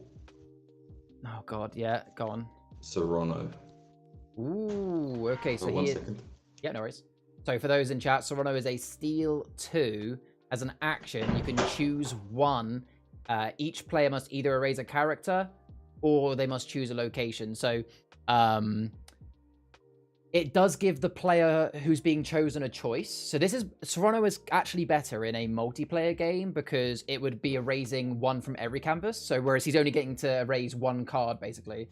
But if he chooses locations, I get to choose which location gets erased. But I would imagine he's probably going to choose characters because I only have 1 choice of character now. Get rid of Gunnar. I'm going to choose character. Yeah, fair play. Good move there. And then Towards the... oh no, so I will... You got 4 shards. Currently, you're stealing 2 -1, so on 3 shards. So you technically can play 2 more cards. And you've got 4 shards. Okay. You're looking to try and find 3 Here's a minus. question. Yeah, go on. If I squish after I resolve, can I still resolve that? No, so if you squish after you resolve, that squish is then for your next resolve phase. Squish stays on the character until the resolve phase happens. Here's what I'm going to do. I'm going to trade away. Oh, do I trade this away? Oh, do you resolve step first if you're going to trade? Yeah, you're right. Which is steal 2 -1. Yeah, so I'll do that now. I'm going to steal 2. Sure. No, sorry, steal 2. Yeah, steal Yeah. 2 -1. Then. No, I'm going to draw. Okay. All right. I'm going to start my turn by drawing. Okay. I am going to just go straight to my resolve, which is steal 1 -1. And unfortunately, I've got no choice but to trade at the end of my turn. So I'm going to trade a Bruscavi Snare for 3, bring me up to 7. But I fear it might not be enough. That is the end of my turn. Okay, I'm going to start by trading away Castle Gate for 3. Mm-hmm. I'm going to play Snuff Out. Yep. Which squishes 2, and I'll add that onto Carmella. Yep. And I'm going to play another Snuff Out. Oh, it's literally the perfect way for Snuff Out to be used is to get the kill. Yep. Which gives me a steal 2 and a minus 1, 2, 3, 4, 5. Does that leave me on 1? I think that kills you. Wait. So I was on 7, so you add what, sorry, how many steal? 2 steal. Steal. 2 steal, and then how many minus? 5. Oh yeah, that does enough. Yeah, you kill me. GG.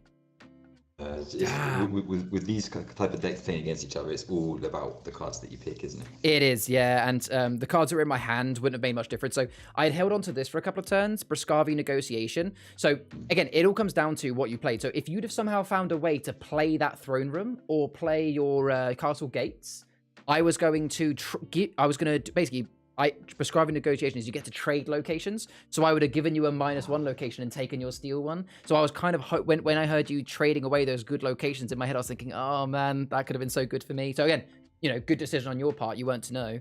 And as soon as you got Serrano out, that screwed me over as well because I do have some other characters in my hand, but none of them have 4 shards or more. So like you could argue, oh, it's a little bit of luck of draw what's in your hand and stuff, but you actually made some really good decisions in that as well. I mean, there was some strategy in it because I know that I'm playing, because we're playing Achroma. Yes. Yes. I know it's not going to be a long game, so is it worth playing the big shards to get the big locations? But that was my thinking. And it's more fun than you think playing Achroma v Achroma because you've got a constant push of like, do I leave myself really low but try and get them so low that they can't do anything about it, or do you just have a turn where you just double trade and stay high, but then they just keep stealing from you? It's fun. It's a completely different way of thinking. Absolutely. Yeah, cheers, Joe. I'm guessing you want to jump off now?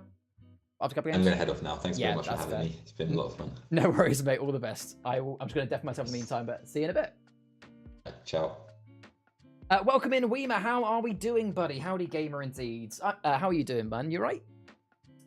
So actually, funny enough that you just joined, we are probably going to actually look to potentially end the stream there because we've been streaming for about 4.5 hours now. We've done some really interesting games. We've only actually played 5 games of Achroma in 4.5 hours. Like a couple of those games took quite a while, but we've had some really interesting ones. To recap, we had a first go at a Achroma Heroes game where we did 3v3. We had an interesting 1v1 where we played some Warriors of Wishwell. We then had a really fun 4-player classic game across Realm. That was brilliant. And then we played 2 games just at the end there of Warriors of Wishwell v Flyby. Are you winning, son? No, I think I won 1 game today. I didn't wait. Let me think. I didn't win the Achroma Heroes because that was. What did I win the Achroma Heroes? Who won the Achroma Heroes? I'm pretty certain I won one game today and I lost the rest. But yeah, that was really good fun. So guys, we are going to look to end. No, that was okay. Well, so that was Marco. What was the second game I played? It was a 3-player game, wasn't it? It was Private, me.